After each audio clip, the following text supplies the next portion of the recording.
think a lot of attention being paid to issues that I don't pay a lot of attention to. I'm a market guy. All the talk about what's going on in the Fed, once it starts to move the markets, it's something that I think I'll pay more attention to. Right now, I think for many it's a distraction, as many of the indices are near or at record highs. Interest rates certainly haven't paid attention to some of the issues, and believe me, it's something I've never seen. The interaction between the Fed and the administration, it's something interesting. I'm sure it'll be in the history books. But until it's market moving, I continue to monitor things that are coming out in about 18 seconds. Our second walk around the block on GDP will underscore the tug of war in the economy between quarters that are weak and quarters that are strong, import, exports, tariffs. We have a lot of push and pull based on some of the issues of the day. We are expecting this number to improve slightly, and the revisions, our second look at second quarter GDP, are now hitting the wires.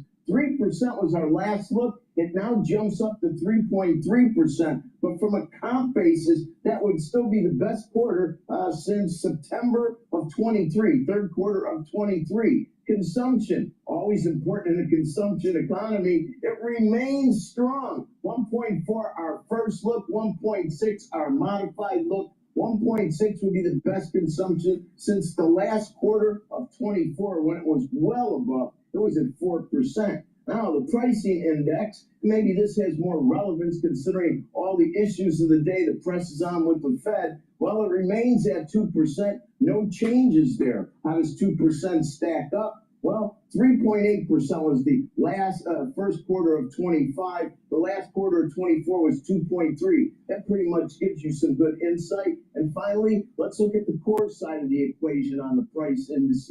2.5, so it remains exactly at 2.5. No change there. The first quarter was 3.5. The third quarter of 24 was 2.2. Initial jobless claims have been awfully well behaved. Nothing changes there, Andrew. 229,000 from a slightly modified 235 that turns into 234. Now we subtract 5,000, end up at 229,000.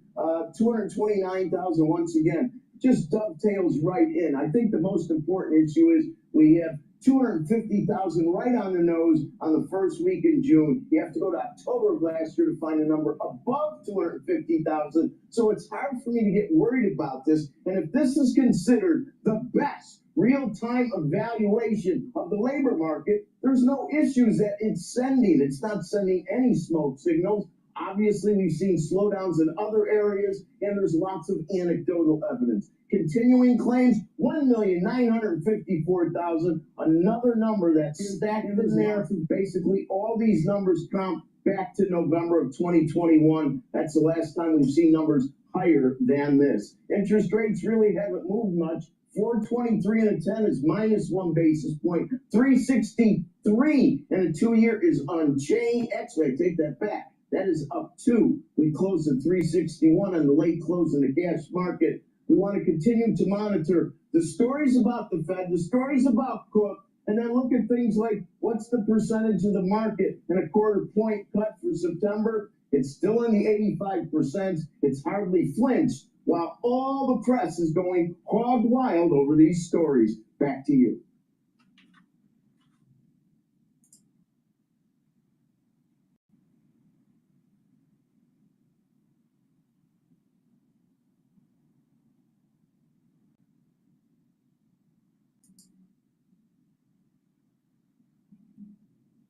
Your business is crushing it, but unless they've got the right help desk software. Oh man, tickets just won't stop. Your agents can get caught in a whirlpool.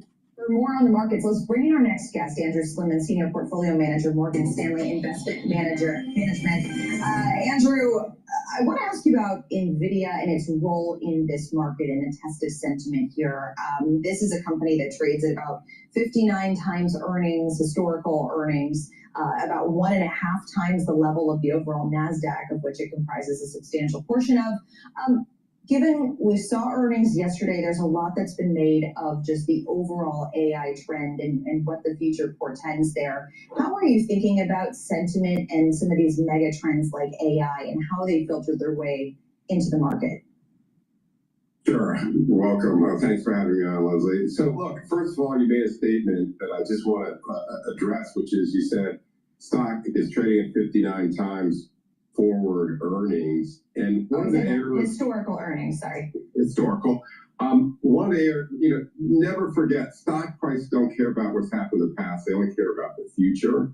And the future for stocks is looking pretty bright right now because earnings estimates in general are going up. And I think, and certainly the AI sentiment and the very large companies in the S&P that are very much focused on this, that's where the best earnings revisions are coming. So I think the stock market is acting very rational here in terms of rewarding the best fundamentals, and the best fundamentals seem to be in these very, very large companies.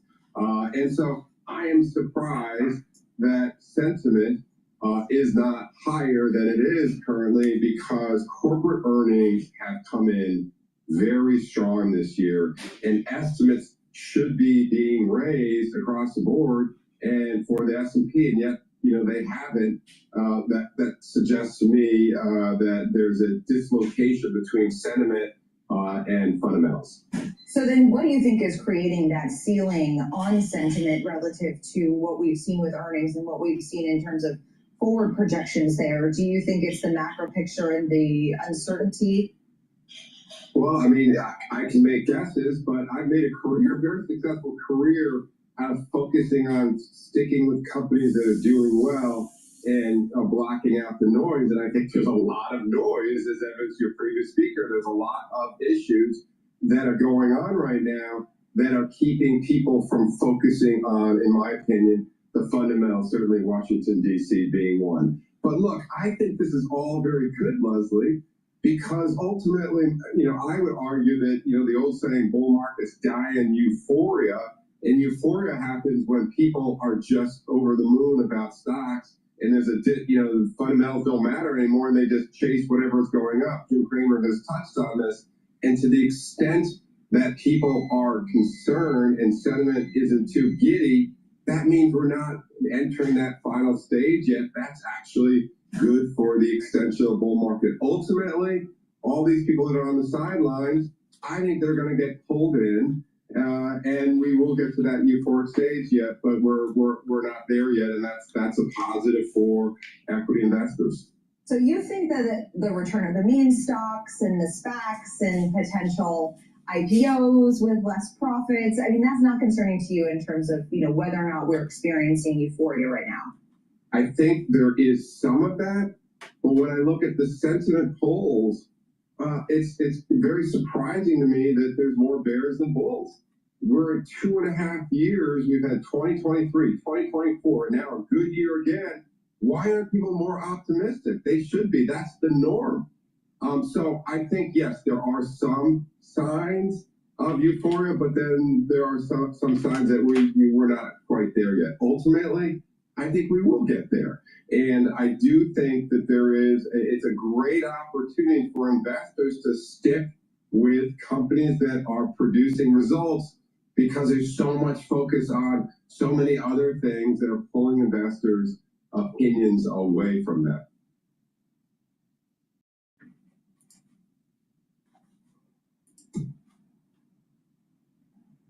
Hello, my name is DrPaulCottrell, and we are live streaming on Rumble, YouTube, my website, the-studio-reykjavik.com, and simulcasting on X Spaces. We're going to be going over the market news today. A lot is happening. Analysts are upgrading the sales target or price target for NVIDIA. GDP came in a little bit better than expected for the revisions, and it seems very bullish for equities. Now, my price target for the S&P 500 for year end is 6,800 to about 7,000. I've been saying this going all the way back to April. So, we do have a resistance level at 6,500. Now, the S&P 500 is trading at 6,482 at the moment. Intraday trading from the open was at 6,495. So it bounced off just 5 points away from that resistance level and started coming down again. So it's going to retest today, I think. VIX, a really good number. It's in the 14s. So that's very positive for equities. Euro is trading at 116. Oil is trading at 63.85. BITO is trading at 20.39. Bitcoin is trading at almost 113, just under 113,000. Japanese yen is trading at 147.15. Natural gas is trading at 2.873. So let's talk about some of the resistance and support levels really quick. So the S&P 500 short-term resistance level is 6,500. Once it breaks, then it's going to march up to 6,750 pretty quickly, I think. All right. But there has to be something that accelerates it. I think what it'll be is the cut from the Federal Reserve in September. So you're going to be seeing this. You're going to see this undulation, maybe break 6,500 and then kind of just sit around waiting for the Fed to lower its rate. Because the big question is, will it lower it in September or October? And when they do lower the rate, will it be a quarter point or a half point? 25 basis points or 50 basis points? So there's a little bit of uncertainty there. I think what will happen is it'll be a quarter point. Now, I'm not so sure if it'll be in September. I think it probably should be in October. Why? Well, we have a decent number for GDP. Unemployment rate is still at the low 4% range. I think it's 4.2. And inflation annualized for this year is projected to be at about 3.1 based on CPI data. Based on PPI data, it's looking at maybe 3.7. So it might be better to actually lower the rate in October. But you have all this stuff that's going on with Lisa Cook and Jay Powell and Trump and the jawboning that's coming from the White House. The Federal Reserve probably will lower rates in September. It might be better if they lower rates in October. But I'm a hawk. I'm not a dove in terms of monetary policy.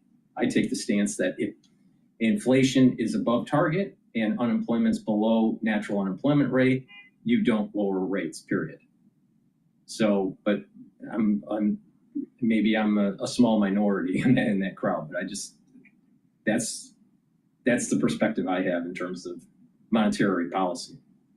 All right, so the S&P 500 near term resistance level 6,500, support level 6,250. But there's higher probability that we'll break 6,500 and march up to 6,750. All right. Now, what else do you want to take a look at is this interplay between the Japanese yen, VIX, and equities. The Japanese yen is weakening. That's risk positive for equities. All right. Risk is what we call risk is on. There's less people that are risk averse. So if we start to see the Japanese yen rapidly appreciating close to 140 or below, then that's a big problem, international problem. Now, some of the headwinds that we have to pay attention to, even though the United States is doing very well at the moment, Britain, the UK has some serious economic problems. And if you start paying attention to what's in the news, like France 24 or GB News, you're start to hear about political instability, over-indebtedness, high taxation, central banks not knowing what to do. You know, they have to cut, but there's major indebtedness. You'll hear about debt spirals or a doom spiral or debt doom. There are different terms for this. But basically what is happening in Britain and in France is that the sovereign debt is so high that they have to either cut programs, increase taxes, or default, right? Because they can't keep on issuing more debt because their rates are going to the moon. So they are in a very precarious situation. Now, the United States is teetering towards that. We're not there yet, but the canary in the coal mine is what is happening in Britain. All right, so you have to pay attention. Now, it's a little different. The United States has more resources. The United States has a bigger economy, has a larger military, more economic prowess. It has a deep financial system that I would say is actually more efficient and more robust than the British financial system, but I'm sure people would debate about that. Both countries have very deep financial history, right? And means of raising capital. But what is happening in Britain may actually end up happening to the United States. Now, would that mean that would happen during the Trump administration? Probably not. So there may be this period of time where we're seeing the roaring 20s, the roaring 2020s, all right?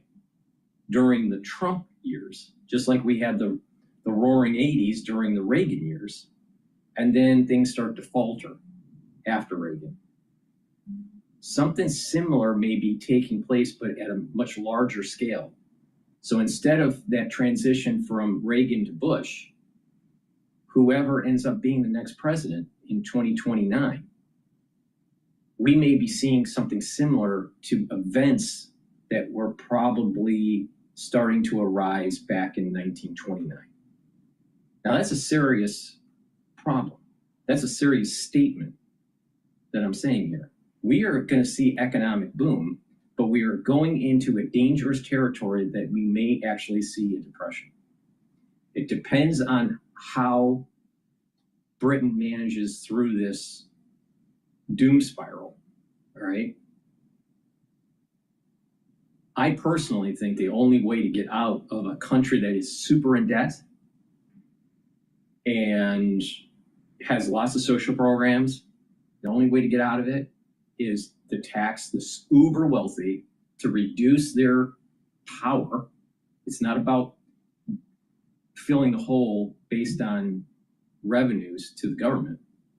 That's not the point. The point is taxing the uber wealthy so it reduces the amount of power they have. So when I say tax the uber wealthy, we're talking billionaires here. And what's the percentage that you do? Well, whatever you gain, whatever your capital gains are at a certain level, the government takes 75%. Now that sounds like socialism, but the problem comes in is that I'm a capitalist for sure, but I'm not a laissez-faire capitalist. When you have uber wealthy, they have uber power. So the only way to have a true democracy, a true constitutional republic that's not captured by the wealthy, is to tax the wealthy, so they don't have as much money to do their lobbying power. So you're taxing the uber wealthy at a very high rate. So if they're 100 billionaire, and if you tax them 50%, there'll still be 50 billion. All right, I'm sure that they'll be able to eat and be okay. All right, with 50 billion instead of 100 billion. But the point here is that you want to reduce the amount of power that they have. Secondly, social programs are going to have to be cut. That means that either elimination or cutting of major programs like Medicare, Medicaid, and Social Security. Now, what do you do with the elderly? What do you do with the people that have paid in? Well, the reality is that the Gen Xers are paying people that are working today, all right, that are not baby boomers, are paying for the baby boomers. The baby boomers paid for the greatest generation. That's how it works in the United States. So when you pay into Social Security, you're not paying for yourself. You're paying for the ones that are retiring ahead of you. So Gen X won't, so if we eliminate Social Security, Gen X have paid into the system, but retrieve. So what probably needs to happen is that Gen X and Gen Y will get a reduction of their Social Security. Anyone after Gen Y would have to be cut off. And what will happen is they have enough time to be able to, instead of move money into Social Security, they can use that, reduce the amount that they were putting into Social Security, and they could put it into their own investment. But there has to be, we are going over a debt cliff here. There's going to be a point in time where the society is told, you can't have Social Security, you can't have Medicare, you can't have Medicaid.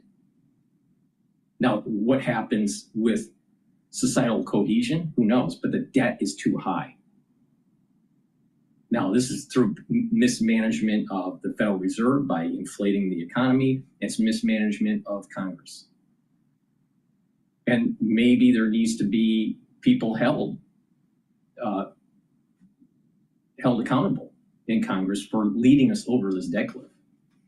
Maybe some sort of clawback provisions that if they made money in the market, let's say Nancy Pelosi, and made X amount by playing off of their insider information, maybe there needs to be a clawback where that amount of money is taxed and brought back into the coffers of the Treasury. Something has to change. Something has to change, or we're going to have a problem. So please help support the work that I do. I give some unique insight on covering the news and other things like your health and wellness and scientific endeavors. But please help support the work by making sure you subscribe to all the channels.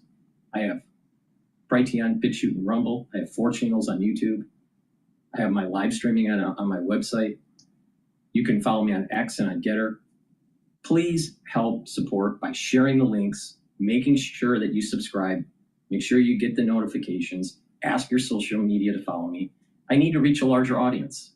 Why? Because if I reach a larger audience, I'm going to be able to help more people get healthy, and I'm going to be able to help more people manage through the financial turmoil. You need me, right? You need me, because there's no one as good as what I'm doing in terms of you looking at how I'm telling you how to get healthy and how to manage this tumultuous time period in the financial markets. And I got the street cred to do this. So please help support my work by sharing the links and asking your social media to follow me and get the great products that I offer. If you take the protocol that I take, if you follow my direction holistically on how to improve your body, your health and wellness, slow down the aging process, improve your different organ systems, you're going to have a better life. You're investing in your body, just like you want to invest in the market. Smart investment, right? Not just blind doing it, but if you invest in yourself, in your health, you won't need Medicare and Medicaid, because the far majority of the illnesses aren't genetic. The far majority of the illnesses are caused by lifestyle, especially in the United States. The 3 biggest ones: cancer, diabetes, cardiovascular disease. Almost all of them, the far majority of the cases, the patients, lifestyle, or exposure, some sort of like environmental exposure. Willfully or unwillfully. So most diseases aren't genetic. Some are, but to save money in Medicare, Medicaid, and in healthcare costs, we all individually have to take charge of our own body and learn on how to heal it and stop abusing it. If you do that, you won't need these social programs. I remember having patients where people are coming in, they have diabetes and they're having problems with leg swelling and joint pain and all this, and you tell them, you know what? And they're coming in for a doctor, like a doctor note, so they don't have to go into work for the next day because they have so much pain. all right? But they don't want to really get to the root cause. You're too fat and you eat too many sugary foods. But doctor, you want, just give me the slip so I don't have to go to work for a week. See the problem in the United States? See the problem? That's the problem. You got a problem, take a look at the root cause, fix it. So please go to my store, the-studio-reykjavik.com. Get the great products that I offer. Use discount 5 on any order, you get $5 off. And if you spend $100 or more, you get a free gift until supplies last. So let me just plug one product and then we're gonna go back to the news. It looks like the memorial for the shooting yesterday is people are placing flowers at the church in Minneapolis. But please go to my store, the-studio-reykjavik.com, and get structural nano silver soaps, very high quality soaps. Get peppermint, get the lavender. You can also get it in charcoal tea tree and lemongrass, but very high quality structural nano silver soaps.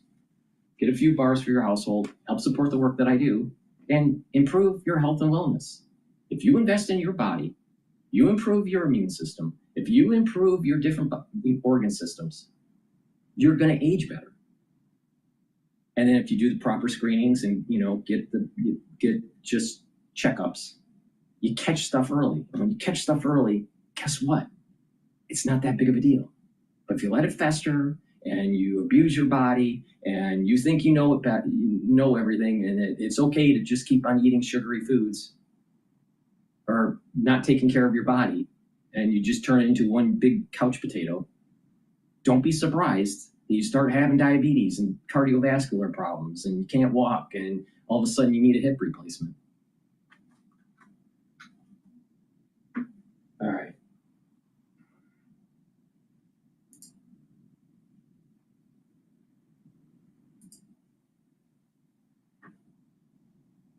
Okay, Russia launched its second biggest air assault of Ukraine war. Let's listen into CNN. If you want to build an app and have no idea how to code or where to start, check out Base 44. I built this daily habit tracker that helps. Russia's war with Ukraine is another conflict that the Trump administration has vowed to end, but efforts to do so are struggling to gain traction. Ukrainian officials say at least 18 people were killed and dozens were wounded overnight in what has been described as a massive attack on the capital. An urgent search is underway for anyone who still may be trapped. CNN Sama Abdulaziz following this story for us. And the Russian attack comes as a Ukrainian delegation is set to meet with US officials on Friday for talks in ending this war. Where are we at this point? What more can you tell us? Well, if you're asking, Becky, how President Putin has responded to these peace efforts, well, President Zelensky says, here is your answer. One of the largest attacks on Kyiv since the start of the conflict, nearly 600 Russian drones and 30 missiles fired overnight at the capital. In some parts of the city, people were under air raid sirens for 9 hours. At least 19 people killed so far, among them several children. The youngest is just 2 years old. There are still rescue workers digging through the rubble, Becky. There was 500 rescue workers and 1,000 policemen on the ground. It gives you a sense of the scope and scale of this attack, which hit residential buildings, kindergartens. It even struck a European Union mission building and a building for the British Council. And both the EU and the UK have called Russian diplomats to ask them about these attacks. Now, this is very important. Now, the point of this show is to teach you about health and wellness and cover the news and give you my perspective. But I also am a polymath, all right? And I pick up things that most people don't pick up. And let me give you an example. I said yesterday that you have to watch out for the UK because they can't afford to have quantitative tightening from the Bank of England. Now, people would say, but how does that relate to the Ukraine war? They have to continue the war to prevent the prevent quantitative tightening. When you do quantitative tightening, it's going to affect the bond market because the central bank, the Bank of England, bought a bunch of assets. They have to sell them in quantitative tightening. When they do that, it's going to increase the yields and cause the debt level, to service the debt, the interest rates will rise. That's really bad for the UK's government. So they have to have war. They have to have war. So I said yesterday, pay attention to the UK. That's the canary in the coal mine in terms of economics, and that if this war starts to ramp down, you're going to start hearing about Britain pushing more war over there, either within the UK, or I'm sorry, within Ukraine or in the Balkans. Now let's just rewind. This is the reason why you need to listen to me, because no one's as good as I am. All right? Listen very carefully to what CNN is saying. Because CNN is part of the CIA. And CIA is tied to MI6. Pay attention. Of this attack, which hit residential buildings, kindergartens. It even struck a European Union mission building and a building for the British Council. And both the EU and the UK have called Russian diplomats to ask them about these attacks. That's why you've heard President Zelensky today. So you start to create a rumbling within the society that more military conflict and operations have to go against Russia by the UK. That's what you're seeing right now. This thing is marching to the Balkans.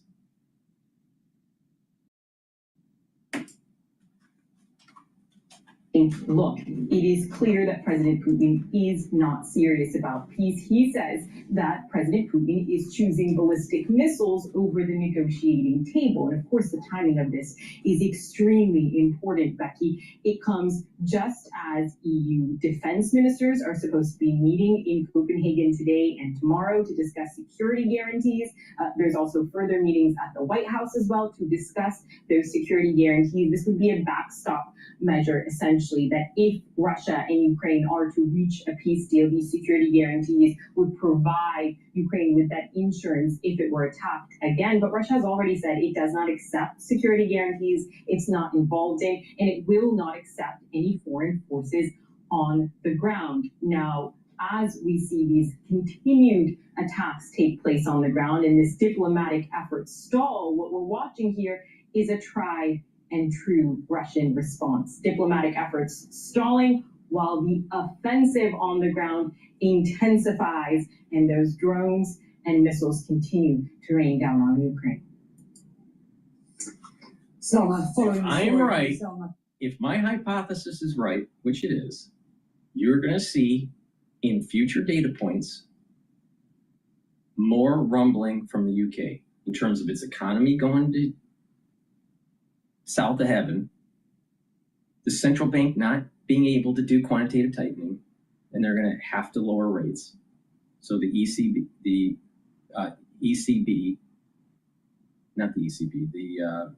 BOE, the Bank of England, are going to have to lower rates. The ECB will have to lower rates too, but I'm more focused on the UK right now.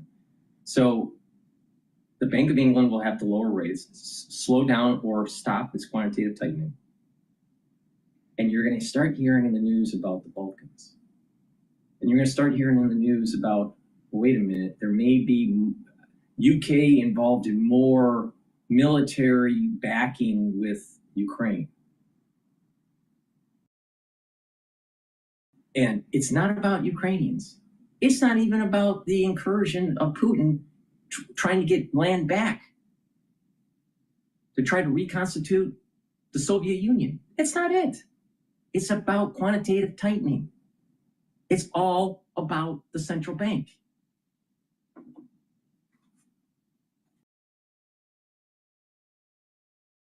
All right, that's, before we go to the next video, please go to my store, the-studio-reykjavik.com, and get C60. C60 is a very potent antioxidant.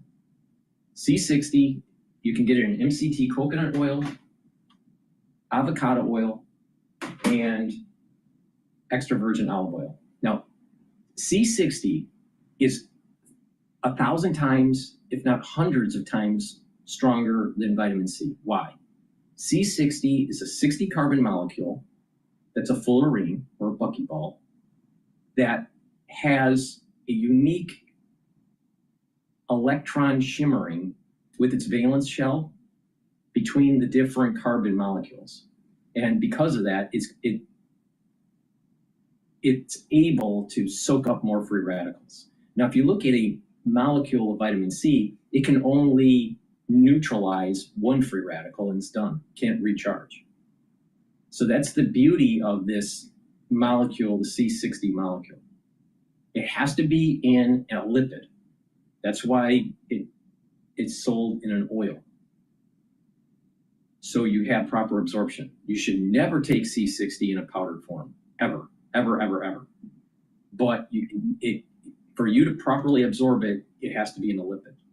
So you can get it in extra virgin olive oil, avocado oil, or MCT coconut oil. Take it on an empty stomach for best absorption. Take a teaspoon a day. Now, what's going to happen is that it's going to soak up free radicals and a lot of them. So you're taking it every day, and you're going to notice that your energy levels are going to go up. And the reason why that's happening is that in your cells, your different tissues, it's reducing the stress within the cell and neutralizing those free radicals, and the mitochondrial health will improve and produce more ATP, so you have more energy for the cells, so the cells are functioning better. Also, within the extracellular matrix, it's soaking up free radicals there, so it's making the ECM healthier. It's also soaking up free radicals in your vascular system, so you're reducing plaque formation, because plaque formation needs LDL to be oxidized. Well, you can't oxidize LDL if the free radicals aren't there. And for your neurons will perform better because your neurons have less stress, because less free radicals doing damage. So your myelin sheath is healthier, and your mitochondrial health in the neuron is better. So your ATP is higher, and you're producing more neurotransmitters, so you'll have better neuroplasticity. So it's super important for your immune system and your endocrine system, your neurons, your vascular system, to be taking C60. I've been taking C60 every day since 2016, all right? And some people will also notice that your eyesight will start to improve within 2 months. And that's what happened for me. Now, you will also notice that over a year of doing this, you'll look younger in the mirror.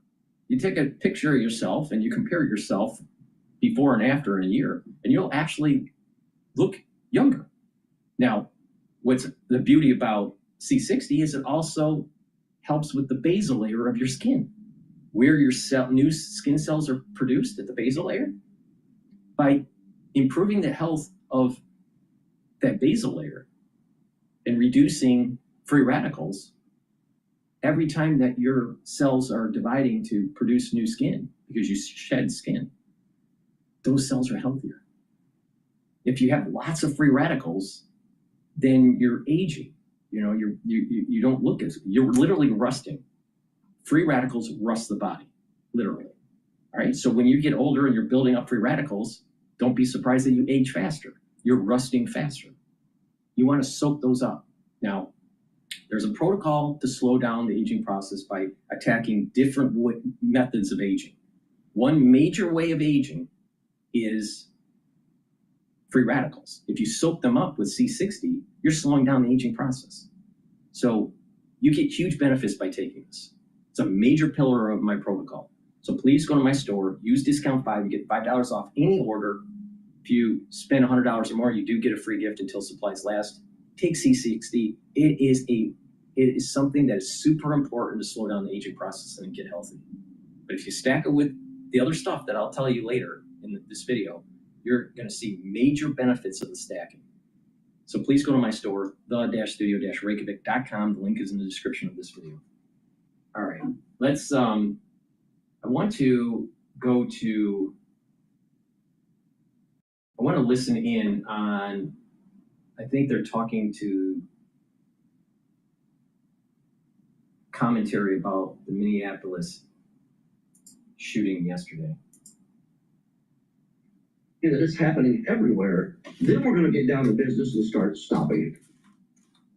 And that's the question many of the viewers have this morning. What needs to happen to stop this from happening again? That seems to be the question posed every time we see an active shooter at a church, at a school, at a movie theater, at a shopping mall. Listen, we haven't lost a child in a fire at a school since 1958. We've got over 500 pages of national fire code.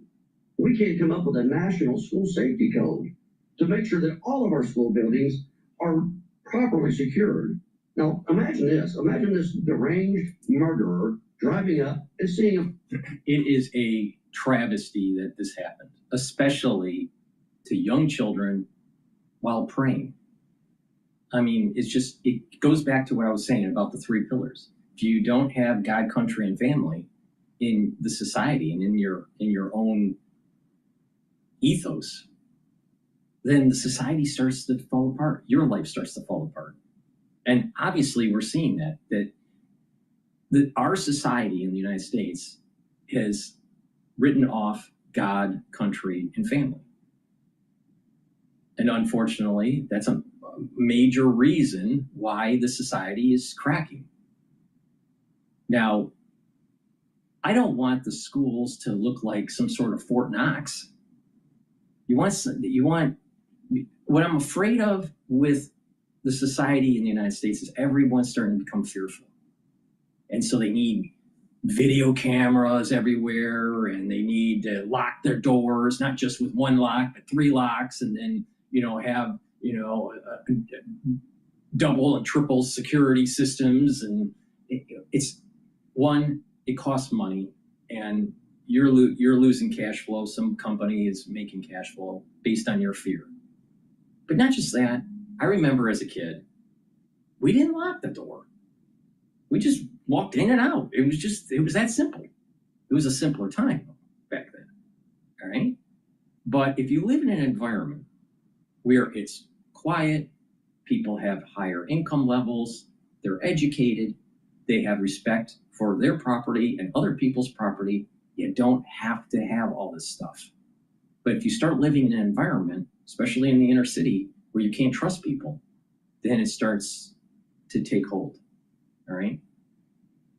I don't think that the school system should be built in such a way where it's Fort Knox with all this security system technology and, and Geiger counters and magnetometers and all the stuff that the kids are going through. If you have that in your school, do you really want to put your kid through that? You really want to put your kid into that kind of school? That's a sign that you don't want to live there. All right, so you don't want super surveillance, super lockdown as a means of trying to solve the problem. Gun control really isn't going to solve the problem either. One, we have the Second Amendment. That's in Constitution. The Constitution overrides all people's lives, period. I mean, people need to face up to that. Our Constitution is more important than your life, period. So we have constitutional provisions in the Bill of Rights that are sacrosanct. So gun control isn't the answer either. So where do we go with this? Okay. What are some of the commonalities of some of these shootings? They're on medication because of either some sort of mental instability, or there's this gender dysphoria now that's starting to pop up, and they're being medicated for that. So there's a medication commonality to it. There is a loss of family unit or concern for the country or having an affinity for spirituality. That's a component that's lost. So maybe we're over medicating our kids. maybe these kids need a little bit more of an upbringing that strengthens those three pillars that I just mentioned.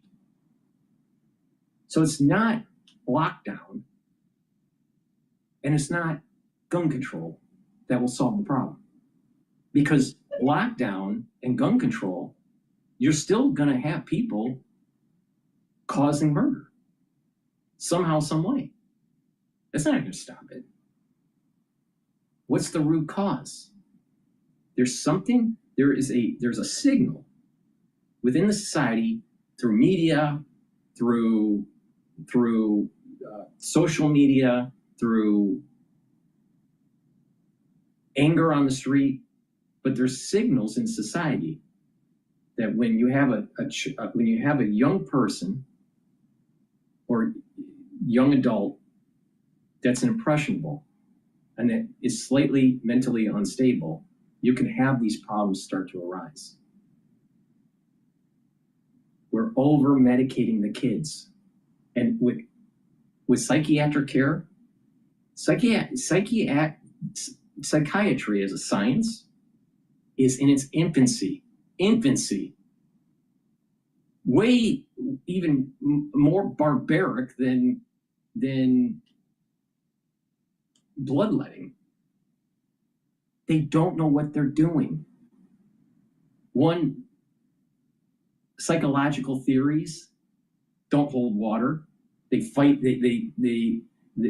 No one has a real unified field theory of psychology, so they don't even know. They're just making up theories and trying to prove something out. Is Freudianism really true? Probably not. But you have whole schools of thought based on Freud or some other psychologist. Then you add in the pharmacology of this through psychiatric medicine. They have no idea what their long-term suppressing with neural networks in your brain. And what that means and they're medicating these kids young, what that means with hormonal changes as they start to move through adolescence. Psychiatry, they don't know what they're doing. They don't know what they're doing. Oh, we did this test where, these people that have ADHD and you take this medication, then they'll be able to concentrate better. Okay. What happens after 20 years with their body?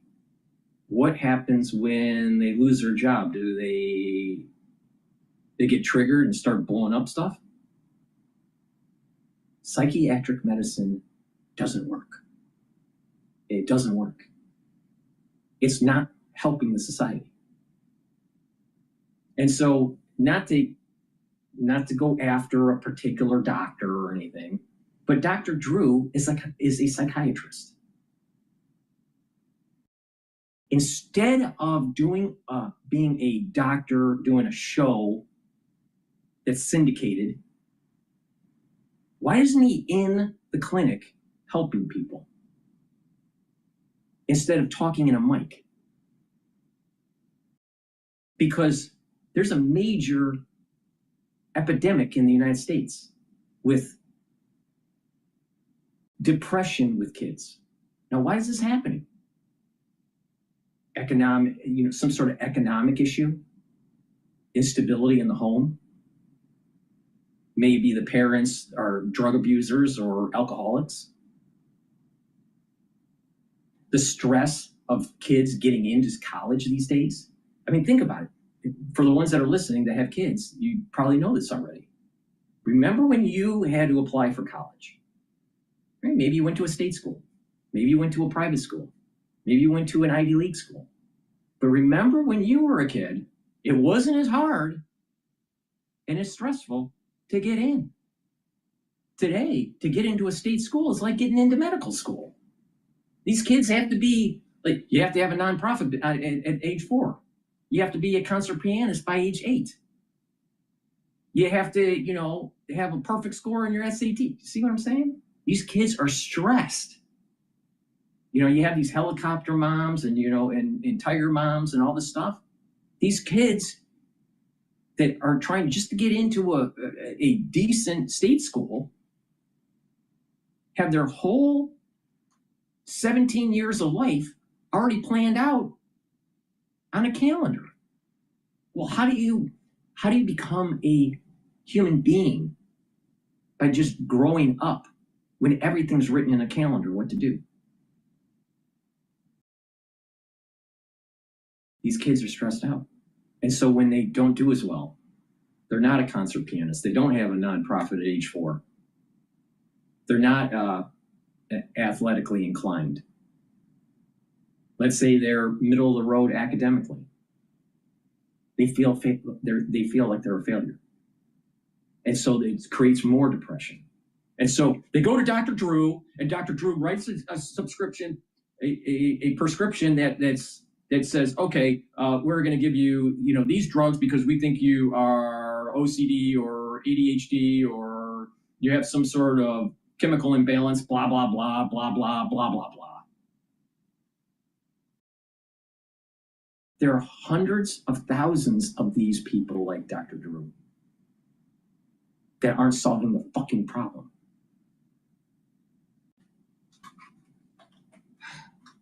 But he'll have a podcast that has lots of notoriety now, even though he was so wrong in 2020. But we can't blame him for being so wrong in 2020 because he's a psychiatrist in a discipline where they don't know what the fuck they're doing.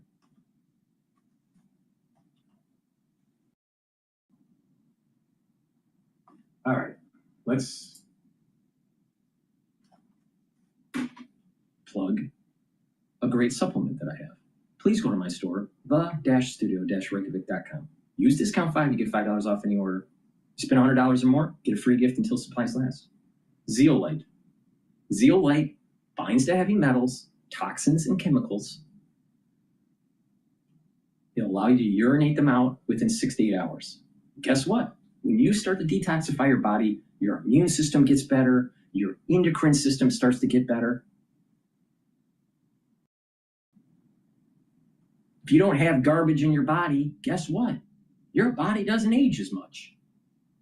So by taking 3 small drops underneath your tongue, drink filtered water, do it every day, and you're detoxifying your body. Now, you also want to clean your environment because we're exposed to chemicals, pesticides, paints, cleaning agents. When we're at home and we're breathing them in, we don't even know. But you're doing this in a daily exposure. Small concentrations, but daily exposure. They're endocrine disruptors. So you want to get rid of the chemicals that you don't need in the home, either in your garage or in your basement or cupboards or closets. And if you need them, then put them in double layer containers. There are some great containers that you can get at, let's say, the Container Store, where there are lids and they have a rubber grommet that allows it to be sealed. You double layer, wrap it in a bag, and then put it in a container or put a container within a container. That way you're reducing your exposure and you detoxify your body. You drink filtered water, stay away from processed foods. And guess what? That will allow your body to heal because you're not exposed to as many things that are harming your body. And another thing that is really important is mindfulness, and think that you are in control of this, right? You can control your health. Positive thinking. So please go to my store, the-studio-reykjavik.com, and get the Zeolite. Now, in terms of kids having lots of problems, don't you think that if they have a lot of endocrine disruption because of chemicals in the air or chemicals on the ground or in their food or in their home, and they're not detoxifying their body, don't you think that they're going to have some sort of developmental issue or some sort of cognitive function issue or some sort of behavioral issue? Why is it that increases of sugar content in the food supply in the United States also correlates really strongly with ADHD? Ever wonder that? On top of the scheduling in infancy, which is out of control. I mean, I'm Gen X. I didn't know anyone that had ADHD. I didn't know anyone that was autistic. No one. No one. Now 40% of the children in school are on the spectrum. But the psychiatrists know. The psychiatrists are better. They know better. All you got to do is what was working in the 70s and the 80s, in the early 80s, and mimic that model and stop this extra horseshit. Right, Dr. Drew? Right?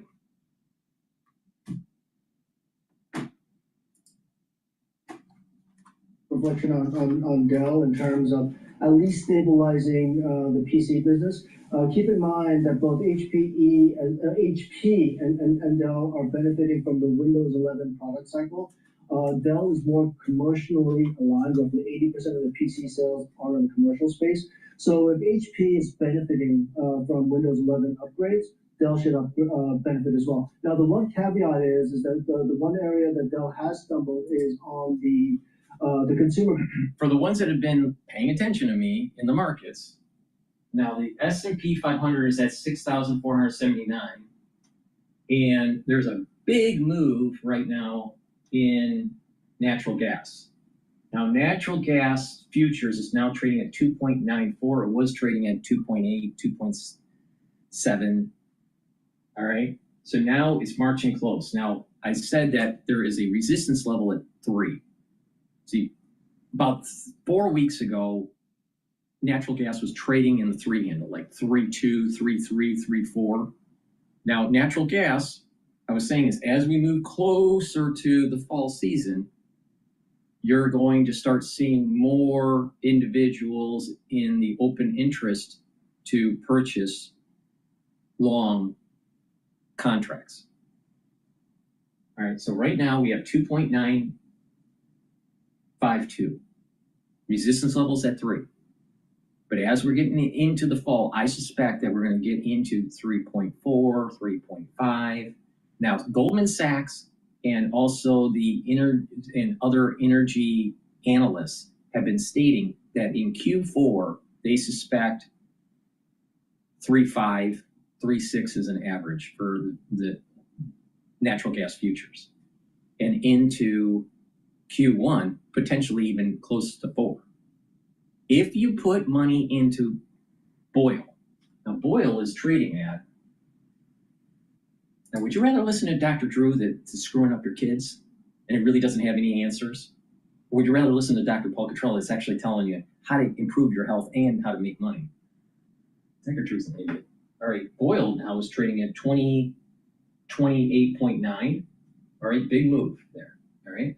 So if the analysts are the analysts are right in the energy sector, it may behoove you to actually purchase shares in the ETF Boyle.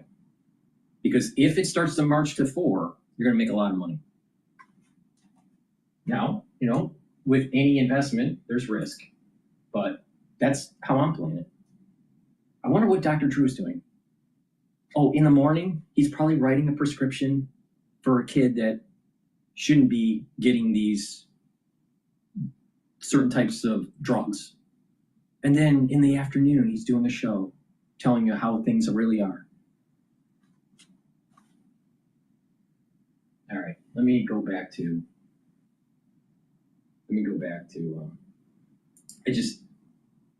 it pisses me off so much with these celebrity docs because most of them don't know what they're fucking doing.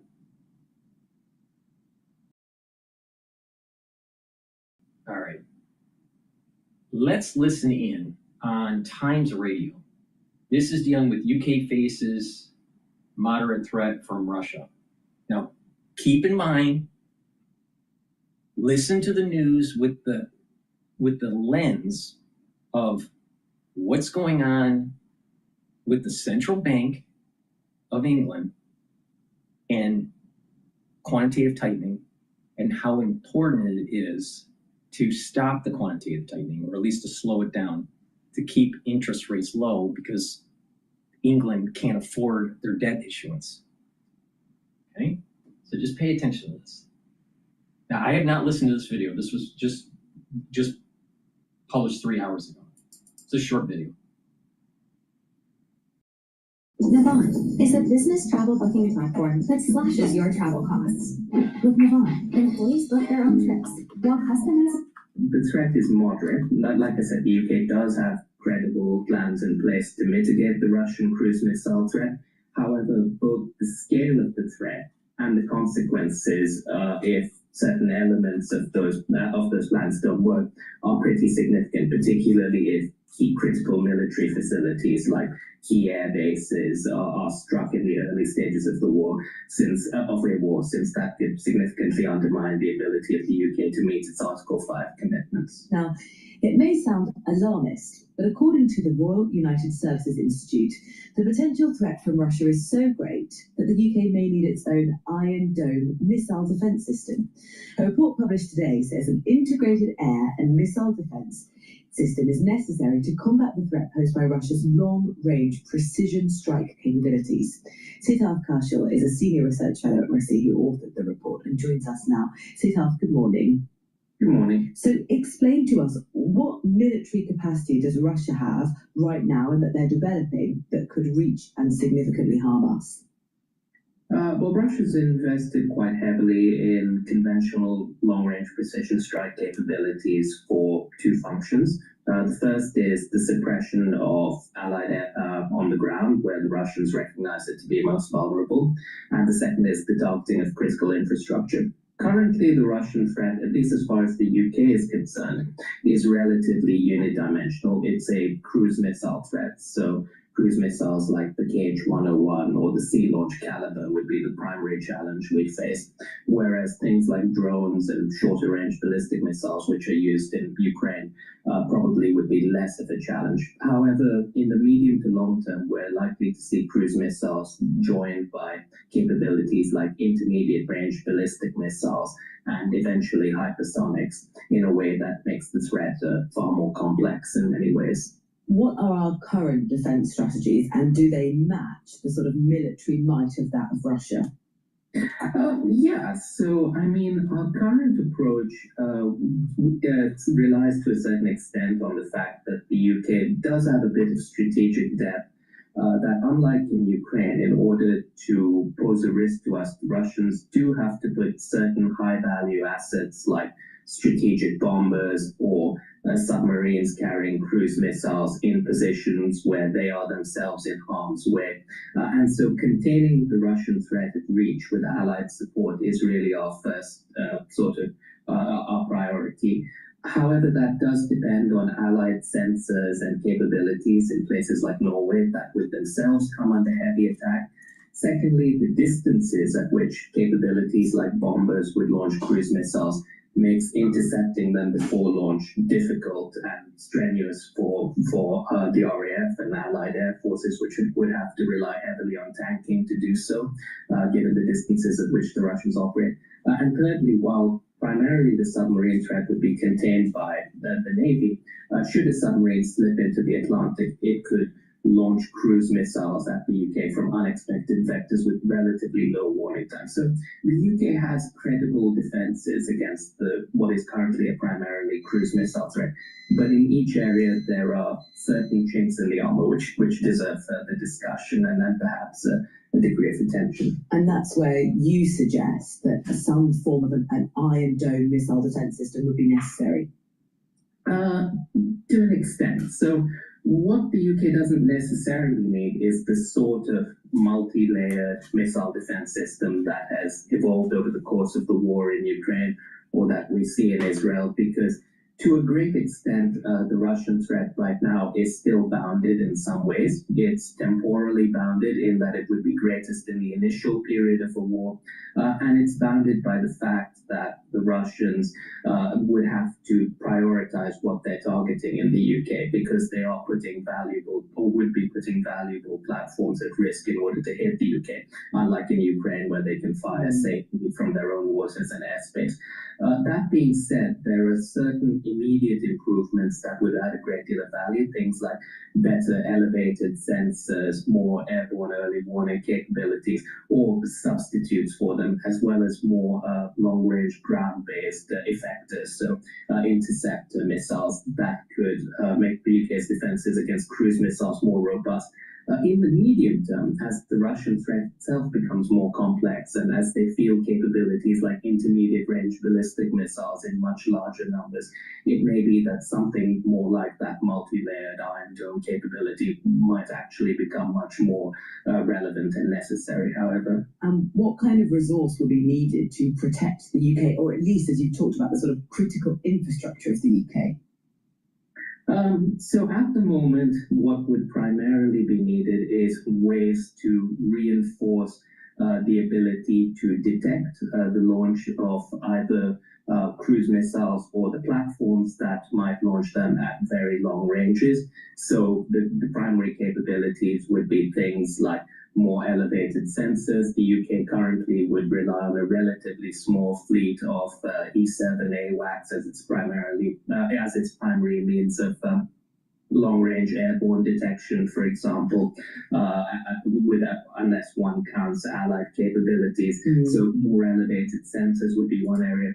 A greater number of a greater number of long-range surface-based effectors would be another to cover larger parts of the approaches to the UK, because currently both the Army and the Navy, which hold respectively the UK surface-based effectors, operate limited numbers of Sky Saber systems and Type 45 destroyers. So both more surface-based effectors and greater range in order to provide more coverage would be the sort of immediate quick fix solutions which might allow for a greater capacity to mitigate the cruise missile threat.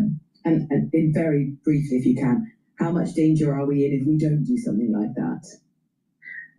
So I'd say in the immediate terms, the threat is moderate. Like I said, the UK does have credible plans in place to mitigate the Russian cruise missile threat.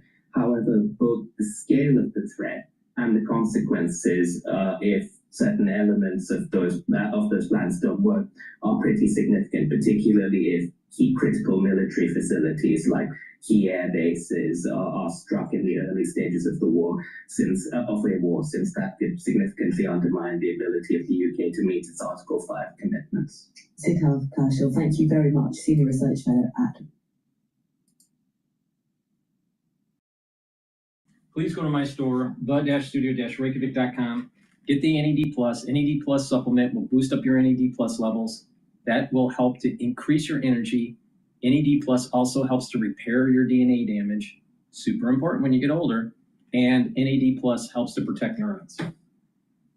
Ubiquinol, most bioavailable form of CoQ10 that you can purchase. There is no CoQ10 better than what I have in my hand. You can't get anything better.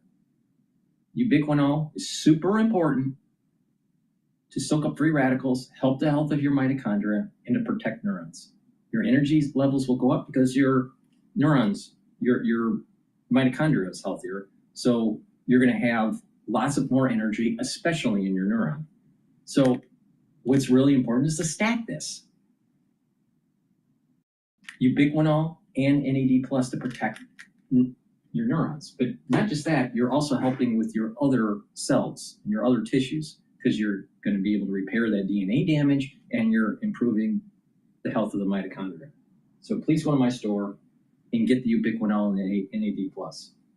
Ubiquinol is really important when you get older, right? And by stacking with the C60 and by bringing down inflammation, by taking the turmerics and some of the other supplements, you're really supercharging your body. So get the NAD+ and the Ubiquinol, super important. And omega-3. Omega-3 is a supplement that you need to be taking every day. Why? Because it helps with your lipid profile. It helps to bring down LDL levels, increase your HDL levels. When you have lower LDL, you don't have as much plaque buildup. Omega-3 also brings down systemic inflammation. And the last time I looked, a lot of people in America are inflamed.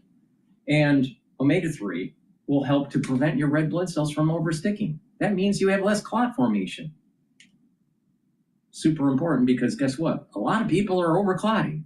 I wonder why. So please go to my store, the-studio-reykjavik.com, and get the omega-3. And omega-3 stacks really well with nattokinase. But you can also stack it with the ubiquinol and NAD+. So what are you doing with the stack? You're helping with your cardiovascular health with omega-3. You're protecting your neurons and boosting up your energy levels and repairing your DNA damage with NAD+. And ubiquinol is protecting your neurons and helping with the health of your mitochondria. So please go to my store, the-studio-reykjavik.com. Get the great stacks that I have. Use discount 5, you get $5 off any order. Spend $100 or more, you get a free gift until supplies last. All right. Let's listen in on Bloomberg. They're talking, I think they're talking about maybe NVIDIA. I'm not sure. If you look at the last prints, Meta, Microsoft, Amazon, they were all very strong, Alphabet. So we expect continued strength coming there. You have to bear in mind, Paul and Scarlett, we didn't get the big retrenchment in digital ad spend rates that people predicted after the tariff news came out. Everyone was calling for kind of a post-COVID quarter or two, a pullback. We never got it.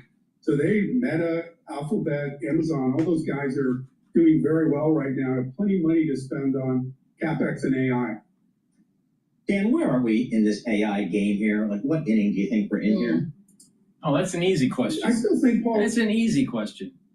It's just like the railroads or early fiber optic cable. They're building up an infrastructure, and that infrastructure is twofold. One, code infrastructure, what we will call the LLM, the large language models or the frontier models, and then the servers, right? That's the track, all right? That's the hard infrastructure. But once that's built out, then you're going to start seeing people using the LLMs and accessing these servers to do additional computation to add knowledge to the LLM. And then you're going to start seeing that allowing for more efficiency in the society. Now, in some jobs will be eliminated. Other jobs will be enhanced. The question is, how long will it take? According to MIT, they're saying it's going to take longer for it to diffuse in the society than what is being discussed in mainstream media. And if you think about the fiber optic cable build out in the 80s and 90s and the railroads back in the 1800s, there's a boom of economic activity and financial trading. But during those periods of time, you also have financial engineering. And that financial engineering leads to derivatives or leverage products that when the bubble is burst, the derivatives market starts to collapse and leads to some sort of economic contagion. The fallout of Knickerbocker Trust because of the railroad issue. The dot-com bubble. And we're going to see an AI bubble. Now, when is it going to burst? I don't know. But it always does. There's always overinvestment. It always starts with something that is more foundational or infrastructure before you actually have the real economy benefiting from it. So what inning are we in? We're in the early stages, but the bubble's coming. The bubble's coming. All right, let's listen into GB News, see what they're having to say. They just saw the results, but what they did see was the sleepless nights leading up to it, the countless hours of tedious work that went in, and the toll it took. I was pretending to be this big operator. Real embarrassment for Manchester United's history. It leaves the team winless in 3 games so far this campaign after a 15th place finish in the Premier League last season. The Mariners have certainly given United a drubbing as well. At the end of the game, they were chanting for... Just bread and circus. Let's listen to Karl Rove. I think Karl Rove is being interviewed about this Lisa Cooks. The DNC summer meetings are underway in Minneapolis, and there's plenty of drama over how to move the party forward. Senior congressional correspondent Chet Pergram joins us now with the details. Good morning, Chet. Good morning, guys. Democrats are still hamstrung by internal divisions and a tug to the left. Democrats are still relitigating losses from 2024. That makes it hard to connect with moderate voters. One DNC member says things are worse now than during COVID. You know, I think we're living worse times than the times of the pandemic. What? It is just grueling. Many families, whether documented or undocumented, have gone without working. The crisis in the Middle East is also cleaving the party. Unemployment is at 4.2, 4.3, something where I think it's 4.3. GDP is up. It was revised to an upper number. So it's like 3.1 or higher. All right. So GDP is decent. Unemployment rate's good. What is she talking about? We were literally in a depression during the COVID. It's just that the central bank had to pump so much money and fiscal spending from the government was to stop the deflation. It was so bad that oil was trading in the negative. That meant that if you collected a barrel of oil, they would pay you. They would pay you to collect the oil. So really, it was as bad as COVID? I mean, that's speaking in hyperbole. These Democrats don't know what the fuck they're talking about. All right. Means Democrats must end the legislative. The pandemic. It is just grueling. Many families, whether documented or undocumented, have gone without working. The crisis in the Middle East is also cleaving the party. DNC Chairman Ken Martin crafted a plan to support a ceasefire and provide aid to Gaza. This crisis in Gaza is urgent, and my resolution is focused on that humanitarian crisis and makes it clear that it must be addressed as the emergency that it is. Now, I know that there are some who are interested in making changes today, but as we've seen, there's divide in our party on this issue. But Martin then withdrew the resolution after its adoption. Martin said he did so in the interest of keeping the party together. And Democrats have still not given up on a plan to pack the Supreme Court. It is important to all of us that the courts be a check on the executive branch, that they have the ability to effectively do that. Really? Okay, this is the Democrats saying this. Now, in theory, that sounds beautiful. But let's look at practicality. Every time a Republican nominates a Chief Justice and they go through the Judicial Committee for review by the Senate for the hearing, what happens? These justices are demonized. Their homes are picketed. There's riots in the street. Now, look at the other side. When the Democrats are in power in the executive branch and they nominate a liberal judge, do you have conservative people doing this to their homes? Of course not. So the Democrats have a long history. If they don't get what they want, they riot. If they don't get what they want, they scream and break down something like a little kid.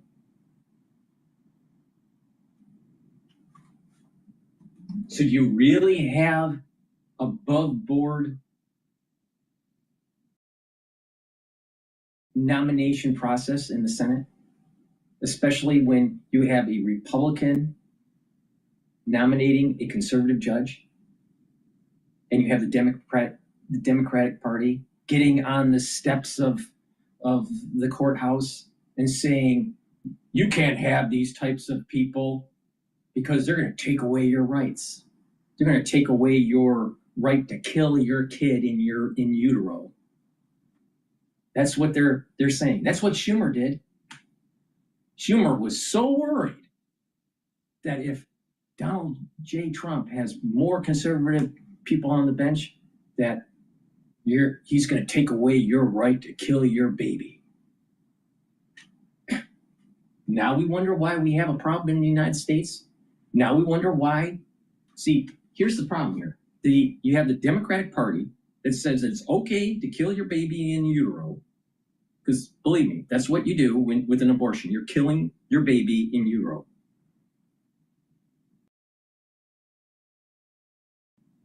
It's okay. And then all of a sudden you have these kids that are on these psychotropic drugs and poorly mismanaged because of depression and stressors that have been happening in their life. And their endocrine system is disrupted, and they have gender dysphoria and all this stuff. And they go ballistic, all right, literally. But the Democrats want to take away the guns. They want to take away the guns. Because when you take away the guns, then you have a society that's easy to control. But it's okay to kill your baby in utero, according to Chucky Schumer. The Supreme Court has consistently failed to do that and has disempowered the lower courts to do that is something that I think we as a party need to stand against. Now, expanding the court likely means Democrats must end the legislative filibuster in the Senate. Democrats are also wrestling with their 2028 primary calendar. They could reorder when states vote. The party sets the schedule in the coming months. Now, people need to pay attention to what's going on with the Democratic Party. All right? Something similar is happening in Israel. There is this battle between a secular movement within Israel and controlling the judicial system and a conservative movement that's saying, no, it needs to be more representative. All right? You have a movement in the Democratic Party of trying to take over the Supreme Court. Add more seats. We'll get into it. We want to have more power. So we'll eventually get back to the White House.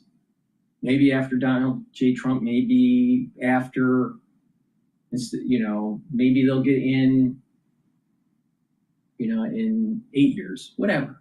But they get back in. Let's say they happen to have control of the legislative branch. And then they push, we're not going to have 9 judges. We want more. Maybe 72 judges.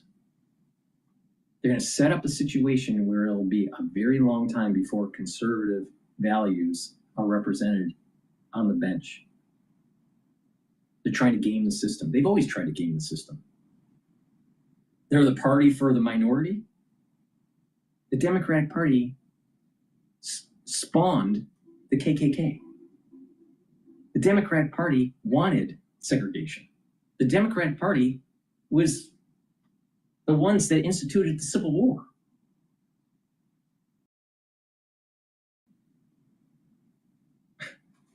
Party of the minority. Really? Thank you, John. So let's bring in Fox News contributor and former senior advisor, George W. Bush, Karl Rove. Thank you for joining us this morning, Karl. So, not that you're in the business of giving helpful advice to Democrats, but at some point, you'd think maybe they should stop televising some of these struggle sessions. Well, first of all, let me say, Charlie, I'm still in shock that the words Vera Wang passed your lips. I mean, I could see Cracker Barrel, I could see lots of things, but Vera Wang, is she going to do the dress? Well, you impressed me, man. It just went like me, like I'm still in shock. Yeah, look, if the Democratic National Committee started to talk like normal people, it would be helpful to them. They opened this thing with a member of the DNC standing up saying, introducing herself as a, quote, indigenous queer woman, and then acknowledging the Dakota Indians who had once lived in Minneapolis and acknowledging that the land really belonged to them. He's so right about Karl Rove is so right about it. You see this in academia all the time, and you know, going through clinic training and all that, you know, and in medicine, you were trained to kind of like accept this whole gender dysphoria with the patient, right? It wasn't like, what's your name? It's as bad as how do you identify? It's not what your karyotype is, are you male or female? It's how you identify. And then you got to be worried about being sued if you call someone that is a male, right, by their name. So you have to find out what their real name is, their legal name, and then what would you like to be called? Were you born a male or born a female? How do you identify? And then you have to address that person based on their identification, based on how they identify, even though they may have a karyotype that is XY and they self-identify as XX. People need to push back on this horse shit. And so it gets to the realm of how do you actually do a pap smear on a guy? How? But they self-identify as XX.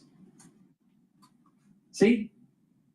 It's time to get back to, logic.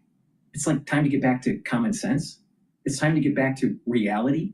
Just because someone identifies as a goat and they're a human being, they're still a human being. They just identify as a goat.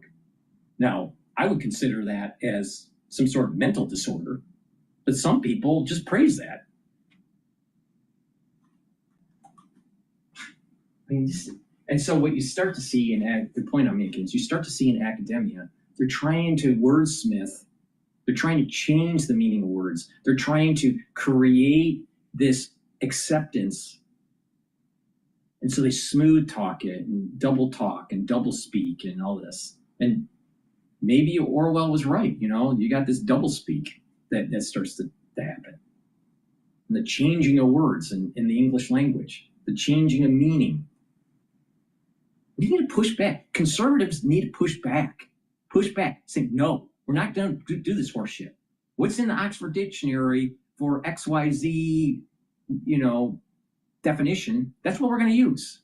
We're not going to change the meaning of things.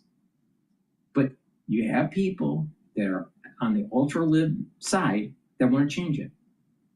Oh, it's women's health. It's women's health to be able to abort your kid in utero. Now, there are cases where you have to do that for the health of the mother. There are situations where that happens. But the far majority of the abortions out there, it's because of economic reasons. The far majority of the abortions out there were unplanned, unplanned pregnancies. So the far majority of the abortions out there is killing kids in utero. They don't want to say that, but that's what exactly it is. No, it's women's health. It's women's health. Well, what about the health of the child? Doesn't the child have constitutional rights to live? No, it's women's health. My body, my choice. Except when it's 2020. Then it's not your body or your choice. It's the choice of the government and the national security state.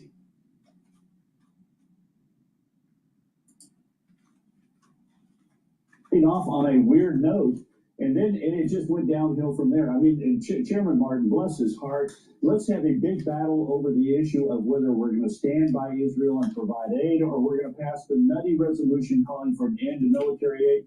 Okay, we go through all of that, we get the resolution passed that says we support Israel, we want a ceasefire, and then it passes, and what does he do? He then withdraws it. Okay, you just bled all over the floor of the meeting in Minneapolis and to get the resolution passed, and then you withdraw it, and that's supposed to unify your party? But anyway, listening to that meeting was just painful. Carl, you saw how the Democrats have lost so many voters, Republicans. There's a video out there that I saw a long time ago, years ago.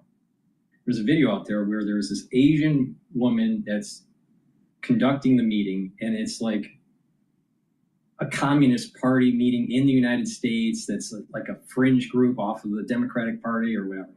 And it was so dysfunctional where people had to raise their hand, and they kept on saying something like, I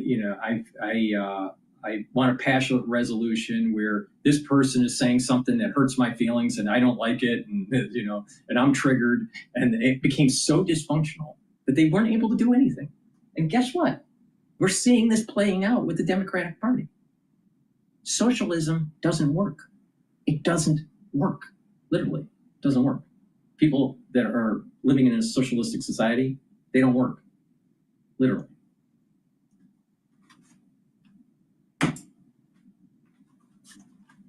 Many more, but you would think they would course correct, but you're right.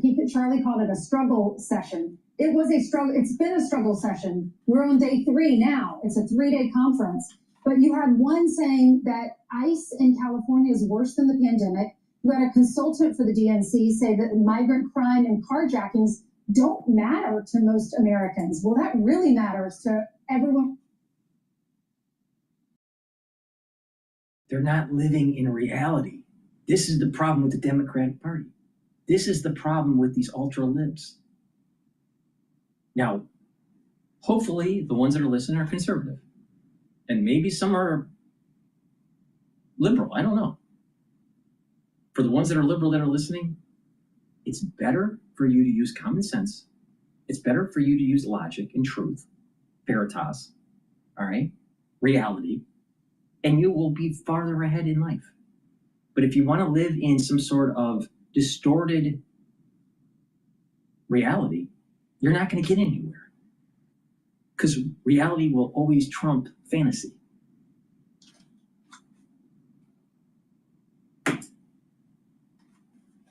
We've talked to. So why don't they course correct instead of tripling down on illegal immigration, on crime, and boys playing girls sports? Well, look, the Democratic National Because Committee if they change their ways, if the Democratic Party changed their ways, they would actually be using common sense. They would actually not be socialistic. They would actually come to the realization that XY karyotype is a male, XX is a female. You can't give a pap smear to a male.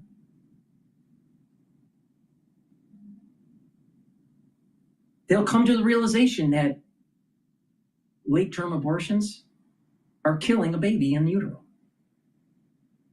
especially with modern-day technology, where you can have a preemie and survival rates are very high. You come to the realization that when you try to change these words in the English language, you cause disruption in the society. You cause confusion with the kids.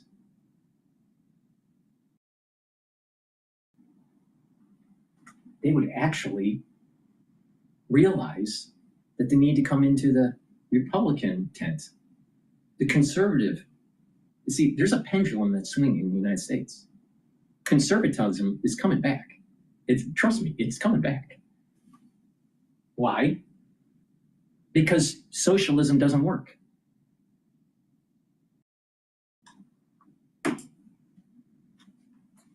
To this elected at state levels and in caucuses and so forth. And so by their very nature, they represent the activist heart of the Democratic Party. And look, they're nutty. Let's not kid ourselves. I mean, we had, let's pack the Supreme Court. They couldn't bring themselves to say illegal immigrants. It's documented and undocumented. I mean, they got a weird vocabulary. What's going to save the Democrats if they get saved is if they get candidates who recognize that they have to go to the American people and talk in a language that is normal, and that they have to do things that get the Democratic Party back to the middle. They can't. Not drop. The reason why they can't do this is because they have moved to the wine and cheese party. The Democratic Party is a wine and cheese party. They lost the blue collar worker. So now you have a lot of these educated people that are in the humanities that don't know how to fix their toilet, that don't know how to build anything. They know how to sip wine and nibble on some cheese and tell you how the world should be. Maybe we should experiment on some of the virtues of Stalin. Maybe we should try to do failed experiments in New York and try to push for free groceries. That's Mondani, the mayor, the potential mayor of New York, saying that he doesn't have an answer. Let's just do a bunch of experiments, but yet doesn't understand the history. This is another problem with these libtards. They don't understand the history. They can't open up a book and see, there were lots of societies the last 100 to 200 years that tried elements of this and it didn't work. So why not you just open up a history book instead of doing an experiment and tanking the society? No, they can't do that. They know better. They know better. The wine and cheese party. So they've created a whole wine and cheese vocabulary. They can't go back to the blue collar worker because they don't talk like a normal person anymore. Now, who would you trust? Someone that is hardworking, all right? That is a person that you shake their hand and their word is their promise and they hold to that promise? Or do you have these fancy words from these wine and cheese Democrats trying to sell you a bill of goods on this fake reality that they've generated? They hurt the society, but the ones that are up in the powerful class within the Democratic Party, they all have mansions. Isn't that weird? They all have mansions. Elizabeth Warren has a mansion. Bernie Sanders has a mansion, and he hates capitalism. How did that work?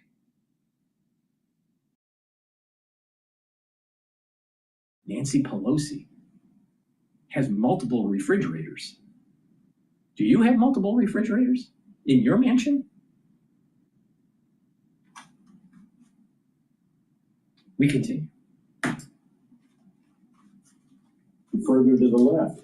And it's going to be interesting to see if they can do that in critical contest. I'm reminded of 2004 which was a pretty dark year for Democrats, and it looked like they were going to be in the wilderness forever.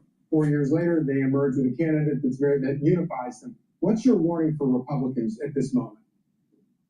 Recognize that the coalitions tend to come and go, and that the Republicans need to be aimed at not at the hardcore base of their party, but at broadening the Republican realm, if you will, by getting independents and ticket splitters and people who might be, somewhat suspect of the Republicans, but need to be wooed in order to win elections. He's right. Roe's right about this. It's that middle voter, that centrist, where they could be a Republican, they could be a Democrat. All right? They want to see a better society, a safer society, but doesn't want the neocons. They want prudent economic policy, not run amok socialism.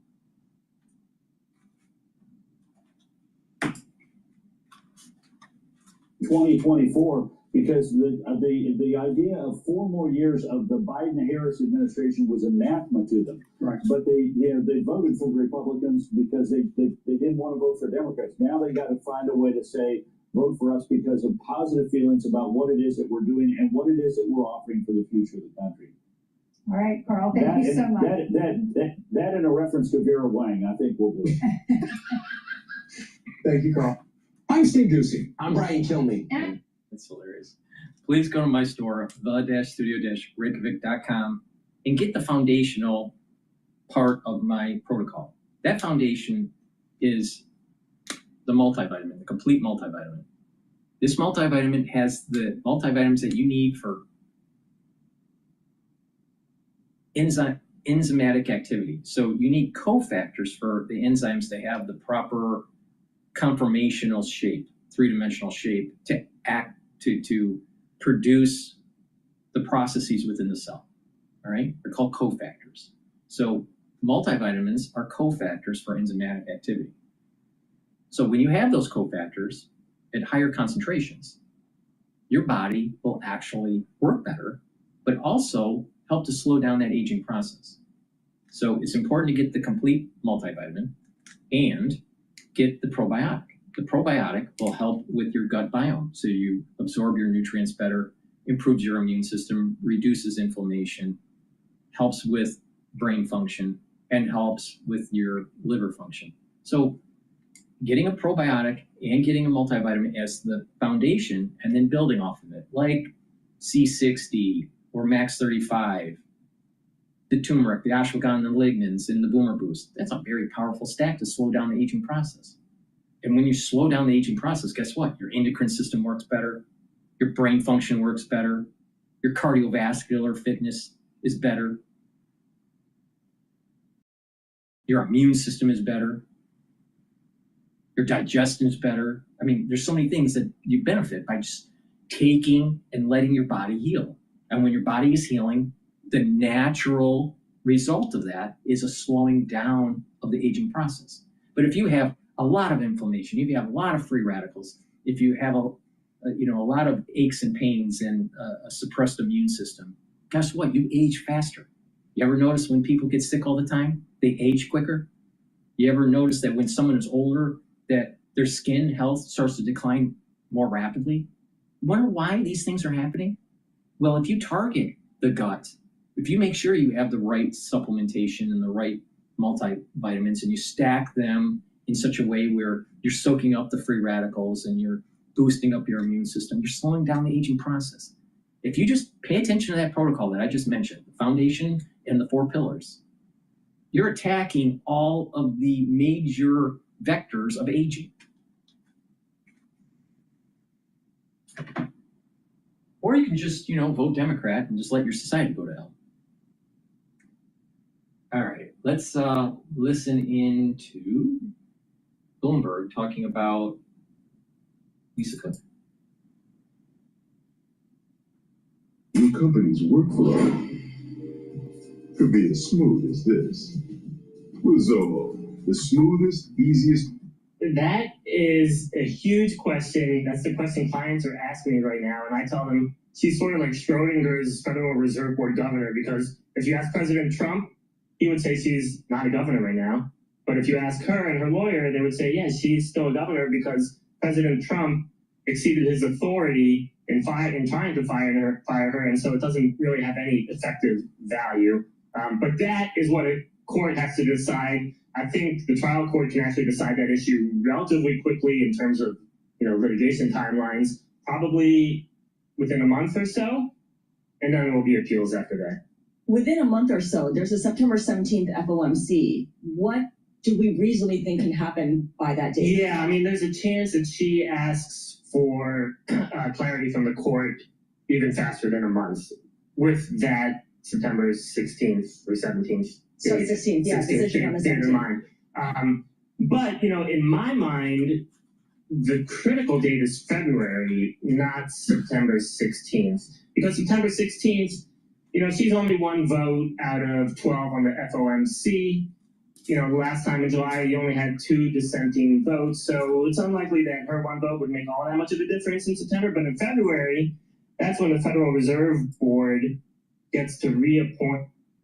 Now let's think about what Lisa Cook really represents. She's DEI.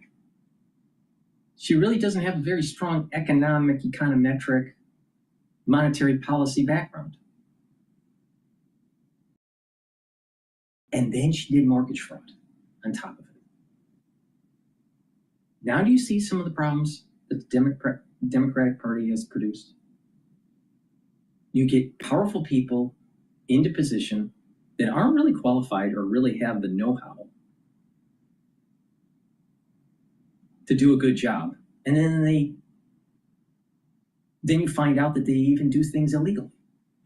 Now, let's just take the Cracker Barrel situation.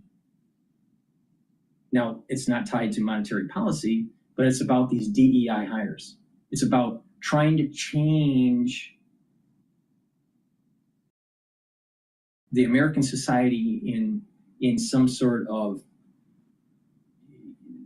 DEI utopia. All right?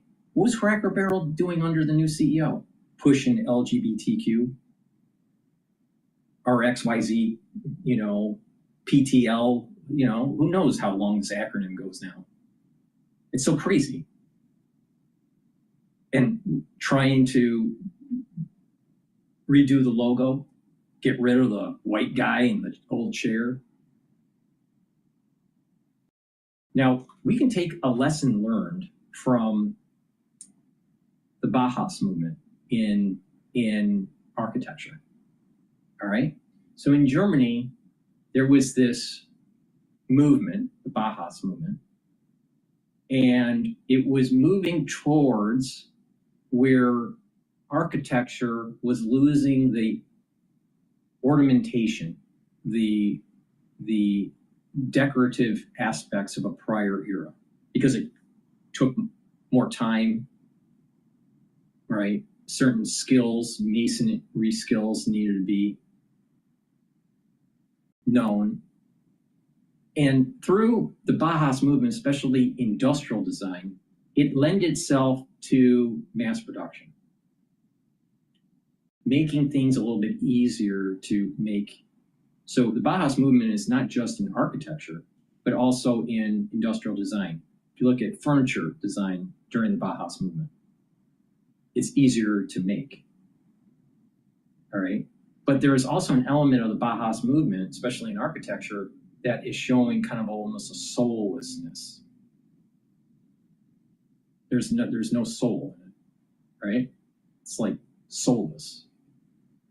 And you take that and you expand it out during the Nazi Party as they ruled Germany, and you had these build out of this like Nazi architecture that comes off of the Bauhaus movement, right?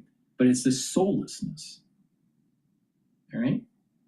But there's a simplicity to it. It's kind of tied into modernism, but there's another aspect to it that I think is actually not bringing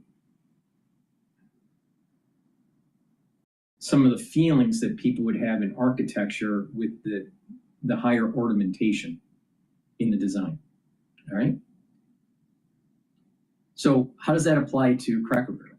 If you're looking at these graphic designers and you're looking at the architecture of how they wanted to redo the buildings, Cracker Barrel had this old style country look, on the porch. This is what people wanted to see. All right. Many truck drivers will go to a Cracker Barrel, or vacationers going across the country. If you listen to the radio, what do you hear when you're traversing from the East Coast to the West, or vice versa? Do you hear a lot of rock and roll? Do you hear a lot of jazz or classical? The most common radio station is country. Country. Now, does it make sense when you have a family traveling around? Does it make more sense to have the ethos for the Cracker Barrel to have a country feel, or to have some sort of Bauhaus feel? Now, the CEO was a DEI. She wanted to change the environment to be more inclusive and less Southern homey. Get rid of the cracker, get rid of the barrel. What they were trying to do to Cracker Barrel is exactly what they're trying to do with the American flag, the American ethos. The American flag and the American ethos, what do they represent? There's a horizon, and we walk towards it, and we don't fail. We are an exploring country. We do things that no one else has ever done, period. We make it happen. It's not easy, but we are first. And JFK made that very clear to NASA. There's no second place in terms of winning the space race. It's only first. Well, you had a lot of engineers thinking that they couldn't do it and they didn't want to do it and blah, blah, blah, it cost too much and blah, blah, blah. So now what we have is a bunch of Democrats changing the definition of a male and a female, working in this realm of fantasy land, and taking away and eroding the ethos of an exploring nation, a nation of can do. Now, when you lose that ethos, like in Cracker Barrel, you're losing the ethos of the Southern, homey, Southern feel. And you try to just sanitize it with the logo and the interior decorating. You've lost something. You've lost the soul of a company. Just like you can lose the soul of the country. So we need to start paying attention to these things. It seems so benign, the cracker on the barrel and blah, blah, blah, right? But there's a deeper thing going on. It's a stripping away of history. It's a rewriting of history. It's a promotion of DEI. It's a promotion of these people that aren't even qualified. I'm starting to notice these commercials. I think it's for First Republic Bank or First Republic Trust, something. I think it's like a credit union. No, it's not First Republic Bank. There's a credit union that has a commercial on Bloomberg, and it's with women that are dancing in like in a ballet studio, and they keep on saying we need to support each other, and so it's very narrow in terms of who they are trying to target. It's like women, just women, right? So there's this battle that they're trying to create. So when you're a male, white male, let's just say, and you start trying to get a job, you're going through interviewing, who do you think is going to get hired? When you have more and more of the DEI getting into HR, more and more of the DEI getting into upper management, are they going to pick a minority that's less qualified? Or are they going to pick the white male? 9 out of 10 times, they're going to pick the minority, even though they're less qualified. Now, if they're more qualified, then they should get the job, the minority. If they're equally qualified, then it's a toss-up. But what you're finding is that these companies are putting in people that aren't very good. And when you're hiring these people that are coming from these institutions that don't have the critical thinking skills, don't be surprised that you make decisions within your company that actually destroy it. Because you have a staff, either in the C-suite or even below, that are stupid. We continue. Or block the reappointment of the regional reserve bank presidents who rotate onto the FOMC. So if she's not on the board in February, President Trump has a much more favorable stack of governors on the Federal Reserve Board who could block the reappointment of regional reserve bank presidents And as a result, he may have more sympathetic votes going forward after that.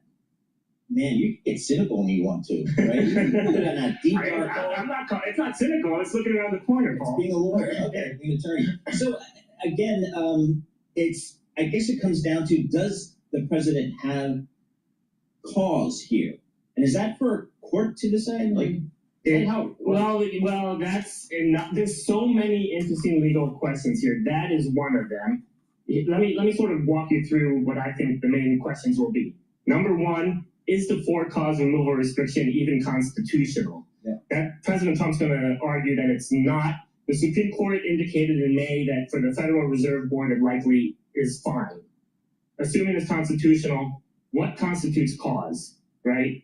There are other statutes that say it's inefficiency, neglect of duty, or some sort of malfeasance in office, which is also key because her mortgage applications were from 2021, right?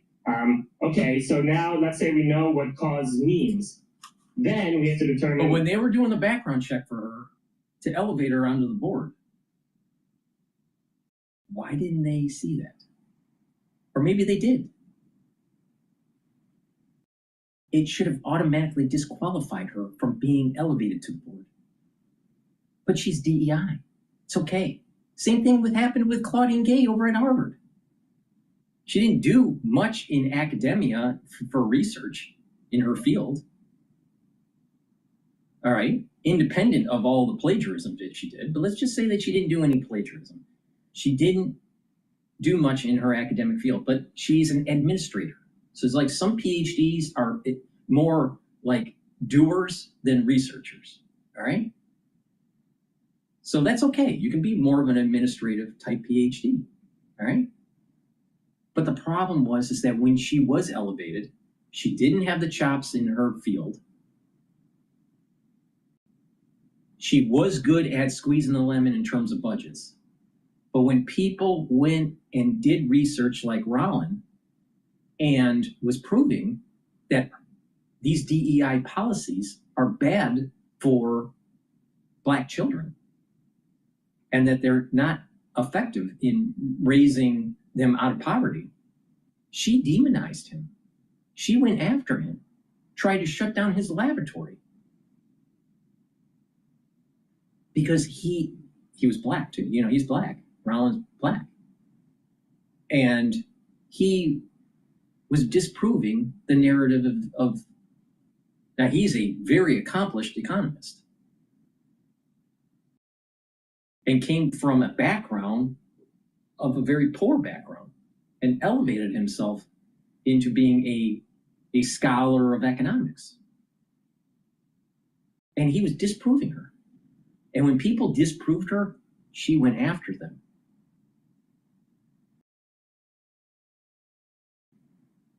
This is a problem with DEI.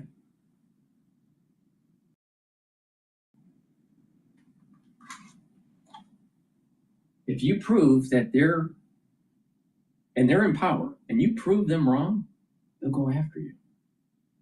They'll go after you. And so what happens is it creates other faculty members not willing to take the risk of losing their tenure or position or research funds. And they stay quiet. So there's a lot of quiet faculty members not willing to push back on DEI over in academia.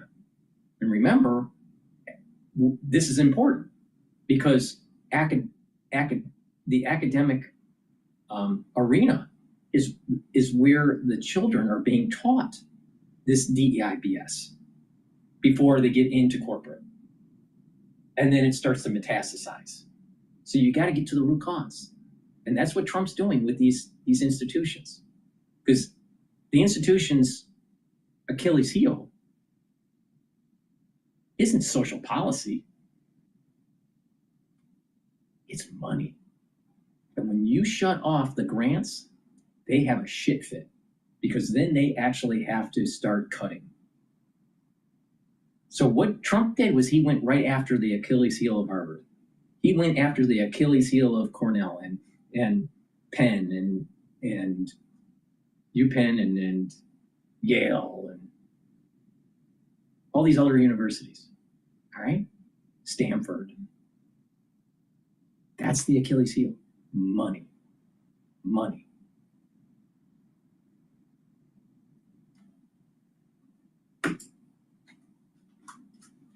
Did her conduct, or do allegations of her conduct, rise to that level of cause? Okay. Let's say we get an answer on that. Then the question is, who even makes that determination? President Trump will say, this is for me to decide, me, the president, not the courts. So that's going to be a huge issue. And then the last question is, okay. That question he's bringing up. The question is, should the Federal Reserve have as much autonomy, supposedly, as they think they have? Because if they have so much autonomy, then they could easily be captured by the banking lobbying group because of the revolving door at the Federal Reserve and its regional banks.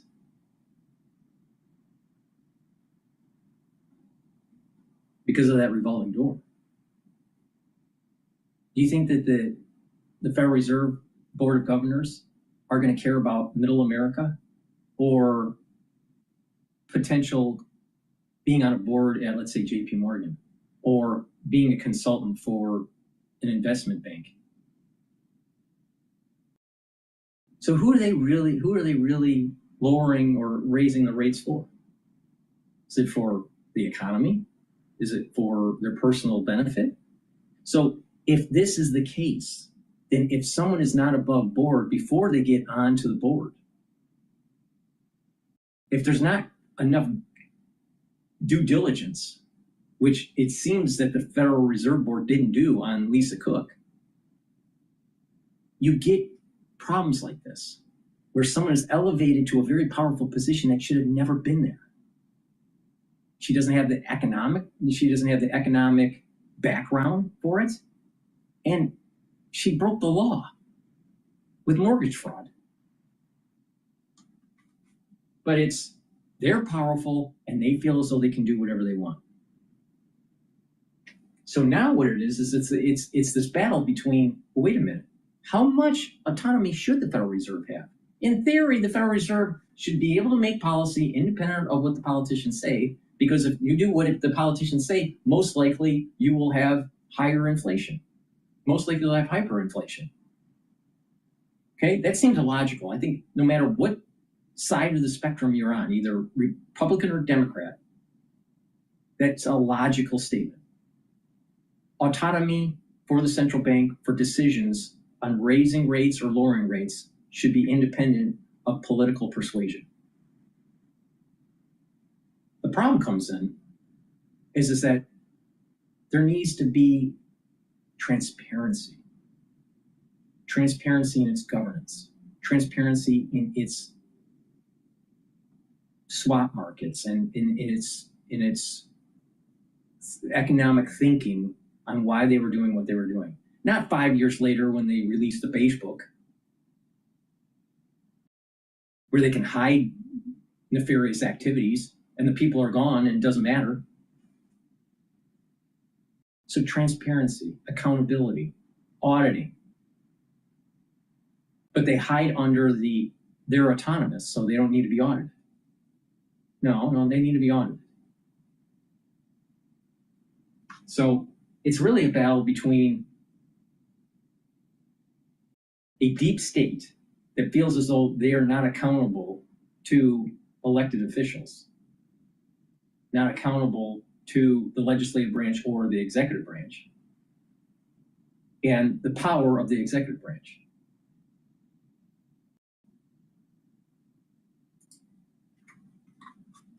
Was removed improperly. What's the remedy? Does she get reinstated, or does she just get back pay? Right. And forward pay for whatever she would have served out? So there's so many interesting questions. I think on most of those, the Supreme Court gave us a hint in May that they value Fed independence, and so they will side with Cook on some of those issues. So I believe she's filing this lawsuit in her personal capacity. So how does the Federal Reserve respond as an institution? Now, how many of those judges on the Supreme Court are captured. You ever wonder that? I bet a lot of them are. Now, who are they captured by? Powerful people. Now, the banking industry is pretty powerful. Pretty powerful. Why? Because they have a lot of money.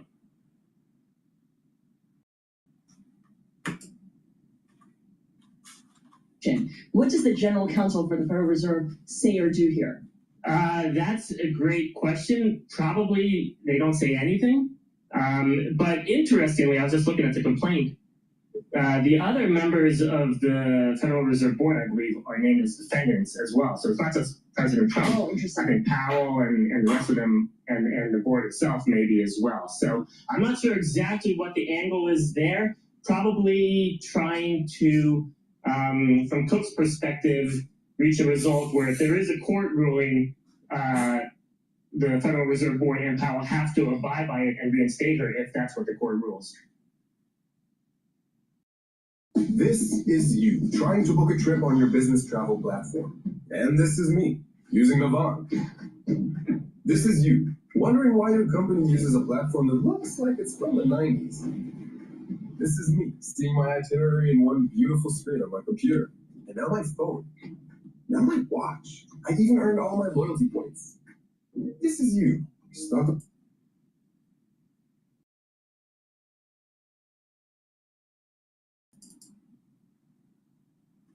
James Fishback is the CEO of Azoria, and he joins me now. James, you were at the Jackson Hole meeting last week. You asked Lisa Cook a direct question about mortgage fraud. She's been accused of mortgage fraud. Tell me what happened. Good morning, Stuart. I was at the Jackson Hole conference presenting Azoria's new research model that shows that President Trump and Secretary Bessent are right. Interest rates are at least 1.7 percentage points too high. And there I see Lisa Cook walking into the lobby on Friday morning. I got my Starbucks in hand and I asked her about these mortgage fraud allegations very respectfully. Moments later, I am escorted out of the conference and I am handed a criminal trespass notice. I am told that if I come back and ask Lisa Cook any more questions, I am going to be arrested. This is perhaps the saddest analogy for the Federal Reserve in 2025. If you question them, if you push back, if you even so much as offer... Let me get this straight. So you have someone that's asking a serious question. Not to demonize her, but just a serious question. The Federal Reserve pushes back because they want full autonomy. They don't want transparency. This goes back to what I was saying just a minute ago. The Federal Reserve is hiding.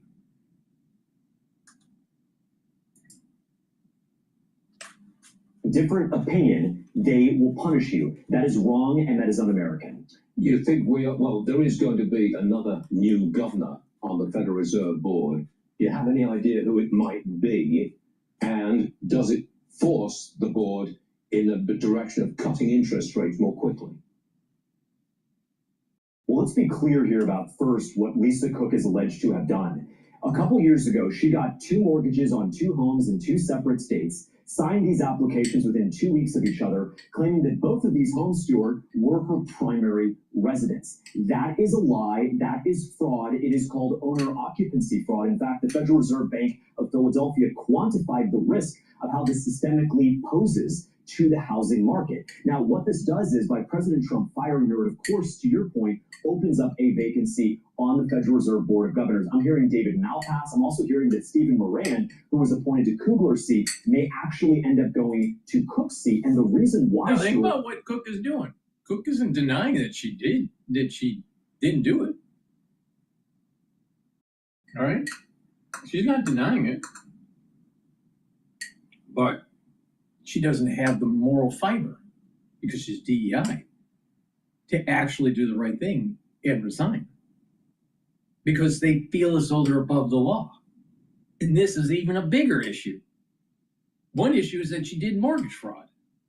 The other issue is that she thinks she's above the law, and she doesn't have the moral fiber to decide that stepping down was the right thing to do. Sometimes you have to do things that you don't like because it's the right moral thing to do. Now, talking about moral fiber. Fiber helps with your digestion. she's one big woman that seems to need a lot of fiber. She's full of shit. Is because Cook's seat runs until 2038, where Kugler's seat was set to expire this January. Do you think the market rallies significantly when we get the first of a series of interest rate cuts?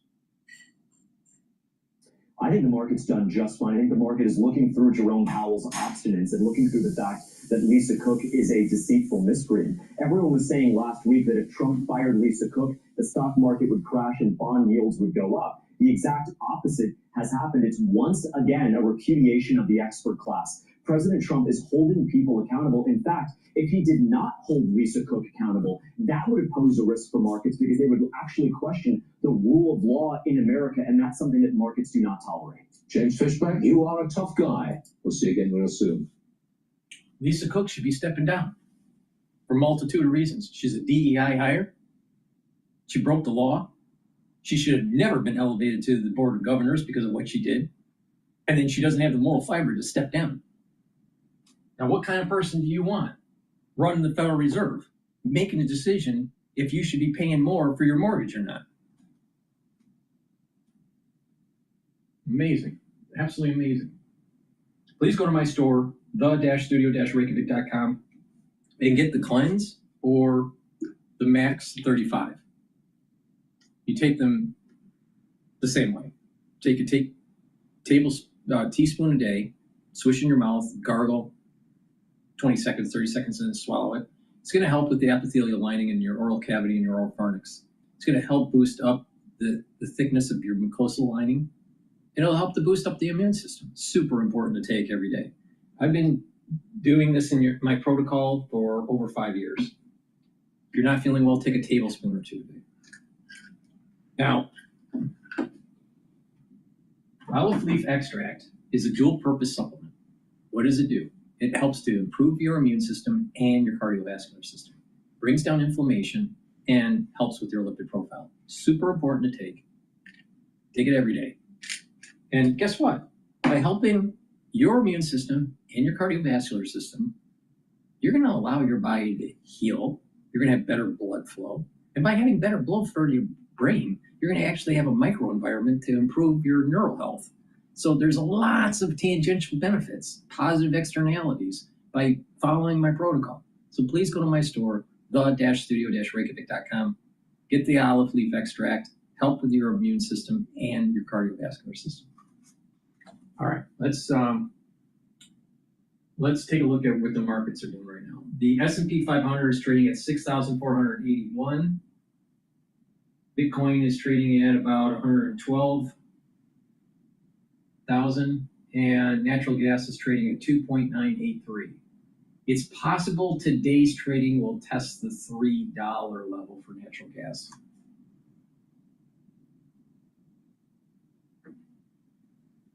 All right.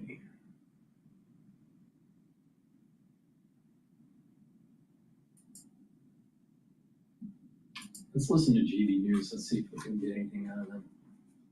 I couldn't afford it to, but I don't win anyway. Look, I see that founder doing everything. Sales calls at 7 a.m., customer support at midnight, social media. In post boxes in the UK from the Royal Mail. These are these old beautiful ones, the ones that we all know and love, the beautiful red post boxes. I'm guessing you've done quite a few of them around up and down the country. How do people, first of all, know where your work is?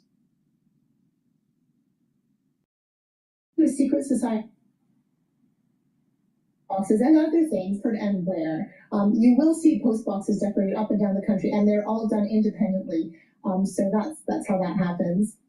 Beautiful. I've got one in my local area actually, and it's stunning. And the kids running around, they love it. They love looking at the different things you do. I don't know. I'm not too worried about postbox being decorated.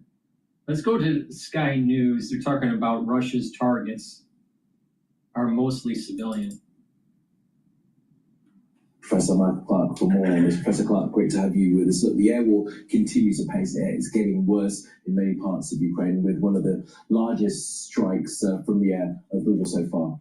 Yes, I mean, the Russians have left Kiev alone in recent weeks, but last night there were 630 drones and missiles across the country, but they went back for Kiev and caused quite a lot of damage, which has upset the international community who've been condemning it in general. Nothing yet from Washington, but we'll see what happens as the time difference works its way through. The Ukrainians too have been hitting back against the Russians with strikes on their refineries, but also they issued an interesting piece of film this morning of, they said, an attack in the Black Sea. Oh, yeah. Okay. An attack on the Black Sea fleet. And this is a drone attack on a Russian missile ship, which is what they say it is. And looking at it, this is an infrared, of course, so the definition is difficult because it's at night. But there are two sorts of missile launching ships the Russians use in the Black Sea fleet, corvettes and frigates. I think that's a frigate. Just the size of it, they just look like a frigate. If I had to guess, I guess it's a Reykjavik frigate, although I stand to be corrected. But those are the ships that are launching missiles in these nightly attacks. They're launching these caliber cruise missiles and others. And so the Ukrainians are claiming, I'm sure, to hit back against some of the weapon systems that are targeting their civilian areas on a fairly nightly basis. We can't confirm this is absolutely accurate yet. We're looking for more confirmation. We've only got this. We don't know when this attack took place, but we'll find out more, I think, in the next 24 hours. It's fairly convincing insofar as it shows what it shows. Yeah, so it shows them striking back, patching it as a weapon system that was striking their cities. Now, huge strikes overnight. Where are we in terms of this peace process plan? Well, lots of things have been talked about, partly because Steve Witkoff came back from Moscow recently with all sorts of ideas which President Trump latched onto, which the Russians have since said, but that's not what we talked about. But what is being gossiped about across Europe is that maybe some transfers of territory in these sorts of places that are outlined on the map. And the Russians are sticking on some of them and maybe indicating flexibility on others, and the Ukrainians are saying, well, we're certainly not going to give the Donbass up.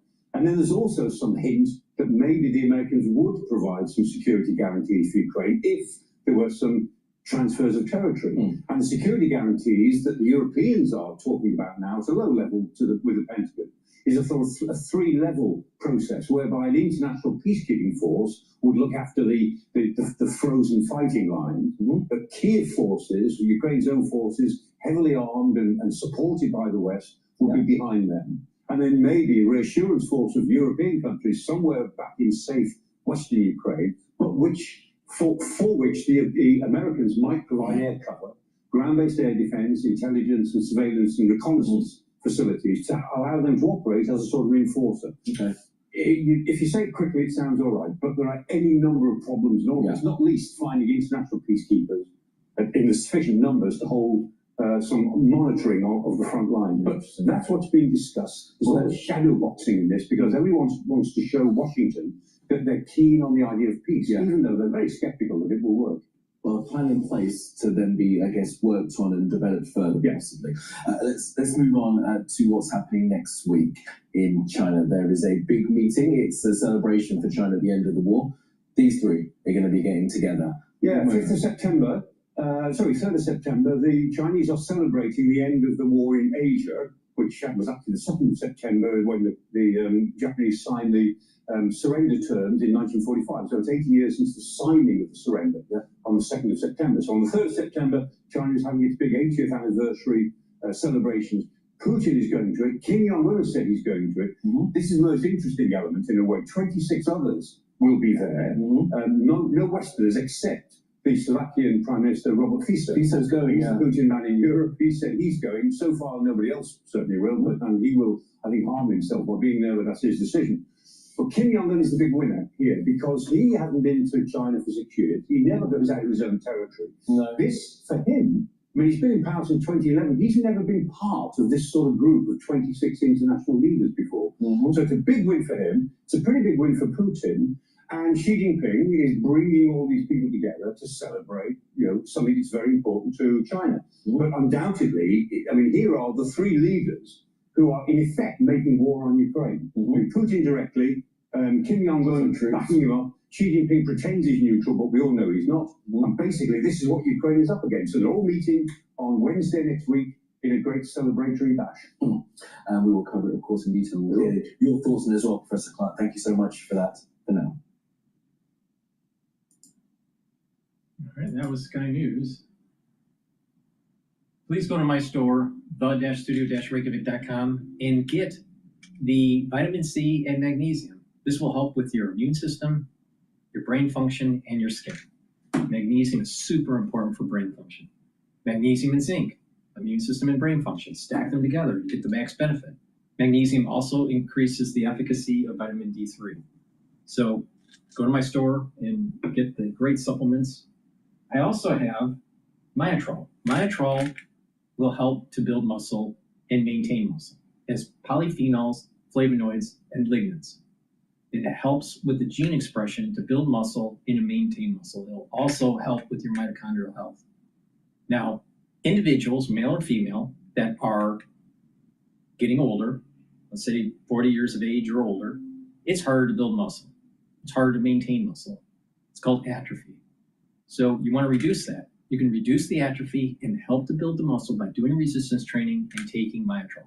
So please go to my store, the-studio-reykjavik.com, get the Myotrol, do the resistance training, get healthy. And by building muscle, you're also speeding up your metabolism, you're losing weight, you're increasing your bone density, you're helping with your musculature, and when you do that, you're improving your A1C levels. So you're helping with your blood glucose levels. Super important. So please go to my store, the-studio-reykjavik.com, and get the Myotrol. Now, if you're an athlete, younger or older, you will benefit from Myotrol. So you can also stack Myotrol with Gladiator Barley for even further benefits of gaining muscle. So please go to my store and get the Myotrol. Very high quality product. All right, let's listen to Jeffrey Sachs on France 24.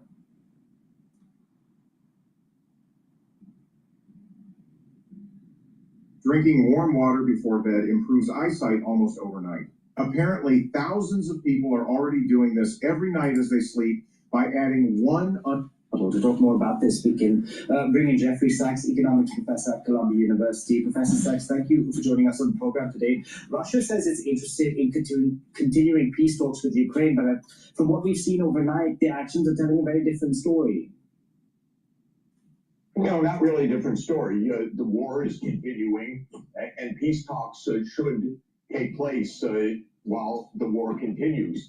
Russia has said it will not have a ceasefire, but it will have peace talks. Unfortunately, why not a ceasefire? Europe does not, because Russia does not view that as advantageous from its military point of view. But it is open to peace talks. Unfortunately, Europe, sad to say, does not engage directly with Russia. It goes to cry on the carpet of the because White the last House. time we spoke, you said this, and since then, Emmanuel Macron has picked up the phone and spoken to the Russian president. Yeah, when was the last time that he did that? A couple of weeks ago. He should pick up the phone today. I'm sorry, he should pick up the phone today. Donald Trump he rolled out the red carpet for the Russian president in Alaska. We saw what happened. There was a handshake. He rode in the beast. Things were good. And then from after that Alaska summit, one hoped that there would be a face-to-face with Zelensky. But now Russia says that sort of a summit takes a lot of time to prepare. But why, given that the summit with Donald Trump was put together in a couple of days? Because Mr. Zelensky says he must join NATO. Mr. Zelensky, who rules by But military even Donald rule. Trump has poured cold water over that thought. Good. Has Mr. Macron, President Macron, poured cold water over that thought? Has Starmer poured cold water over This that? is an important thing. I'm not a big fan of Jeffrey Sachs. All right? Because one, he rode the coattails of my research on the whole crisis in 2020, which I don't like people writing on my coattails and writing on and not attributing to who actually had the original thought. Secondly, Jeffrey Sachs fucked up the whole shock therapy for the economy for Russia when the fall of the Berlin Wall fell. He was part of the currency stabilization initiative. He fucked that up. All right. Now, let me replay what he just said to really hit home the point here. Because Mr. Zelensky says He must join NATO. Mr. Zelensky, who rules by But even military Donald Trump rule. has poured cold water over that thought. Okay. So with all that I disagree with Sachs in, because of what he did in prior years, all right, especially with the shock therapy with Russia, he's right about this part. Where did he say? Macron. What's happening in France? They have the debt spiral that is the same issue that the UK has. They can't allow for quantitative tightening. Now, where's the political centroid for the European Union? France. It's really Brussels, but it's really the French are in control.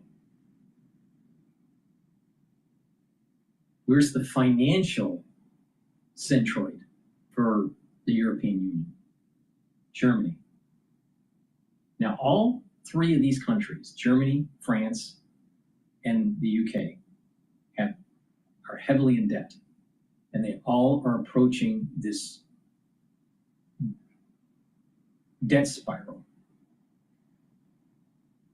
They can't allow for the ECB and the B of E to do quantitative tightening. So they just keep on fueling the flames. And if Trump is successful with the peace in Ukraine, the Balkans are going to start to become a problem because the UK is going to force the issue. Why? Because the B of E cannot do quantitative tightening. It's all about the debt and this aftershock from Lehman.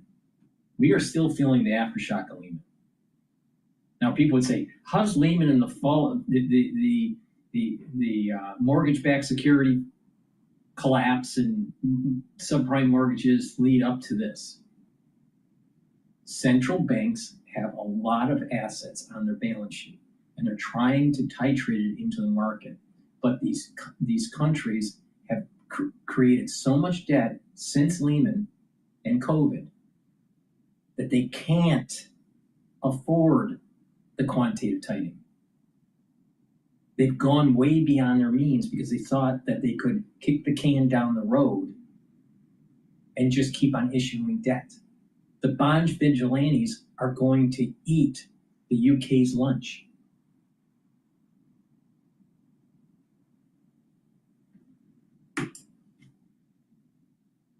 Good. Has Mr. Macron, President Macron, poured cold water over that thought? Has Starmer poured cold water over that? I mean, I think everyone knows, right, that if the U.S. president not everyone knows. The reason why is because the main reason has nothing to do with Russia. It's about quantitative tightening. Create a conflict and prevent the central banks from trying to normalize the markets. Because if they normalize the markets, the bond yields are going to go up. That means the debt financing for the government is going to go up, and they can't afford it. So who do they have to go to? They have to raise taxes, and then they're going to have social unrest. There's already social unrest in the UK. There's already social unrest with the French. There's a big problem here. Everyone knows the European leaders do not speak to their own public. That's why they're all so unpopular. They don't explain any of this. If they explained it, we would get to peace. If President Macron and Prime Minister Starmer and Chancellor Merz say today, NATO will not enlarge to Ukraine, that is done. Peace will come. They don't say this. I'm sorry. And they run to the White House instead of having European diplomacy with Russia. It's absurd, frankly. But the thing is that this is for the reason why you're listening to me, because I give you a unique perspective. You know why? Because I'm a polymath. I know how to build stuff. I know how to heal people. I know how to see the financial markets. Most people can't do all three. Guess what? he's not saying the elephant in the room. It's about the debt at the central banks on their balance sheet. They can't do quantitative tightening. And he's a fucking economist teaching at Columbia. Peace on your continent. Honestly, the United States is too unstable, too far away to be the way to make peace. Europe and Russia should talk with each other, period. This is the biggest mistake of all. Instead, what they do is they... He's right. He's right about that. But he's still not telling you why it's happening. Probably because he doesn't fully understand. Because he's just looking at this from a geopolitical lens and not a central banking lens, even though he's an economist. Once again, very well-known person that can't get it right. A professional that can't get it right. Times with Zelensky, who says nothing but zero on everything, contrary to what he almost signed in April 2022. And then the Europeans beg Trump. Come on. Beg Trump? No. Talk with Russia. That's what a proper Europe would be doing. Professor Sachs, so what options does the West have here in stopping this war from continuing? Because as you know, the EU continues to... Oh, thank you for asking, France 24. This is DrPaulCottrell's opinion. If you have peace with Ukraine, what will happen is that there will be a price signal in the financial markets that will suggest that the central banks will now need to do quantitative tightening. When they do that, the assets that are being sold in the market, there's going to be oversupply. Those assets, because they are treasuries and mortgages, right? The yields will go up. When UK and France have to issue new debt, they're going to be paying at a higher interest rate. So the only way out of that is tax more people, but then it'll cause civil disobedience. And the power, there will be a power struggle within politics. So they would rather have a war on the Eastern Front than to allow that to happen. So what will happen is that you're going to hear within 6 months rumblings of war in the Balkans.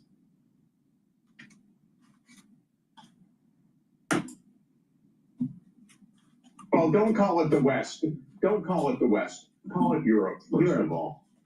Okay, because they were happy to have the dialogue which Donald Trump started with Vladimir Putin. As you said, they all went to the White House and patted Donald Trump on the back for even re-engaging with Putin and trying to bring about a peaceful settlement to end this war.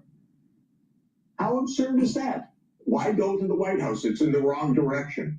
Go to speak with the Russians. Speak with Minister Lavrov. I speak with both sides all the time. There is room for peace. But what the Europeans do is they meet with Zelensky. What does Zelensky say? He says, we must join NATO, not an inch of territory, no neutrality. I reject all of that. We must gain every inch of ground. And then the Europeans... And that is feeding into the military-industrial complex. It's feeding into this idea that we're on a war footing. The central bank has to help us. Don't do the quantitative tightening. Keep the assets on the balance sheet that you've accumulated during COVID and during Lehman crash. We are still feeling the effects of Lehman because of bad policies at the government level and at the central bank's level. We are still feeling Lehman. Yes, we stand with Zelensky. And so the war continues. How absurd is this? But people in Europe should, the leaders in Europe should behave like leaders. They don't need Donald Trump. They need to speak directly with their counterparts. Professor Saxon, is this fear in But Europe? professor, you're from Columbia, an Ivy League institution. You're an economist that fucked up the Russian economy. Guess what? What's the root cause of what you're saying? What you're saying is true. What's the root cause, Professor? It's the B of E, the Bank of England. They can't sell their assets into the market. I want him to say this because it is obvious.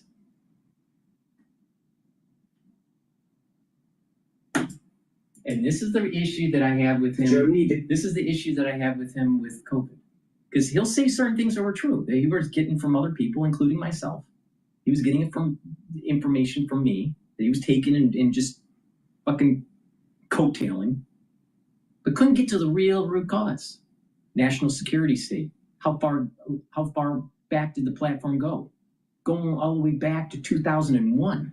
SARS platform is that development arc was over 20 years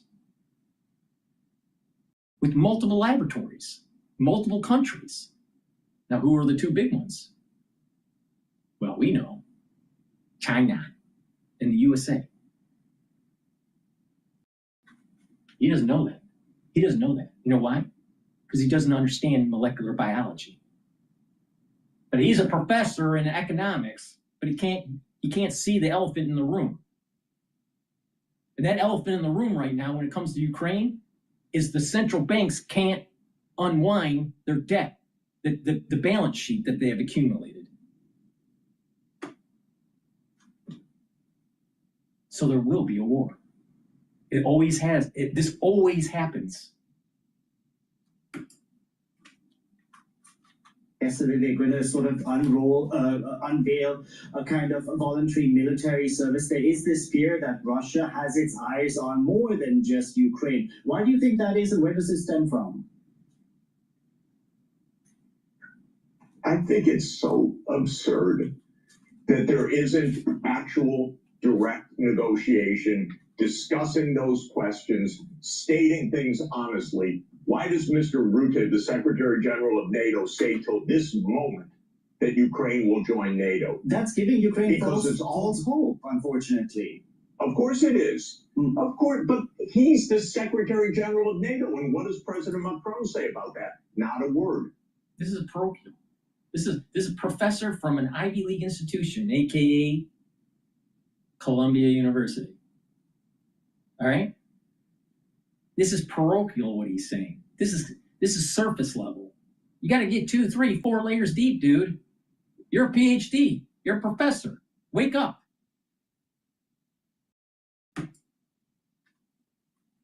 What does Chancellor Merz say about that? Not a word. What does Starmer say about that? Not a word. Not one of them is honest with the Ukrainian people or with their own people. Not one of them is engaged in proper diplomacy. So, Professor diplomacy is not in diplomacy is not in Washington.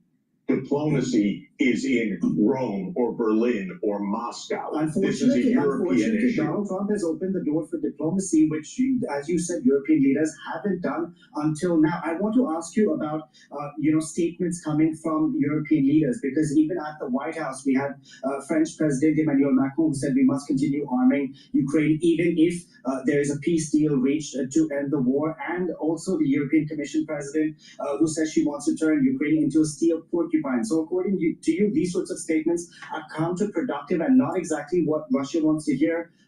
They got to go into a war footing because they have financial problems. It always is like this.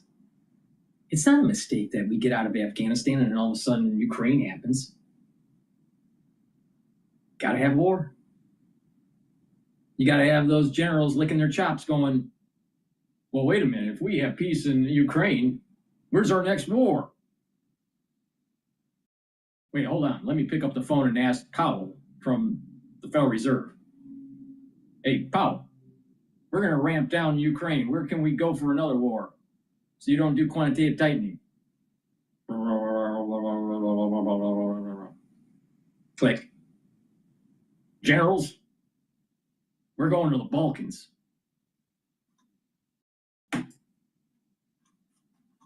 Bring this war to a close. Don't make statements like this in public. Sit down and negotiate with Russia directly. Come on.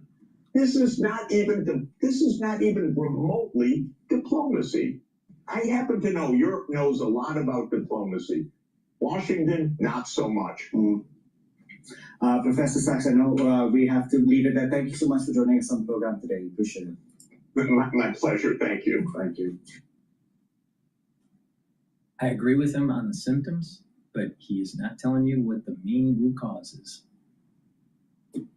Please go to my store, the-studio-reykjavik.com, and get the vitamin B complex. Vitamin B complex revs up your metabolism, helps with your mitochondrial health. The first 4 B vitamins in this complex will boost up your energy levels because it works with the electron transport chain and produce ATP. And vitamin B complex through vitamin B12 is going to help with your neurons. Super important, especially when you get older. Clarity factor, talking about neurons here, clarity factor will get rid of brain fog. You'll be able to concentrate. And by taking this regularly, you're going to improve your memory. And by improving that neuroplasticity, you're going to be able to think faster and retrieve memory better. So please go to my store, the-studio-reykjavik.com. Drink it with filtered water. Clarity factor, very powerful supplement. And stack it. Stack vitamin B complex with clarity factor is a neurostack. So please go to my store, use discount 5. You get $5 off. And if you take clarity factor and vitamin B complex and help with your neurons, maybe you will see the light. Maybe you will see the elephant in the room. Beware of the Bank of England.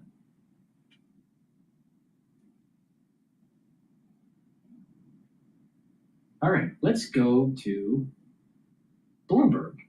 This clip talks about the IMF warning fragility in the financial markets. Ooh, that sounds like right up my alley.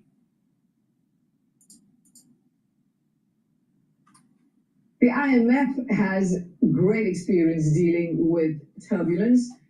You know, there was a period when you had the end of Bretton Woods going off the fixed exchange rate to the dollar and the dollar to gold. That change happened and the IMF adapted. And we are obviously now in a world with big shifts in terms of how countries work with each other. The IMF has always functioned as trying to do the art of the possible, which is do the best you can given the constraints, and done it very successfully. So if ever there was a time for this institution, it's super important now. It has the ability to bring different countries together around the table, good discussions to happen on the in the economy, on the outlook.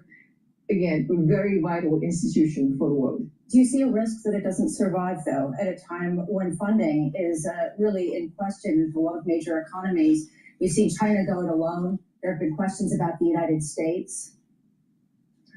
Firstly, the IMF's funding structure doesn't rely on any budgetary support from any country. So it's in a very strong place because of that.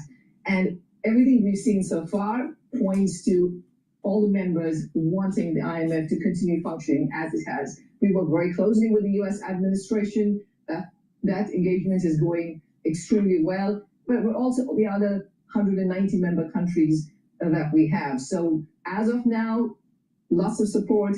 Of course, the environment has changed and the IMF is going to adapt to it in this new geopolitical environment that we have. But it has a lot of experience dealing with these kinds of events. One thing that you've done during your tenure at the IMF is really study the change in the geopolitical relations. Now let's just walk through this in a way that only Dr. Paul Cottrell could do. Because obviously, Professor Jeffrey Sachs can't. All right. Let's say France, Germany, England. Let's focus on France and England for a second. are issuing debt. They have a deficit. They need to finance it. Their tax revenues are not as high as they were hoping because their economy is starting to falter. And so they do stimulus and they issue more bonds, and the bond yields start to go up. And it's getting to the point where they have to go back to the population, and they write into law higher taxes for the middle class, and maybe even for the wealthy on the margins, because the wealthy are well-heeled. They have white shoes. They have lawyers. They have lobbying groups. So taxes are going up. The economy starts to falter even further. And the bond vigilantes start to drive up the yields on those bonds. So when they start to issue more debt, they have to pay higher interest. And so the interest keeps on going to the bondholders. And eventually, they start attacking the currency. They start attacking the sterling. They start attacking the euro. And there's instability that's starting to be created with other countries. And then the IMF and the World Bank have to come in to try to stabilize the currency exchange. This is why it's so important to pay attention to the canary in the coal mine, Great Britain.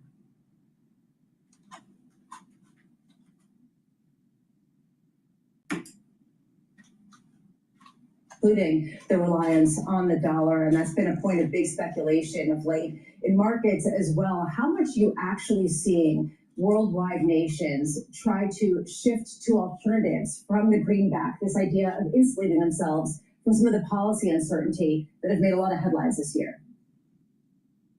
So we do see small shifts on the margin, right? We are seeing countries diversifying out of the US, but again, on the margin, because they were so exposed to the US, several of them are hedging against dollar risk. We're seeing some of that too. But I think the narrative that somehow something is dramatic. But think about this. You have countries that are moving away from the dollar, which is a risk-free asset, and it's the cleanest shirt in the laundry basket, right? Then all of a sudden you have a financial crisis in the UK, France, Germany. Where do you think those investors are going to go? Do you think they're going to go to France? Do you think they're going to go to the UK? Maybe Germany? Or would they go to the United States of America? God bless America. Where would you put your money in that kind of economic turmoil? You'd be putting in the United States. I'm telling you, what is being set up here, if they can't solve this problem by cutting social programs in the UK, it's setting up for the next George Soros to arise, because they're going to be able to short the pound and short their bond market. And you're going to see billionaires being created by breaking the UK and the Bank of England. It's setting up just like what Soros did. Changed about the behavior of the dollar. It's really too early. People point to the correlation between what's happening with long-term bond yields and the strength of the dollar, saying, well, that's changed, and therefore something has changed dramatically. That's not the case. You take a long enough period, the relationship between the dollar and the borrowing costs is, it can move in different ways. So there's nothing unprecedented. But of course, these are still early days. We shall see where all of the shifts in the global economic order are headed, and I think that's. But if we didn't have a fully autonomous central bank at the Federal Reserve, maybe we'd be able to have our senators and our congressmen and women asking Chairman Powell, do you have a swap market arrangement with the Bank of England? What about the ECB? How big is that swap arrangement with the currency? What's our exposure? They won't tell you. They won't tell you.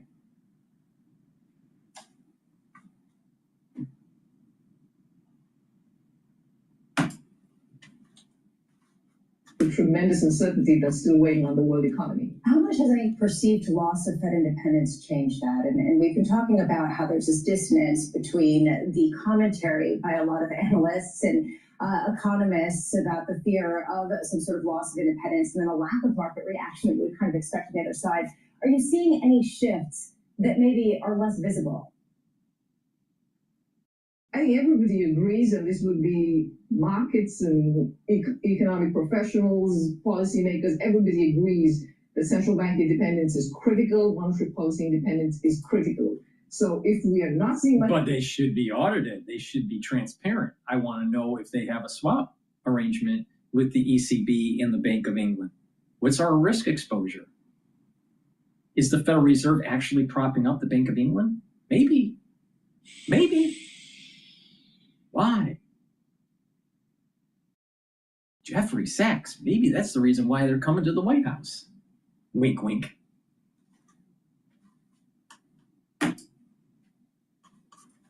Market reaction, it must be that people think that, well, that independence is still intact. That independence has been critical to bring down inflation from the high levels we saw post-pandemic. Inflation expectations were anchored. Because of that, inflation came down. So I don't think there's any ifs and buts about that. It must be that everybody still believes that independence, especially operational independence in terms of setting monetary policy rates, will be maintained. So you reject the idea that the market's just somehow ignoring or we... Such independence, but they can't really sell their balance sheet because it would blow up the economy. Because Lehman and COVID were so big that literally these banks can't unwind the toxic assets. It's almost like central banks stopped being central banks. They ended up being almost like nuclear toxic dumps for the financial market. Or something like that. You think the market's speaking and that we should listen to the market? No, I just think that everybody at this point is functioning under the fog of uncertainty. I mean, there's really a lot of information thrown out there. Separating the wheat from the chaff, it's not that easy. And so I think everybody is on wait and see mode. And right now, at least, of course, I think that the markets are putting very, very low probability on any big negative event. That may be excessive. I think there's more to worry about than what the markets are showing right now. But again, we should have to wait and see. GETTR, let's put some of these things together. If you look at developments in the UK, in France, the inability to address fiscal concerns and find that additional fiscal space, the latest developments here in America as well. Are you witnessing, do you think we're witnessing a convergence between the kind of dynamics we typically see in EM with DM? Yes. And do you think those terms are useful anymore in quite the same way? That is a great question. That finally someone actually, the developing nations have reached a level of debt where they are mismanaging just like in an emerging market. And there is going to be a fat tail event that's coming. Now, I can't tell you exactly what day, I can't tell you what year, but it's coming. It's coming. And UK cannot fix its problem. That's the thing. They can't fix the problem unless they cut off the social programs. And if they cut off the social programs, you're going to have major political instability. They can't solve the problem. So in the long run, betting against the Bank of England is a good bet. Betting against the bond market for the developed nations, for the UK and for the individual countries within the EU is a smart move. Now the question is, will that create a contagion into the United States? Will that, because it's affecting markets so much that will it bring the United States down? Now, we're betting that we're going to have growth because of AI, growth because of economic clustering and bringing back manufacturing. So as the economies start to falter because of mismanagement in the EU and in England, and we do see these productivity gains and a growth in our economy based on the economic clustering, then we'll probably weather the storm. But what if AI doesn't bring the efficiency that is promised? What if the economic clustering doesn't come back to the United States? Then you're seeing the United States falling in the same debt trap as England. Now, with these other countries, they don't have a chance to benefit from the potentiality of this economic clustering and AI effect in the United States because of the mismanagement of their markets because of socialism. So we are the best dirty shirt in the laundry room, right? But the question is, will we have the luck to be able to weather the storm when they will have their economic collapse? This is going to happen. It's not going to happen tomorrow. It's not going to happen next week, but it's going to start tremoring. It's going to be a tremor, all right? And with these tremors, it'll get more violent and more violent and more violent and more violent. And it get to the point where there's going to be a war. There's a real war, not a metaphorical war.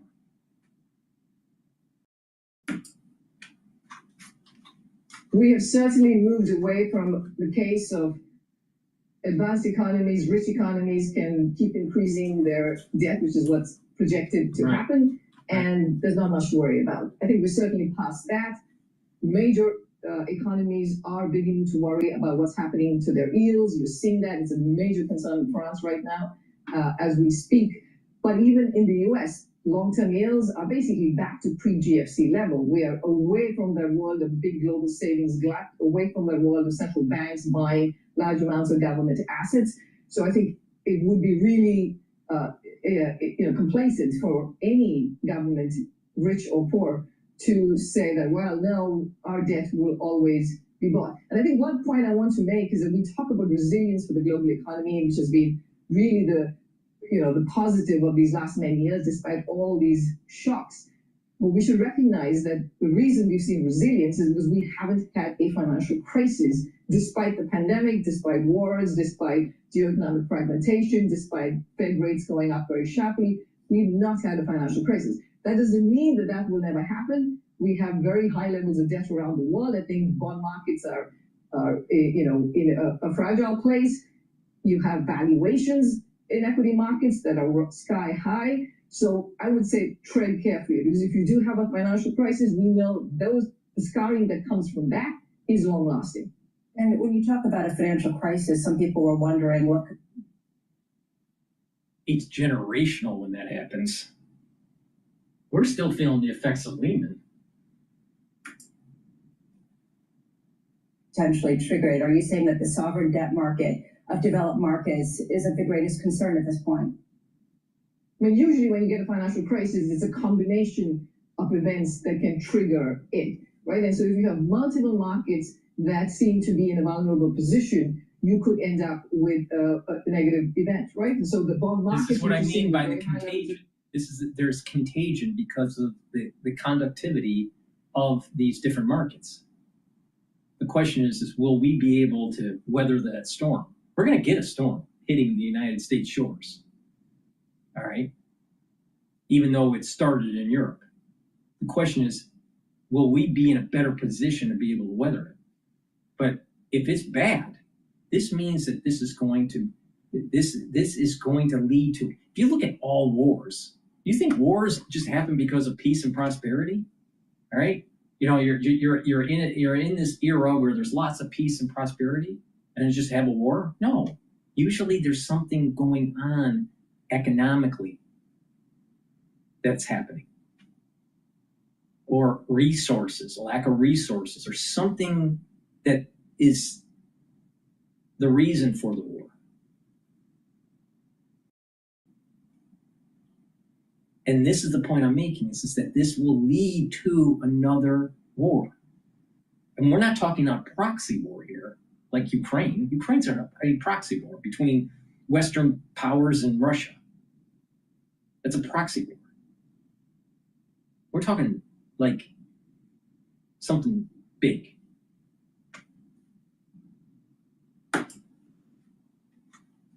And fragility associated with that, equity valuations that are very high. Yes, there's a promise that maybe AI will truly transform the world, but as we know from the dot-com bust, even a technology like the internet that did transform the world went through a boom-bust cycle. Yep. So that combination, non-bank financial institutions, we've never had a crisis where they've been as right. This goes back to what I was saying a couple of videos ago about the private equity and the private debt industry that's starting to balloon out, and that they're trying to have provisions where you can even invest in private equity for your 401k, which I think is stupid. They're non-banking institutions that aren't regulated. So they act like a bank, but they're not regulated. All right? Now, nothing's going to happen out of that.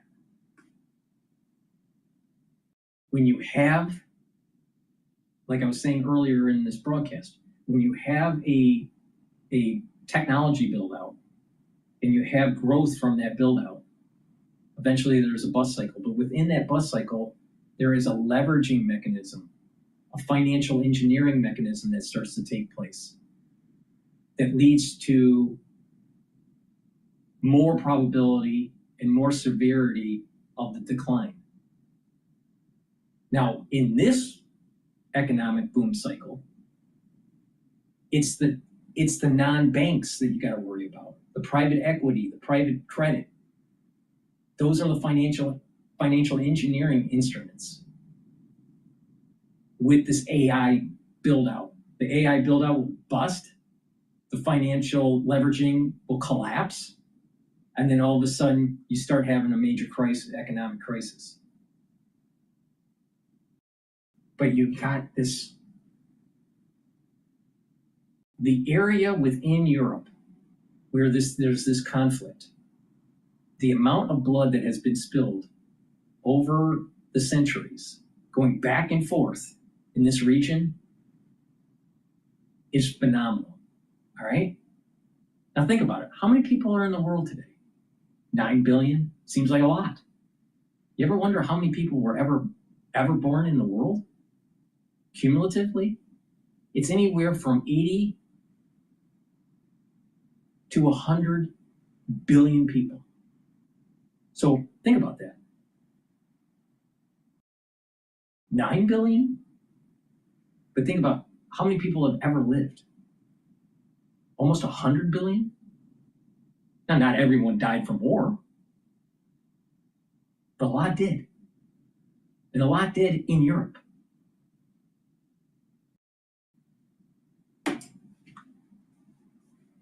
As they are right now, the amount of corporate borrowing that's happening with NBFIs much higher than pre-2019. So there's a lot that looks stretched at this moment.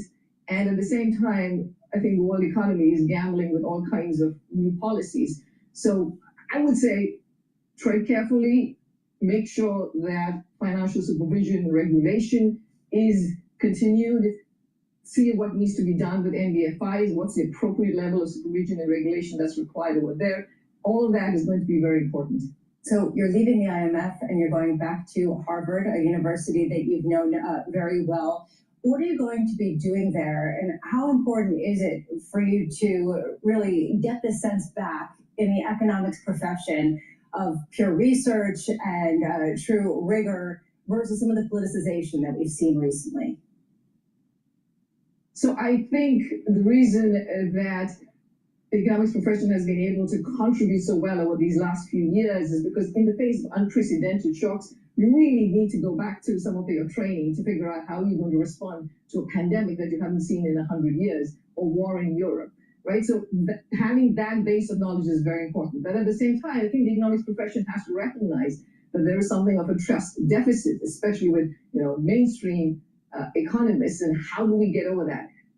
There's broad consensus in the economic profession that open trade, central bank independence, super important. Those are the crown jewels for good economic policy. And yet the policy direction is away from that. So I think there is absolutely some bit of soul searching, some bit of stepping back and asking yourself, how do you solve this trust deficit? How do you make sure this, in this new world of communication, that the good ideas still come through? If you listen to her very carefully, she is saying exactly what I'm saying. Please go to my store, the-studio-reykjavik.com, and get the digestive enzyme complex. This will help with your pancreatic health. It's going to reduce the load on your pancreas. It'll allow you to digest your food, carbohydrates, proteins, and lipids. You'll be able to absorb those nutrients easier. This will also help if you're an athlete, because it'll help you to break up your pre or post-workout fuel source. If this was available when I was in triathlons back in my 20s and 30s, I would have been taking this as an athlete. But I didn't have it. But the whole point here is just that if you're older, you need to start taking care of your pancreas. No matter if you're healthy or not healthy, right? Your pancreatic health is super important. Why? Because you don't want to turn into Steve Jobs, right? He's dead as a doornail. You know why? Because of his pancreas. So please go to my store, the-studio-reykjavik.com, and get the digestive enzyme complex. Now, Goodnight Formula has tryptophan, melatonin, GABA, and passion flower for you to be in those 3 to 5 cycles of REM sleep and deep sleep. So you're detoxifying your central nervous system, you're well rested when you wake up, and you're consolidating memory. Chronic sleep deprivation can lead to early onset of dementia because you're not detoxifying your body. You're not consolidating memory when you're not sleeping well. Also, when you sleep well, you're slowing down the aging process. All right? So please go to my store, the-studio-reykjavik.com, get the Goodnight Formula, very high quality supplement.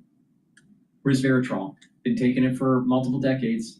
I must have said that 1,000 times already on my shows, all right? But I've been taking it for decades. Resveratrol stacks really well for with C60, Clarity Factor, NAD+, ubiquinol, the Goodnight Formula.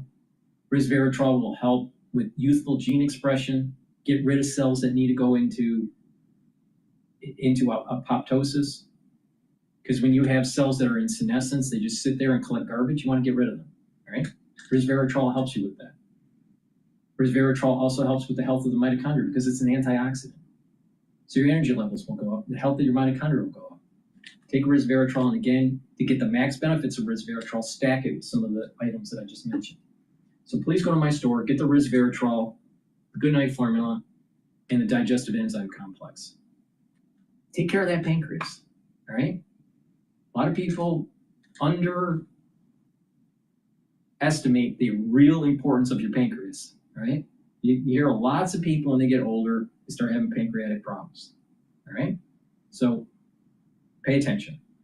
Please go to my store, the-studio-reykjavik.com. I want you healthy, all right? It's in your power, and we all benefit from it. If you're healthy, and your next door neighbor is healthy, and their next door neighbor is healthy, and the community is healthier, the cost of healthcare goes down. The society is more productive. Please go to my store, the-studio-reykjavik.com. All right, let's listen into Balance of Power from Bloomberg. Designed to hurt rather than to improve the public's health. How about that? Robert F. Kennedy Jr., the Secretary of Health and Human Services, showed up on Fox to talk about this morning. Here he is.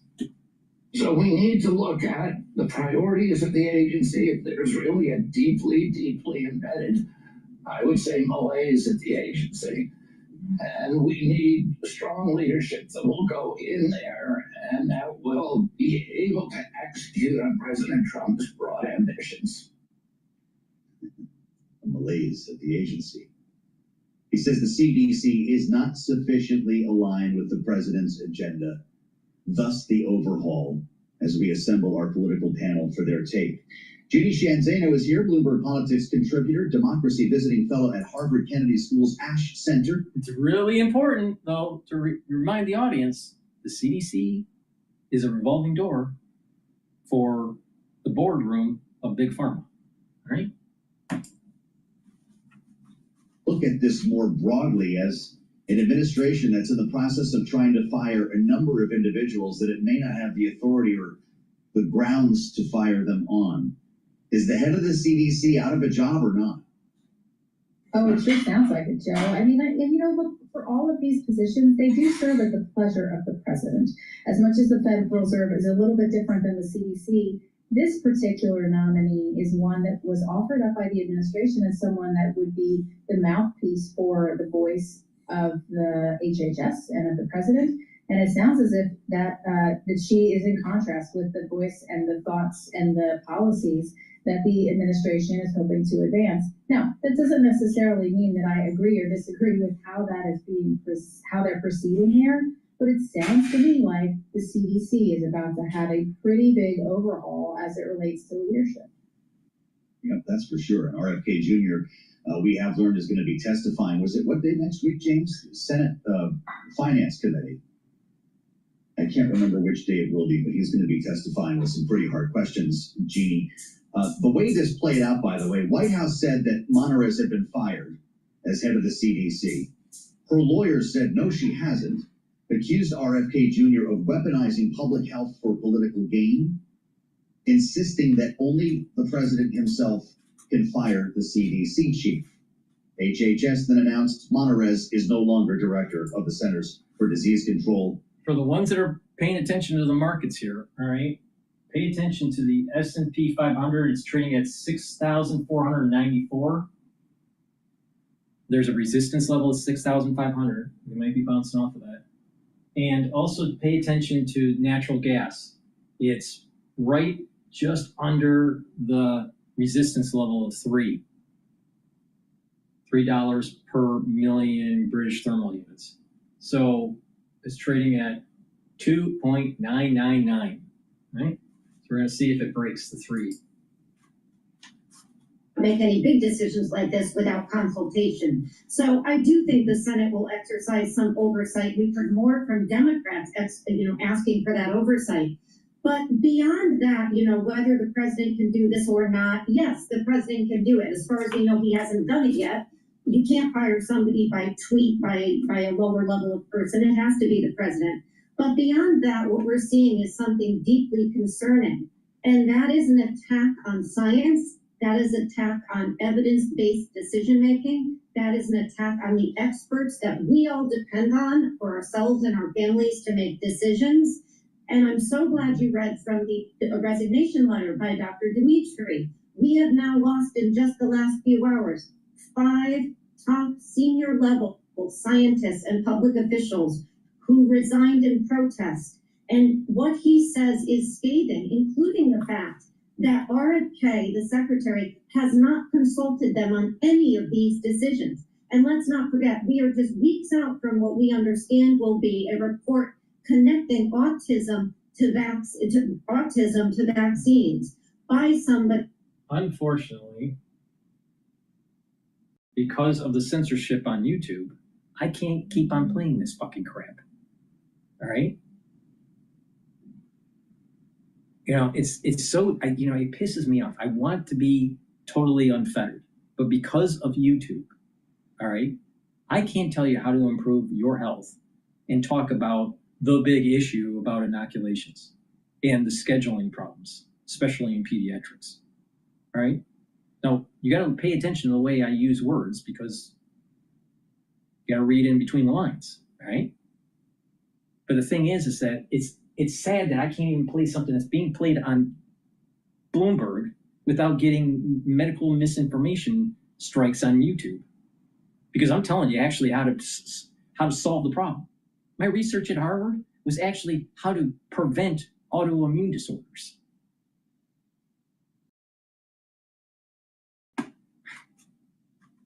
How to bring down the titer level by, all right, when you get an inoculation, you get titers, right? Titers are the concentrations of your antibodies. Well, there's a way to actually get that going down. And so it's all about bringing down inflammation. It's all about bringing down the titer level. Because if you bring down the titer level, you have less issue with tissue destruction from the antibody. Oh. But Dr. Drew is, he knows better. The psychiatrist. Now, it's a shame that I can't play it because I'll get a strike on this channel. It's fucking bullshit. It's fucking bullshit what's going on YouTube. All right, let's shift over to something a little bit more benign for YouTube.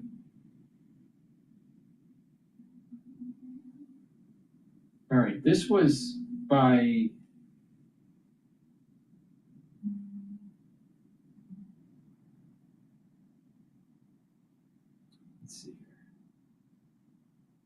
this is NBC. This is about Trump's 50% tariff on India.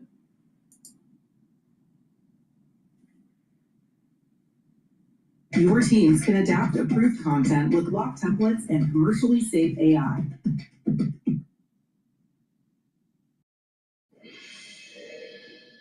And welcome back. President Trump's sweeping tariff hike on imports from India officially took effect today, with goods from the country now facing a 50% levy, one of the highest in the president's tariff toolkit. The rate was initially set at 25%, but was doubled to punish the country for purchasing Russian oil, as the White House tries to ramp up pressure on the Kremlin economically to reach a peace deal with Ukraine. Here's National Economic Council. Let me just pivot to a little bit of an insight with what Bloomberg is saying about RFK Jr. and the CDC. All right, we have lobbying of the CDC through Big Pharma, and people that get into the CDC eventually either are coming from Big Pharma or are going to Big Pharma after they leave the CDC. So there's this revolving door. So they get very powerful positions on the board of these Big Pharma companies. Well, if they help with pushing certain types of drugs that are going to be approved by the FDA or the CDC or whatever, right? So this problem is also in the FDA. The CDC and the FDA are two different organizations, but the problem is the same, all right? If you do things to help the Big Pharma out, it'll help you in terms of getting a better position on the board. On top of it, there is this capturing effect where, especially with the financial markets, they need the new drug that's going to be approved by the FDA, right? Or the CDC decides to change the scheduling to ramp up more inoculations for pediatrics. And so Big Pharma stocks will continue to go up. So there's an incentive to just believe the science, even though maybe there's no placebo in the research, all right? So there's the big problem, is that the financial markets are in bed, right, with the problem. They want to keep the stocks keep on going up for Big Pharma, and Big Pharma is in lots of pensions, so it affects people's retirement savings. So this thing's way bigger than just the scheduling problem with pediatrics. I digress. Sorry about that. Earlier today.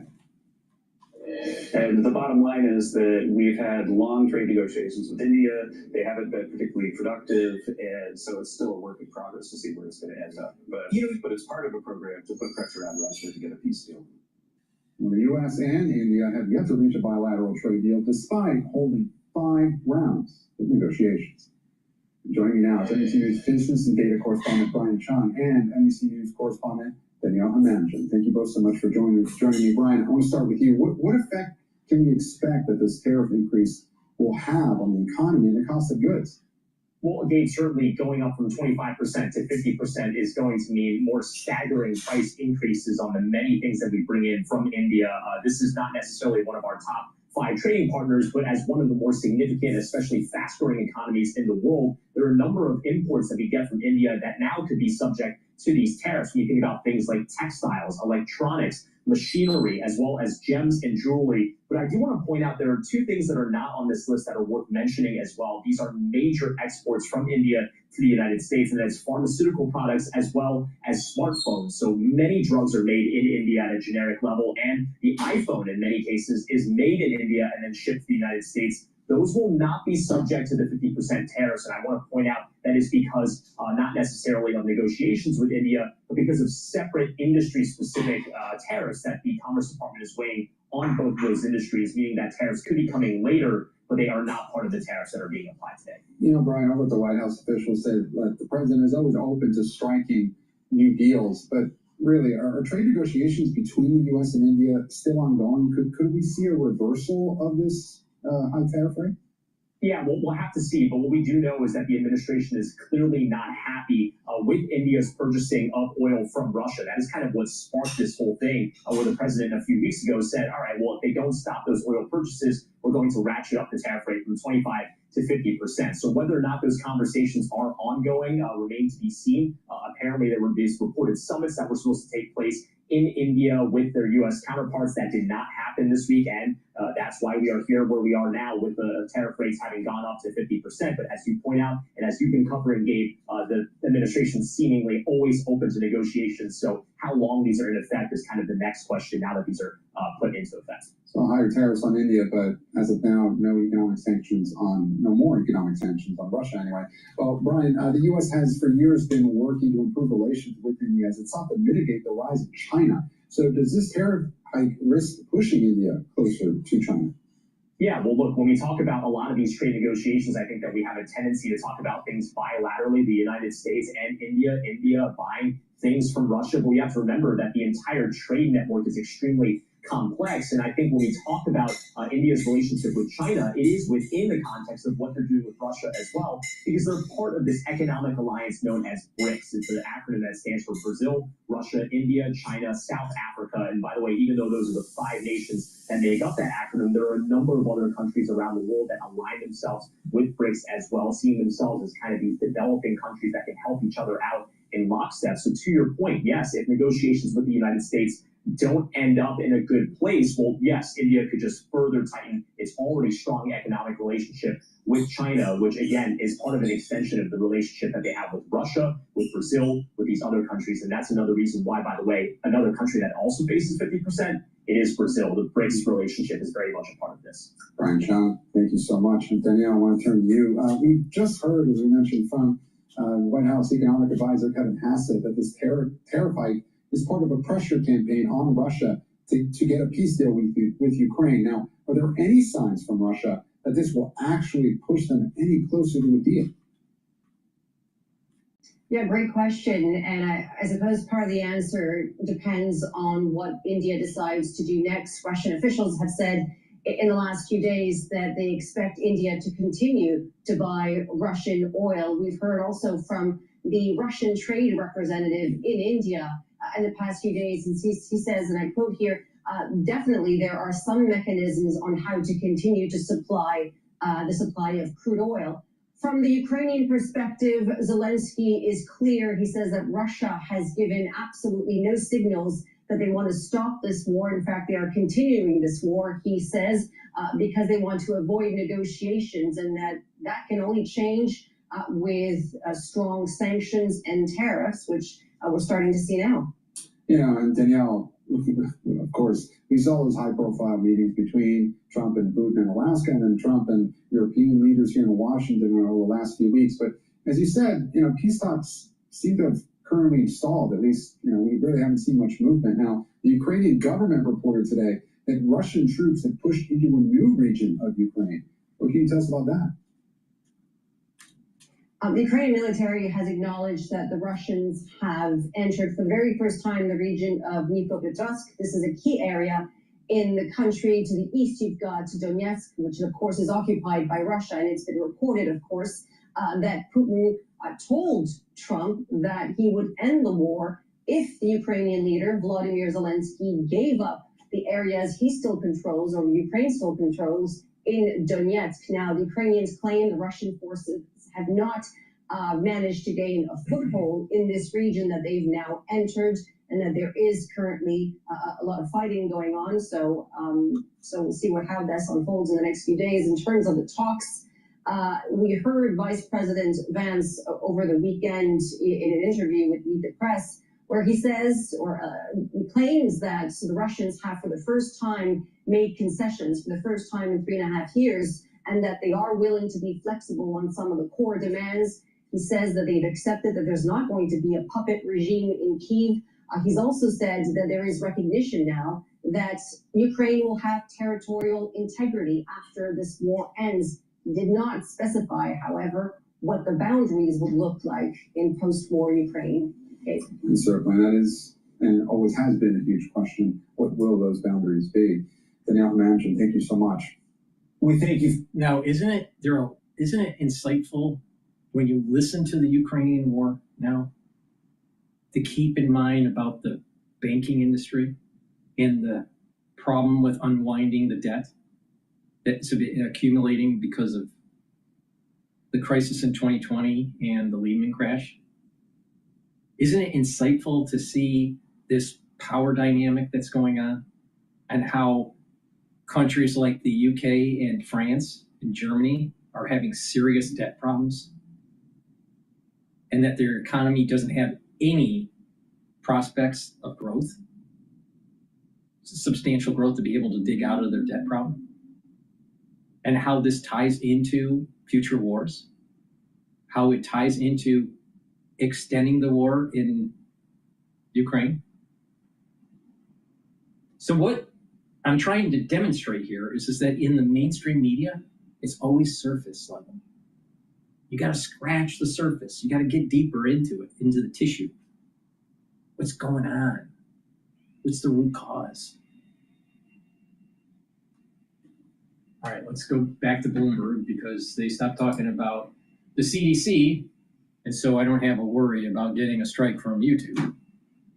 But it's amazing. I live in a free country, yet YouTube doesn't allow me to speak. Their FOMC meeting while the broader case about the firing plays out in court. Of course, that issue here has to do with what we have been talking about, this issue of cause. The White House today, in a statement through the White House press secretary, says that the White House has found sufficient cause to fire Cook, and that this is well within President Trump's right, his domain, to do so. However, the idea of cause, it's not explicitly defined. This is outlined in Section 10 of the Federal Reserve Act of 1913 that says he has to prove this cause. But historically, it's been meant to mean malfeasance, neglect of ignoring duties while on the job. But at this point, these are just allegations. No formal charges have been brought. I was pretty struck during your conversation with White House Trade Advisor Peter Navarro yesterday, who gave us a little bit of insight into how the White House might be playing this down the road, saying that it doesn't matter, that these allegations have to do with her private conduct, nothing to do with her job at the Federal Reserve. Now, in that filing, we did hear from Cook's attorney, and we got perhaps an outline of some of the arguments to come. She didn't explicitly deny the allegations. Let's switch to live now, because they have Al Sharpton talking about DEI. Al Sharpton speaks about DEI rollbacks. He wants to promote more DEI. Wonder why.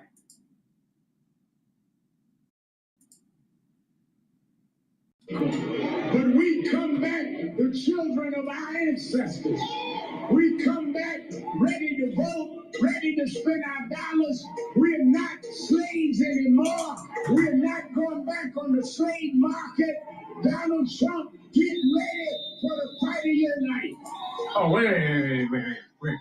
wait, Al Sharpton, you do realize that the Democratic Party is the party of slavery. You do know that. You do know that the KKK came from the Democratic Party. You do know that even in the Nixon administration, there was pressure from Texas to put to slow down the progression of civil liberties. So the southern states were still, even in Nixon's administration, which was a Republican, all right, we're trying to claw back some of that civil rights stuff. But most of those states were Democrats. And was even very prevalent under LBJ.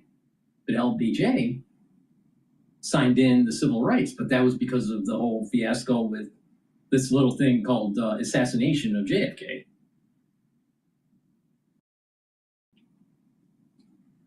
But the point I'm making here is just that blacks are on a urban plantation. The Democratic Party wants the blacks to vote in a block. Don't vote like a human being. Don't vote as an independent voter.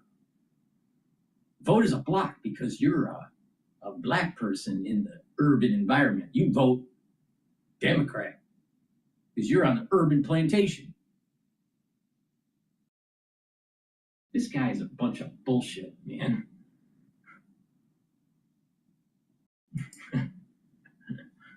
And you take the Dow Jones, we're going to factor in. We're going to take our dollars where we respect it, and we're going to close down where we reject it.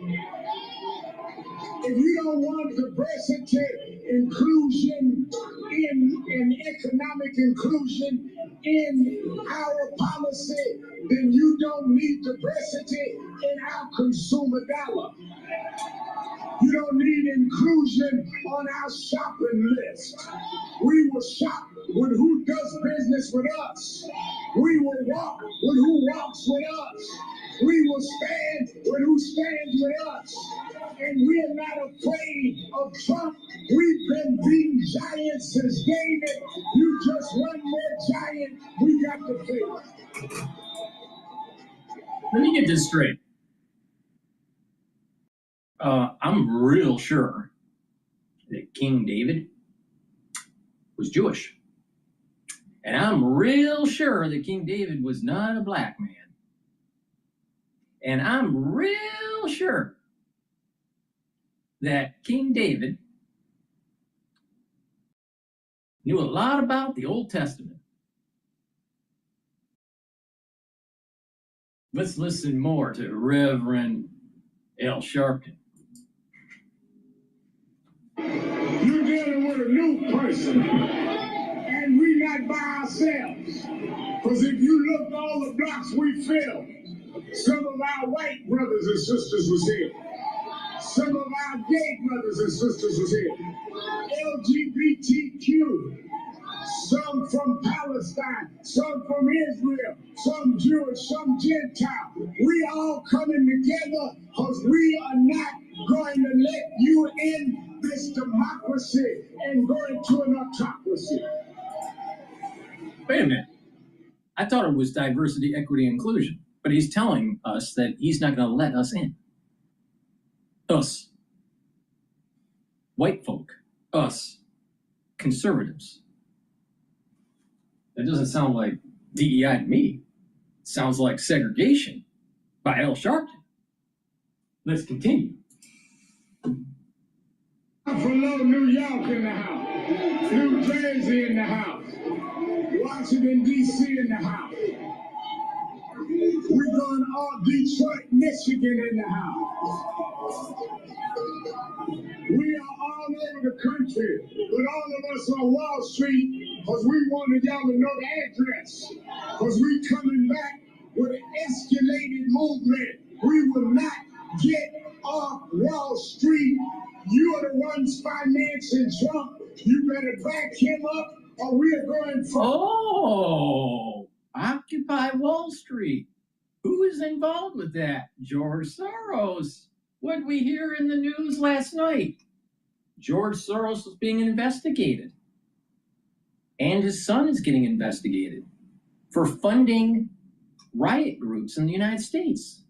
Oh, how's that? It's so interesting. Let's listen to Al Sharpton. The one that's still on the urban plantation. Vote Democrat.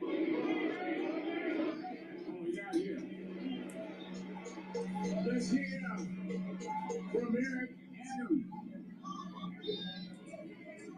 Oh, he's not here. Let's hear from Zoran Mandani. Oh! Let me get this straight. A Fiasco on Wall Street by Al Sharpton. Introducing Mandami, the communist. There's your equity and inclusion. It's time to fight back, man. Is the dream still alive? We know that dream lives on in every single person who is here today. It is a dream that we have heard time and again that it has to be deferred.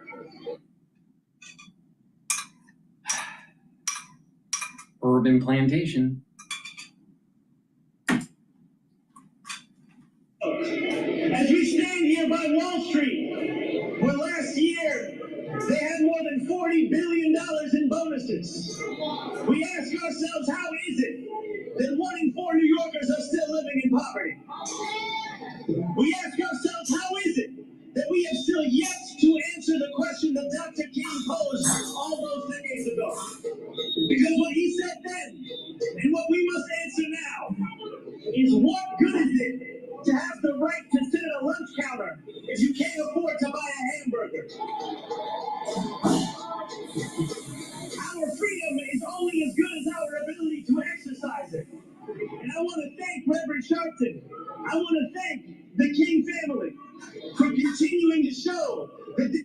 All right, so we do see Caroline Levitt here walking up to the podium. Let's listen in. Good afternoon. Good to see all of you. I want to begin. Nice segue from Live Now, from rhetoric of the urban plantation going to the White House with a white female, blonde, that is religious. Adults were also injured during this horrible tragedy. This was the first morning mass of the school year for these beautiful, innocent children, and this sacred religious service was desecrated by an evil monster. We are all eternally grateful to the heroic law enforcement officers and first responders whose courage and swift response aided all of those impacted by this horrible tragedy. As Director Kash Patel confirmed yesterday, the FBI is currently investigating this shooting as an act of domestic terrorism and a hate crime targeting Catholics. President Trump signed a proclamation yesterday following his call with the governor of Minnesota, Tim Walz, acknowledging the victims and their families and directing flags to be flown at half-mast. President Trump and the First Lady encouraged the entire nation to join all of us in praying for the victims and their families as they face unimaginable grief and loss. The White House and the FBI will continue to provide further updates as they become available. I also have a quick scheduling announcement for you today. The president will travel to New York City on. All right, let's go back to Bloomberg here. Listen in. But I'll tell you, big problem with them Mamdani bringing socialism to a capitalistic city like New York. But if you're a minority, you better vote Democrat, because that's what a Democrat does. You don't think, you just vote. You don't even read the bill, you just vote for it, according to Nancy Pelosi. Vote for Democrat. Of the national sort of social fabric as a result of conflict in terms of interests between parts of the country. So we've been through a lot, but I think we've never had what the founders were, even after all the great work they did on the Constitution, still concerned about. And that was, they were very concerned about the one thing that could happen, and that's the man on the white horse, the person who is somehow able to pursue his own individual goals, to pursue his own power, to somehow appeal to enough people to get control of the country. That's what they were worried about. And we've never had that happen here before. And we're having it happen now. That's what this is. That's what this is. That is absolutely what this is. And all you gotta do is put together all the stories that you and all the other media report on to go back over 6 months. There's enough people in Congress that are captured by the deep state and lobbying groups that if Trump egregiously did something that warranted a impeachment, even with controlling the House and the Senate for the Republican Party, he would get impeached. But nothing's there. So this is just barking up the wrong tree. Your viewers. I think the viewers of Bloomberg are the kind of people who think seriously about stuff and thinking seriously about. People that listen to Bloomberg do think seriously, but the problem is there's some groupthink at Bloomberg. There's a lot of orange man bad syndrome at Bloomberg. You know why? Because if you don't bring back the economic clustering and you keep it into China, you can still buy cheap spatulas at Walmart. And China can continue buying the debt that's being issued, and inflation will continue to go up, and the rich will continue to get richer. Because guess what? When the equities go up, they always go up faster than inflation. And most people that are rich have equities. Now you wonder why, after the crash, they always seem to be able to buy a home. They don't want Trump to be successful because he's moving the cheese. He's taking Wall Street's cheese away. Many thanks for your insights. Joining us today on Bloomberg TV and Radio. This is Bloomberg. These guys are a bunch of, it's important to listen to so you know what you're up against, all right? You're up against people that have a lot of power, a lot of money, and a lot of education. Not the stupid people on CNN. The people you need to really worry about are the ones that are moving the financial markets. Please go to my store, the-studio-reykjavik.com. Get the collagen. Why? Because you don't want to look like Aaron Brown on CNN, right? You notice that she's really aging? She's not taking my collagen. Maybe I should give her a free supply. So please go to my store, the-studio-reykjavik.com. Take the collagen. It's going to help with your skin, help with your nails and your hair. It's going to help with your musculature. It'll help with your bone density, the health of your joints and your cartilage. Super important to take. It's a powder. It's a month's supply. Mix it with soft foods, filtered water, a smoothie, or even just with milk. I take it with soft foods. But take it every day. And guess what? You're going to improve your health, especially if you're doing resistance training. Take Boomer Boost. Boomer Boost is 68 nutrients.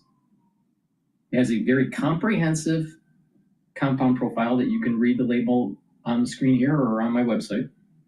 And it'll target multiple systems. It'll slow down the aging process. All right? The systems that it really focuses on is cardiovascular health, boosting up your brain function, boosting up musculature, revving up your metabolism, and boosting up your energy levels. It does other things too, but those are the main ones. And when you do this on a regular basis, you're actually going to improve your immune system. You're going to improve your endocrine system. You're going to notice that your body is functioning the way it should. So take it every day. It's a great way to get healthy. So please go to my store, the-studio-reykjavik.com. Magical stuff, really powerful. And get the lignans and the ashwagandha root. Stack them together. Helps with the immune system and your cardiovascular system. Lignans, it's an antioxidant, so it's going to soak up free radicals. It brings down inflammation. That's important for your vascular system and your immune system and your joint health and your brain function. Because if you have a lot of inflammation at the cerebral level, guess what? Your neurons die. You don't want that. Trust me. My father died from ischemic dementia. It's a terrible way to die. Please go to my store, the-studio-reykjavik.com. ashwagandha.com. Get the lignans. Take it every day. Ashwagandha root controls cortisol levels and blood glucose levels. By doing that, you're bringing down inflammation. You're helping your vascular system and your immune system. Have you noticed the theme here? If you improve your immune system, you don't get sick. If you improve your immune system, you have less chances of the big C, all right?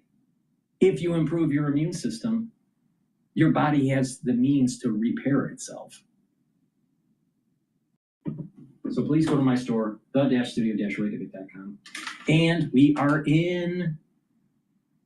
approaching the season, the fall season, the winter season. And people have a tendency to have sore throats. So you want to mitigate that irritation in your throat. And you got to mitigate it right away. So I have lozenges and drops, very high quality. You want to take them right away so the problem doesn't fester. The drops have 100 in each bag. They're smaller than the lozenges.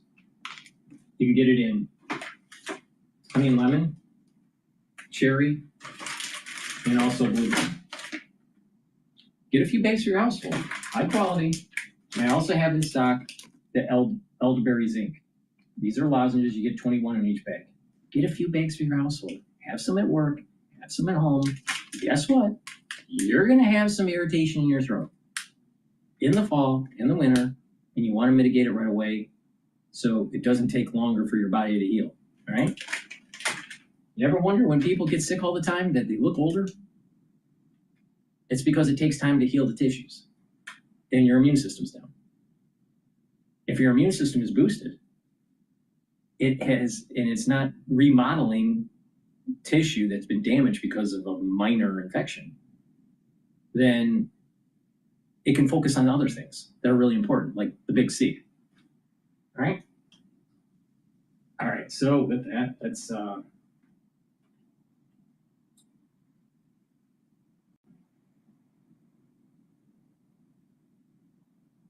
this is interesting. Let's listen back with the presser at the White House. Any U.S. city. This is J.B. Pritzker's legacy, by the way. For 7 consecutive years, Chicago has had the highest murder rate among U.S. cities with more than 1 million people. In 2024, just last year, Chicago's murder rate per capita was 3 times higher than Los Angeles and nearly 5 times higher than New York City. That's more than double the murder rate in Islamabad and nearly 15 times more than Delhi. Out of Chicago's 147,899 reported crimes this year, that's how many crimes have been reported in Chicago since January 1st. There have only been arrests in 16% of them. These numbers are unacceptable. There have been more illegal guns recovered in Chicago than in New York City and Los Angeles combined. The number of reported motor vehicle thefts last year was more than double the number in 2021. Another American shithole brought to you by the Democratic Party.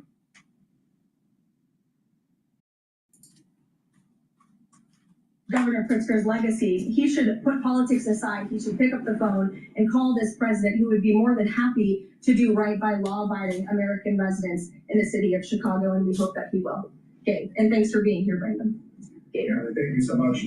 First on the firing of the CDC director, first, who will replace her? And then also, overnight the White House said that she did not align with the president's agenda. Dr. Menard's attorneys say that she refused to rubber stamp unscientific, reckless directives and fired dedicated health experts. What specifically did she do wrong? Look, what I will say about this individual is that her lawyer's statement made it abundantly clear themselves that she was not aligned with the president's mission to make America healthy again. And the secretary asked her to resign. She said she would, and then she said she wouldn't. So the president fired her, which he has every right to do. It was President Trump who was overwhelmingly reelected on November 5th. This woman has never received a vote in her life, and the president has the authority to fire those who are not aligned with his mission. A new replacement will be announced by either the president or the secretary very soon. And the president and Secretary Kennedy are committed to restoring trust and transparency and credibility to the CDC by ensuring their leadership and their decisions are more public-facing, more accountable, strengthening our public health system, and restoring it to its core mission of protecting Americans from communicable diseases, investing in innovation to prevent, detect, and respond to future threats. That's the mission of the CDC, and we're going to make sure that folks that are in positions of leadership there are aligned with that mission. Briefly on another topic, however, last week, a judge on an environmental concerns lawsuit said that the administration has 60 days to wind down operations there. State officials did. The administration has not been shy in fighting back against what it calls activist judges. But why is it backing down this time? We're not backing down. We've always said that we are going to continue to fight in the court of law for what's right, because we know that what this administration is doing with respect to all policy, but also immigration policy, is above the books, and we're abiding by our nation's immigration laws. And we think it's despicable that an activist judge has inserted themselves in this migrant detention facility to the point where DHS is now having to relocate these illegal immigrants to other detention facilities around the country. That is an unnecessary burden on the Department of Homeland Security and these agents who should be removing these criminals from our community. That's what the American people elected this president to do. So we've always maintained, Gabe, we're going to comply with court orders, but we're also going to fight back on them on the merits of the law. And DHS is in compliance while we disagree with this decision, and we'll continue to fight it in court. Let's go to, hey, go ahead, thanks so much. So just following up on the CDC hiring, are you anticipating other changes there at CDC in addition to that firing? And is the administration going through in a very sort of organized fashion? Is there a task force that's going through high-level appointees to see who is or isn't aligned with the mission? Or to expect more changes? Not to my knowledge. I understand there were a few other individuals who resigned after the firing of Ms. Monterez. One of those individuals wrote in his departure statement that he identifies pregnant women as pregnant people. So that's not someone who we want in this administration anyway. So if people are not aligned with the president's vision and the secretary's vision to make our country healthy again, then we will gladly show them the door. Can I just go to the back? Thank you, Caroline. Behind you, Andrew. Go ahead. Oh, thank you, Caroline. The military deployment that President Trump has sent to the Caribbean Sea close to the shores with Venezuela is massive. It's much more that is needed to simply counter a cottage operation. Is President Trump considering launching military strikes to military installments or facilities in Venezuelan soil? I won't get ahead of the president with respect to any military action or questions about that ever. But what I will tell you is that many Caribbean nations and many nations in the region have applauded the administration's counter-drug operations and efforts, and the president is prepared to use every element of American power to stop drugs from flooding into our country and to bring those responsible to justice. And as I've said from this podium before, the Maduro regime is not the legitimate government of Venezuela. It is a narco-terror cartel. Maduro is not a legitimate president. He is a fugitive head of this drug cartel. He has been indicted in the United States for trafficking drugs into our country, and it is the utmost responsibility of this president and this administration to prevent the illicit flow of drugs into our country and to protect citizens from those deadly poisons. Brighteon. Thanks, John. I have two questions for you. Sure. Democrats, including former White House Press Secretary Jen Psaki and Minneapolis Mayor Jane Frey, attacked prayer and pushed gun control in the aftermath of yesterday's shooting. What's the White House's response to their comments? Yes, I saw the comments of my predecessor, Ms. Psaki, and frankly, I think they're incredibly insensitive and disrespectful to the tens of millions of Americans of faith across this country who believe in the power of prayer, who believe that prayer works, and who believe that in a time of... I'm still waiting for Psaki to inform the public on all those times that she told them that she was going to circle back. She must be dizzy. Americans of faith. And I would encourage Ms. Psaki to pray for these families themselves who need it right now more than ever. Minneapolis glazed over the fact that the shooter was confused in their gender identity. Does the administration believe that this element needs to be investigated in the shooting? All of the elements are being investigated in the shooting, absolutely. Which is why part of the reason the FBI director came out and immediately confirmed that facet of the investigation. John. Thanks a lot, Caroline. Two questions on two separate issues. First of all, the drone and missile strikes that took place overnight in Ukraine. General Keith Kellogg, the president's special envoy, has described these attacks as egregious. Do you agree with that description, and do you view President Putin as an impediment to getting peace between these two countries? Well, it's not about if I agree, it's about what the president thinks, and I know what the president thinks because I talked to him about this. He was not happy about this news, but he was also not surprised. These are two countries that have been at war for a very long time. Russia launched this attack on Kyiv, and likewise, Ukraine recently dealt a blow to Russia's oil refineries. They have taken out, as a matter of fact, 20% of Russia's oil refinery capacity over the course of their attacks throughout the month of August. So the president is continuing to watch this intently, and this killing, unfortunately, will continue as long as the war continues, which is why the president wants it to end. And that's why he's worked harder than anyone to end this war, which would have never started if he were president, but perhaps both sides of this war are not ready to end it themselves. The president wants it to end, but the leaders of these two countries need it to end and want it to end, must want it to end as well. And I think the president will make some additional statements on this later. My second question has to do with, I just had one more, if I may. It has to do with the president's intention to remove Lisa Cook as a member of the Federal Reserve Board.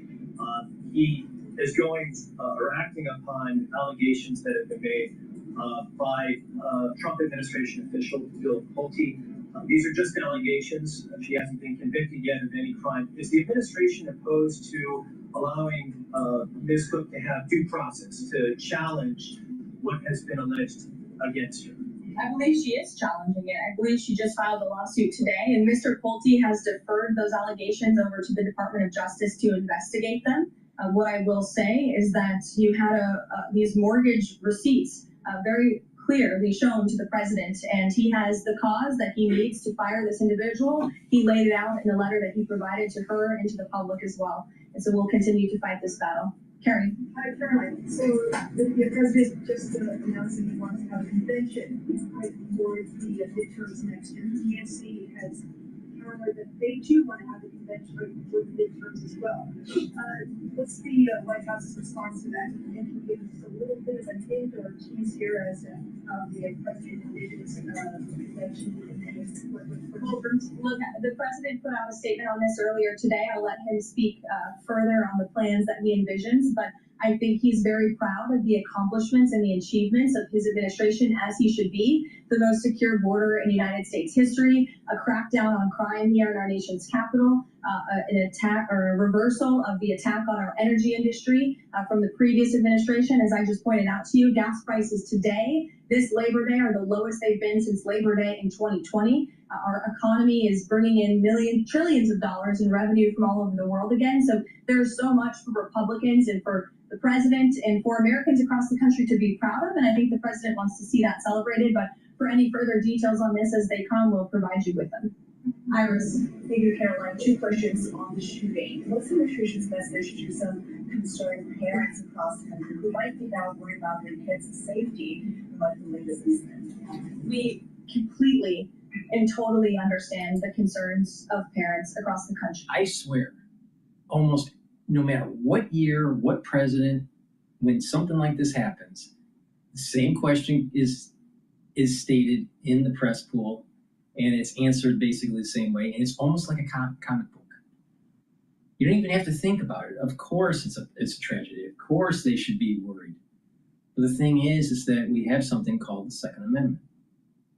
And there's also this issue that these kids today are on psychotropic drugs they shouldn't be on. The psychology departments and the psychiatric departments are over-medicating these kids. On top of exposure to chemicals that affect their endocrine system and their hormonal levels, and the pulse from social media, the pulse from mainstream media, the pulse with movies of gender dysphoria, and trying to normalize it. And all of a sudden you have kids, because of the stress of just being kids today, on top of all these other elements that I just mentioned, that leads to a catastrophe. So should the parents be worried? Yeah. And they need to mitigate the problem by staying away from these fucking psychiatrists. They need to mitigate the problem by detoxifying their environment. You got to mitigate the problem by reducing their exposure to these impulses from social media.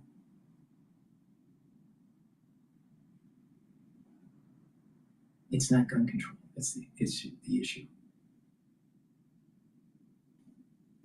Please go to my store, the-studio-reykjavik.com, and get the very high quality gels. These gels, you can get in a tube form or a quick dispenser form, but they're dual purpose. You can use it as an aftershave. You can use it as a daily skincare.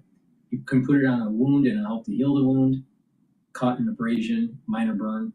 It'll help to heal it quicker because it keeps it clean.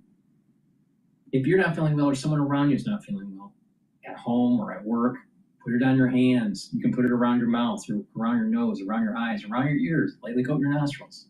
Stays active for 5.5 hours. You can't do that with Pharrell. And you can, again, use this as a daily skincare. So get some of this for your house, for your work. You never know when you need it. Because when you need it and you don't have it, it's too late. I also have structural nano silver toothpaste. This has no fluoride. They'll whiten your teeth, freshen your breath, help with the health of your gum line, and reduce inflammation at the gum line. Take it, use it every day. All right. This is a very high quality toothpaste. It's the best toothpaste that you're going to be getting. And by having good oral hygiene, you're helping reduce cardiovascular issues, and you're helping to reduce valvular issues. So please go to my store, the-studio-reykjavik.com, and get the toothpaste that I have. This is structural nano silver toothpaste. All right, let's listen back to comic book press conferences. Well, and as you know, Brian, very well, because you cover it often, the Intel deal is still being ironed out by the Department of Commerce. The T's are still being crossed, the I's are still being dotted. It's very much still under discussion. But the president's thinking, I can share with you, is certainly to ensure that the United States government is making our country wealthy again and is benefiting from some of these deals. And it's a creative solution. I know it's outside the box thinking, which is uncommon in this city, but it's something that he proposed and something that the Secretary of Commerce is working on putting into action. Mary. Thanks, Caroline. I have a couple of questions on the shooting yesterday. The first one, this is the second shooting involving a trans-identifying shooter who specifically targeted Christians and Catholic kids. What kind of consequences do gender-affirming therapists, doctors, or even the parents of these shooters face after these types of shootings? Well, they should be held responsible for their stupid actions. Again, all of that is still currently being investigated by the FBI. I know the Secretary of Health and Human Services this morning said that HHS is investigating perhaps links. Let me tell you a little piece of knowledge. All right, if you do autopsies and you look underneath the microscope, all right, or if you do stainings of any sort of brain tissue of a male and of a female, all right, you will notice that they're wired differently. On average, all right? Now, of course, there are outliers, but in the far majority of the cases, there's more communication from front to back and back to front in male brain tissue than female brain tissue. And from right to left and left to right, more connection, more conductivity in female brains. Now, why is this important? Evolution, all right? How did that happen? Males who had more muscle went out and hunted, and they had to have very strong visual acuity and very strong connection for eye and hand coordination for hunting. And that's the reason why the communication between the front and the back of the brain is more developed for a male than for a female. Now, why is it from right to left and left to right more important for a female? Because evolution. Why? Who reared the children? The female. So being able to communicate side to side with the brain, to be able to pay attention to taking care of the family. So now let's go into the world of 2025. And you have a bunch of liberal libtards trying to push gender dysphoria. And you have a male that's being primed to be in this gender dysphoria, and they think now that they're a female. Their brain's not wired to be a female. Their brain's wired to be a male. They even have the plumbing to be a male. They even have a karyotype to be a male. But the gender dysphoria onslaught is telling them, you must be a female. Their brain isn't wired to be a female. And so all of a sudden, taking all of these psychotropic drugs and hormonal therapies all screws everything up, especially while their brain is still developing. Because guess what? Your brain isn't developed when you get out of utero. Your brain's still developing as you get to about age 22 or 23.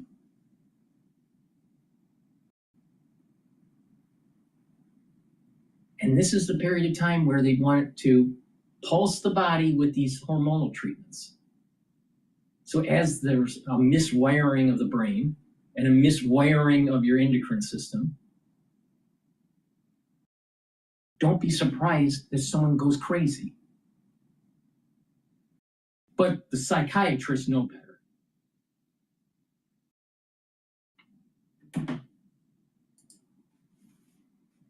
And our Secretary of Homeland Security, we've seen more than, I believe, 130,000 applicants to join ICE, which is just amazing. There's more applicants now than there are jobs to fill, and we're very grateful for that. Clearly, Americans want to serve their communities. They just need a leader who encourages them to do so. So maybe Governor Pritzker should spend less time demonizing the police, more time trying to recruit more police, and more time trying to call the President of the United States to get crime in his city under control. The President wants to allow law enforcement, whether it's state, local, federal, to do their jobs, to arrest criminals, to put them behind bars, and to remove public safety threats from American communities. He'll continue to do that. Thank you, guys. So that's the very latest there of. All righty. Well, that was an interesting press conference. Have you noticed that over time since October 7th, that almost everything that the liberal community, ultra-liberal community does eventually eats them their own tail? You notice that? They demonize Trump, and then all of this, about bringing in troops into DC, and then all of a sudden there's some sort of incident in a Democrat-run town. They feel that they don't have, they can't eat the humble pie, right? And so they're afraid to call the president for help. Because that would mean that he's right. That the Democrats ran America into the ground. Remember I have this phrase? Liberals look down, well, conservatives look up. Please go to my store, the-studio-reykjavik.com, get the heirloom barley, and don't be a crazy liberal. Heirloom barley is a high-density protein, all right? It's going to help you to detoxify your body, bring down inflammation, and soak up free radicals with superoxide dismutase. By soaking up free radicals, you're aging slower. By bringing down inflammation, you're aging slower. By detoxifying your body, you're aging slower. Please go to my store and get this very high-quality supplement. And guess what? This barley you can't get at Whole Foods. Gladiator barley. You get all the benefits of heirloom barley and gladiator barley, but you get one extra one. It helps you to strengthen muscle, build muscle. The high density protein but you also detoxify your body, bring down inflammation, and soak up free radicals. Do resistance training, take Gladiator Barley. You can stack it with Boomer Boost. You can stack it with Myotrol. You can stack it with a lot of things that I have on my store, but it works really well with Boomer Boost and Myotrol. Do that resistance training and get healthy. And by doing that, you're going to be able to control your A1C levels. You're going to have more muscle. By having more muscle, you're producing denser bone.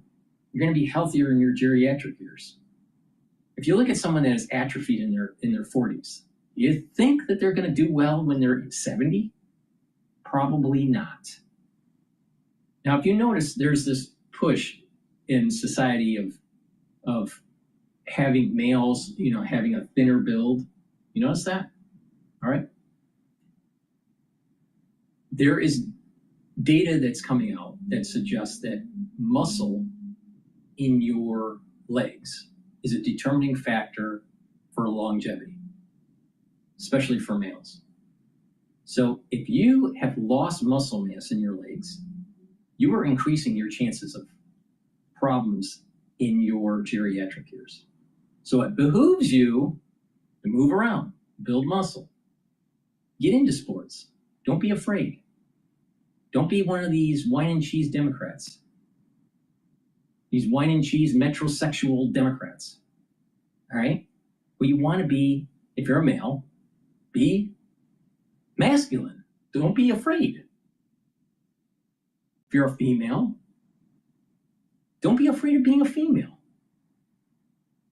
See, society has turned people to think that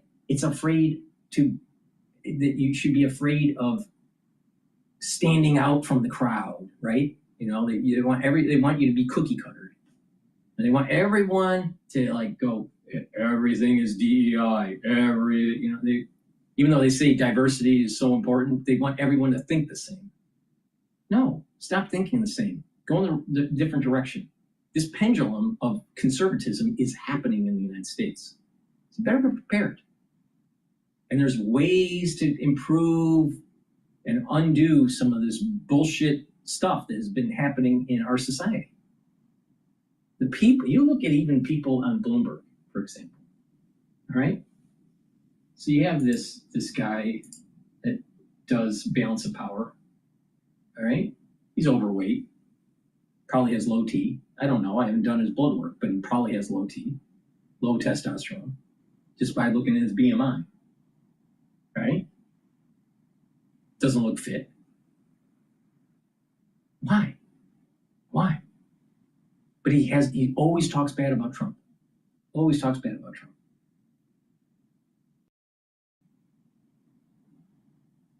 Start taking charge of your own health. Do things that will help your brain and help with your body, the health of your body, and even your soul. If you're healthier, you have some sort of spirituality in your life, or some sort of mental fitness of your life, you're gonna do better. And you'll be able to look at life like I'm looking and go, you know what? This person is bullshit. Now why? You don't want to just say they're bullshit. You gotta have a reason. There's some ways of saying that they're bullshit. Sometimes it's a little bit more polished. Yes, I think that what you're saying is just a canard. Or you can talk like someone from Detroit. It's up to you. But you got to have a reason why they're bullshit. So you get educated. And when you get educated, then you can push back. Just pushing back for no reason doesn't help the cause. Please go to my store, the-studio-reykjavik.com, and get the dual purpose deodorants. You use them as a deodorant. They're for males or females. That's karyotype XY and karyotype XX. And you can also use it as a way to detoxify your body. It's made from essential oils from the Himalayas. It's extremely high quality ingredients in this. That's why they're a little expensive. but they're very high quality. So you can get it in peppermint, lavender, and tea tree, and you can get it in citrus. It's for males and females, has no aluminum, no baking soda. It helps to detoxify your body.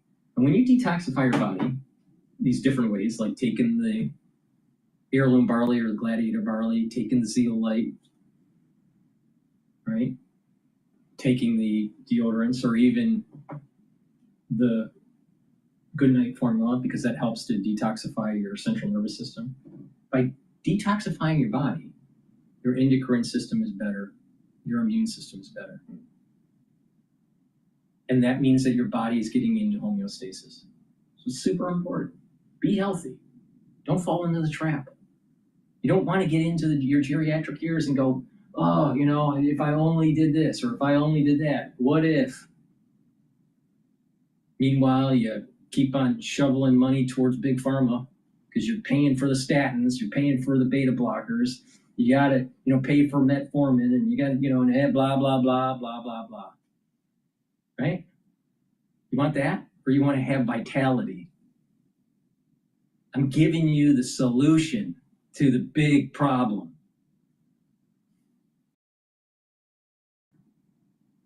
All right, let's go to balance of power.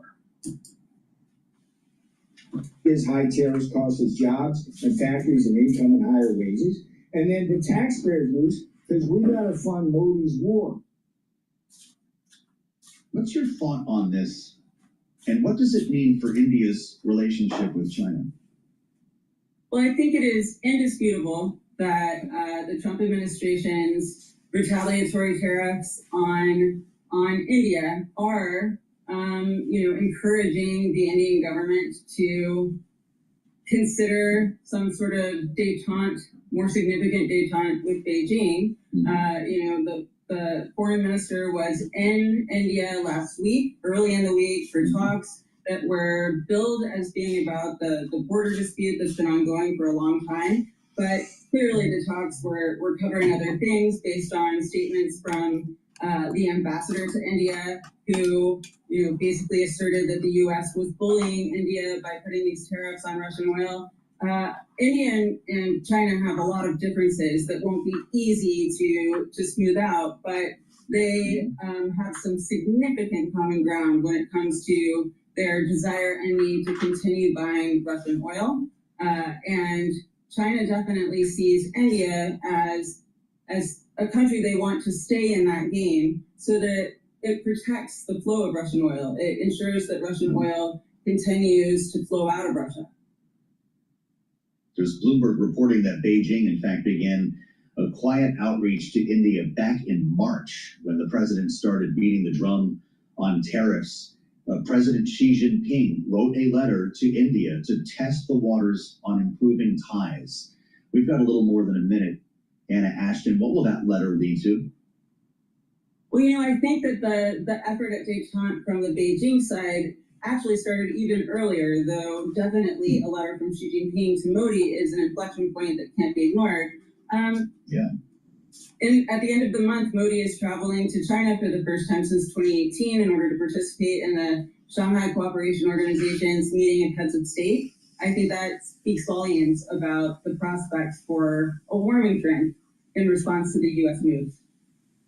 A warming trend, says Anna Ashton. Ashton Analytics, former China analyst with the Department of Defense. Anna, thank you, as always, for the insights and helping us better understand what's going on. We're going to continue this conversation, by the way, on the late edition of Balance of Power with another voice of experience. Ambassador Nick Burns is going to be with us, the former U.S. ambassador to China, to try to get a better sense of what these talks could lead to, what the tariffs against India could bring about with regard to U.S.-China relations. So we'll meet you back here at 5 p.m. Eastern Time. Big thanks to our panel and all of our guests today, including Donald Eyre, for quite a conversation this hour. We have a lot more to cover here. We'll keep tabs on the rest of the White House press briefing. Caroline Levitt is talking to reporters as we speak, and we'll have much more straight ahead here. Bloomberg Business Week Daily is on the way, only on Bloomberg.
negotiations.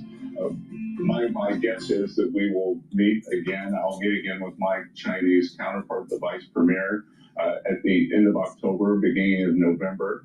We've been on a 120-day roll process as we negotiate with the Chinese. As I've said before, it's a very complicated relationship. That we have our largest military rival is also the second largest economy in the world. It's also the largest U.S. deficit. So we are moving very deliberately on this. Both sides have approached it with a great respect. And I think that each meeting, we met in Geneva, we met in London, we met in Stockholm. And I think each meeting, we are moving the ball forward toward a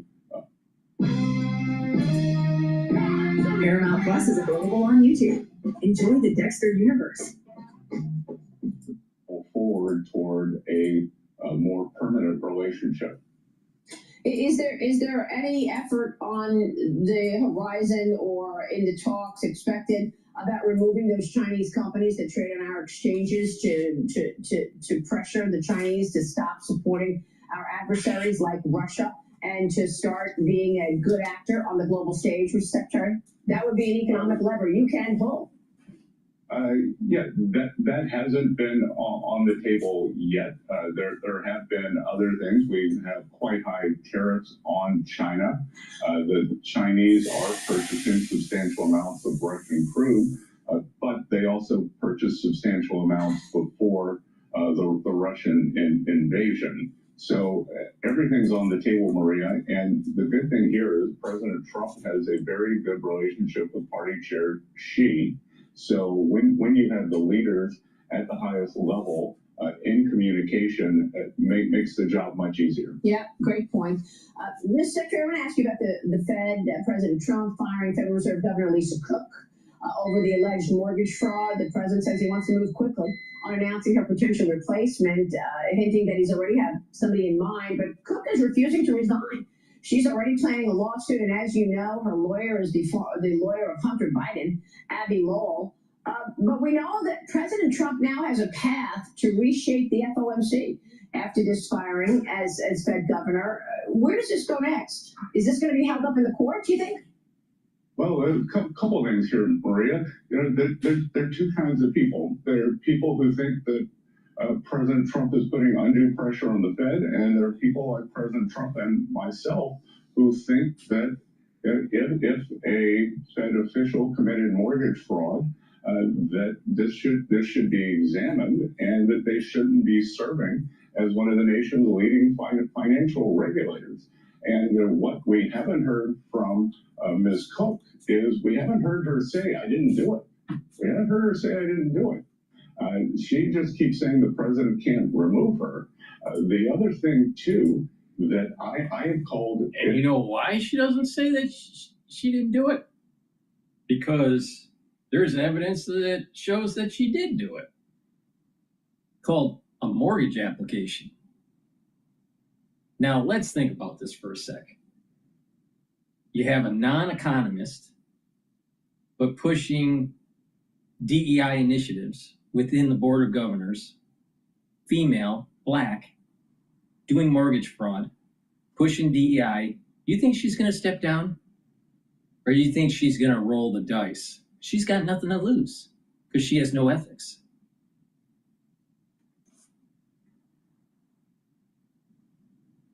There's a lot of similarities between Claudine Gay and her. A lot. There's a lot of similarities between her and Loretta James. In the recent past, for an internal review of all the Fed's operations, and I've encouraged Chair Powell to do this on an internal basis before there is an external review. And think about that. This person, Lisa Cook, all right, did mortgage fraud. All right, and she's running as one of the seats on the Board of Governors for the Federal Reserve, one of the most powerful institutions that this country has. and she's a DEI with no substantial research in economics.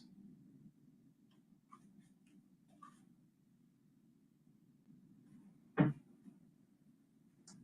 telling you, this affirmative action that turned into DEI has metastasized across the country and has infiltrated our institutions, governmental institutions, our educational institutions, our corporate institutions. Are we going to push back? Is it time to push back? Is it time to say it is not right to do this? Is it not time to say you don't have the moral fiber to have that position? It's time. It's time. People need to push back. Now, there was this discussion on one of the podcasts for our, I think his name's Lawrence Strauss. He's a physicist from Stanford. And he wrote a book called The War on Science. All right. And he's interviewing individuals that contributed to the book. My understanding is that for each chapter, there's a different scientist talking about the issues that they were seeing within their discipline. One of the chapters, or the intro, was written by Niall Ferguson. Now, Niall Ferguson's my favorite historian. My second favorite is Ron Chernow. And they were talking about the war on science and what Niall saw at Harvard in terms of this apathy of the faculty in pushing back on this ultra-liberalism, even if they may have been a liberal faculty member. The conservatives and the middle of the road or left-leaning just let the ultra-liberal stuff happen. So they were discussing that people need to wake up in these institutions and push back.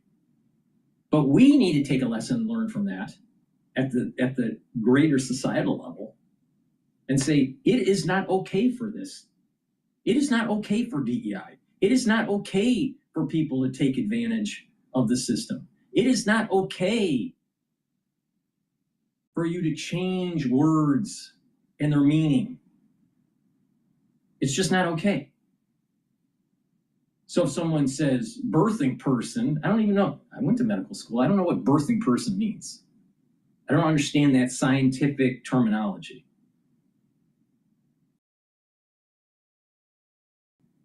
It's not okay. It's not okay for me to have to accept that you think you're a goat. It's not okay. We have to start pushing back. Because if we don't, they'll just keep on taking yardage on the field. So this is the kind of thing that needs to be addressed, because the Fed is an unaccountable institution, and its relationship with the American people depends on a high level of trust. And incidents like this puncture that trust. So President Trump is trying to make sure that anyone who serves at this institution has the trust of the American people. And of course, this firing. This is you trying to book a trip on your business travel platform. And this is me using Navan. This is you wondering why your company uses a platform that looks like it's from the 90s. And of course, this firing gives the president potentially a path to obtain a majority of support on the Federal Reserve. And is that the goal here? Are you expecting Nikki Bowman and Christopher Waller to go along with the agenda if, in fact, you are moving toward a majority of support within the Fed? Well, again, Maria, all the Fed governors are independent. Is Governor Bowman, Governor Waller, we don't send them over a note and say vote this way. Right. These are distinguished individuals with long careers, and they may have a more open mind in terms of monetary policy, the economy. Governor Waller was out in the wilderness a couple of months ago when he was talking about the need to lower rates when the rest of the Fed board was pretty intractable. And when you say a majority, Maria, that's just on the board in D.C. That's right. There's also the regional governors who also vote. So it's a complicated institution. Since 2008, the Fed has, I think, strayed from its core mission on monetary policy. Yeah. I've said many times that the straying from this core mission threatens the monetary policy independence, and I think the Fed needs to get back to its core mission. Yeah, well, look, I made the point to Christine Lagarde last week. Jay Powell may very well have already violated this quote-unquote independence at the Federal Reserve when he first took office, immediately putting new climate change rules in place at the Fed. At first they said, oh, you got the mandate is employment and inflation, and yet here we are with climate change rules and DEI rules that everybody is supposed to follow, not to mention cutting interest rates by 50 basis points right before a presidential election, and then after the election say, well, never mind, I'm not going to cut rates because I'm focused on inflation. Well, again, I think it speaks to a groupthink that comes onto the board and a lack of openness, because I've spoken many times about Alan Greenspan in the 90s was a visionary, and he could see what the productivity boom from the internet, from the adoption of office automation was doing.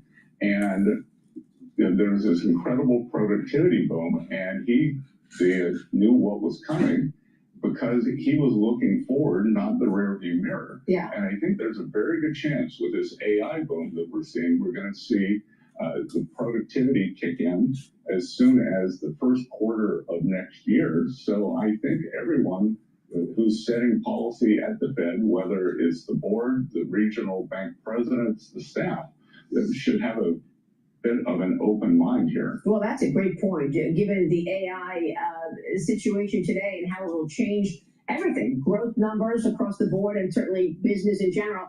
Real quick before you go, Mr. Secretary, when shall we expect President Trump's announcement for his nomination for the chairman of the Federal Reserve once Jay Powell's term is up? We're moving. There are 11 very strong candidates. President Trump knows some of them he doesn't. I'm going to begin talking to them after Labor Day, and there'll be some other folks around the White House who will also interview them. And we will present 3 or 4 candidates to the president. And like I said, he has a very open mind and very sophisticated on monetary policy, which I think drives some people at the Fed crazy, that they can't just dictate, okay, sir, here's the way it is. He has his own views. He's going to make those known. And I think that he has great reverence for the Fed as an institution, and I think he believes that it's lost its way, and the new chair will be someone who is expert on monetary policy, regulatory policy, and knows how to run a sprawling institution, which the Fed is. Sounds like we'll know who that is perhaps in the fall. Surely. All right. Secretary, great to see you this morning. Thanks so much for your leadership. What an incredible term. Please go to my store, the-studio-reykjavik.com, and get the nattokinase. Nattokinase is fibrinolytic. It's going to break up clots and help your lipid profile.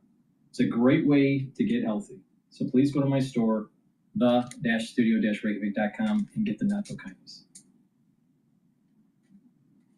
And also, stack vitamin D3 and K2 together.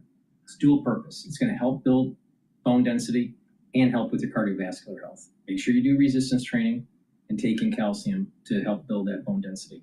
So please go to my store, the-studio-reykjavik.com, and get the vitamin D3 and the K2 and K7 supplement. stack them together, and do that resistance training. If you have better bone density, you're reducing the chances of having hip problems and femur, neck issues, because you don't want to fall.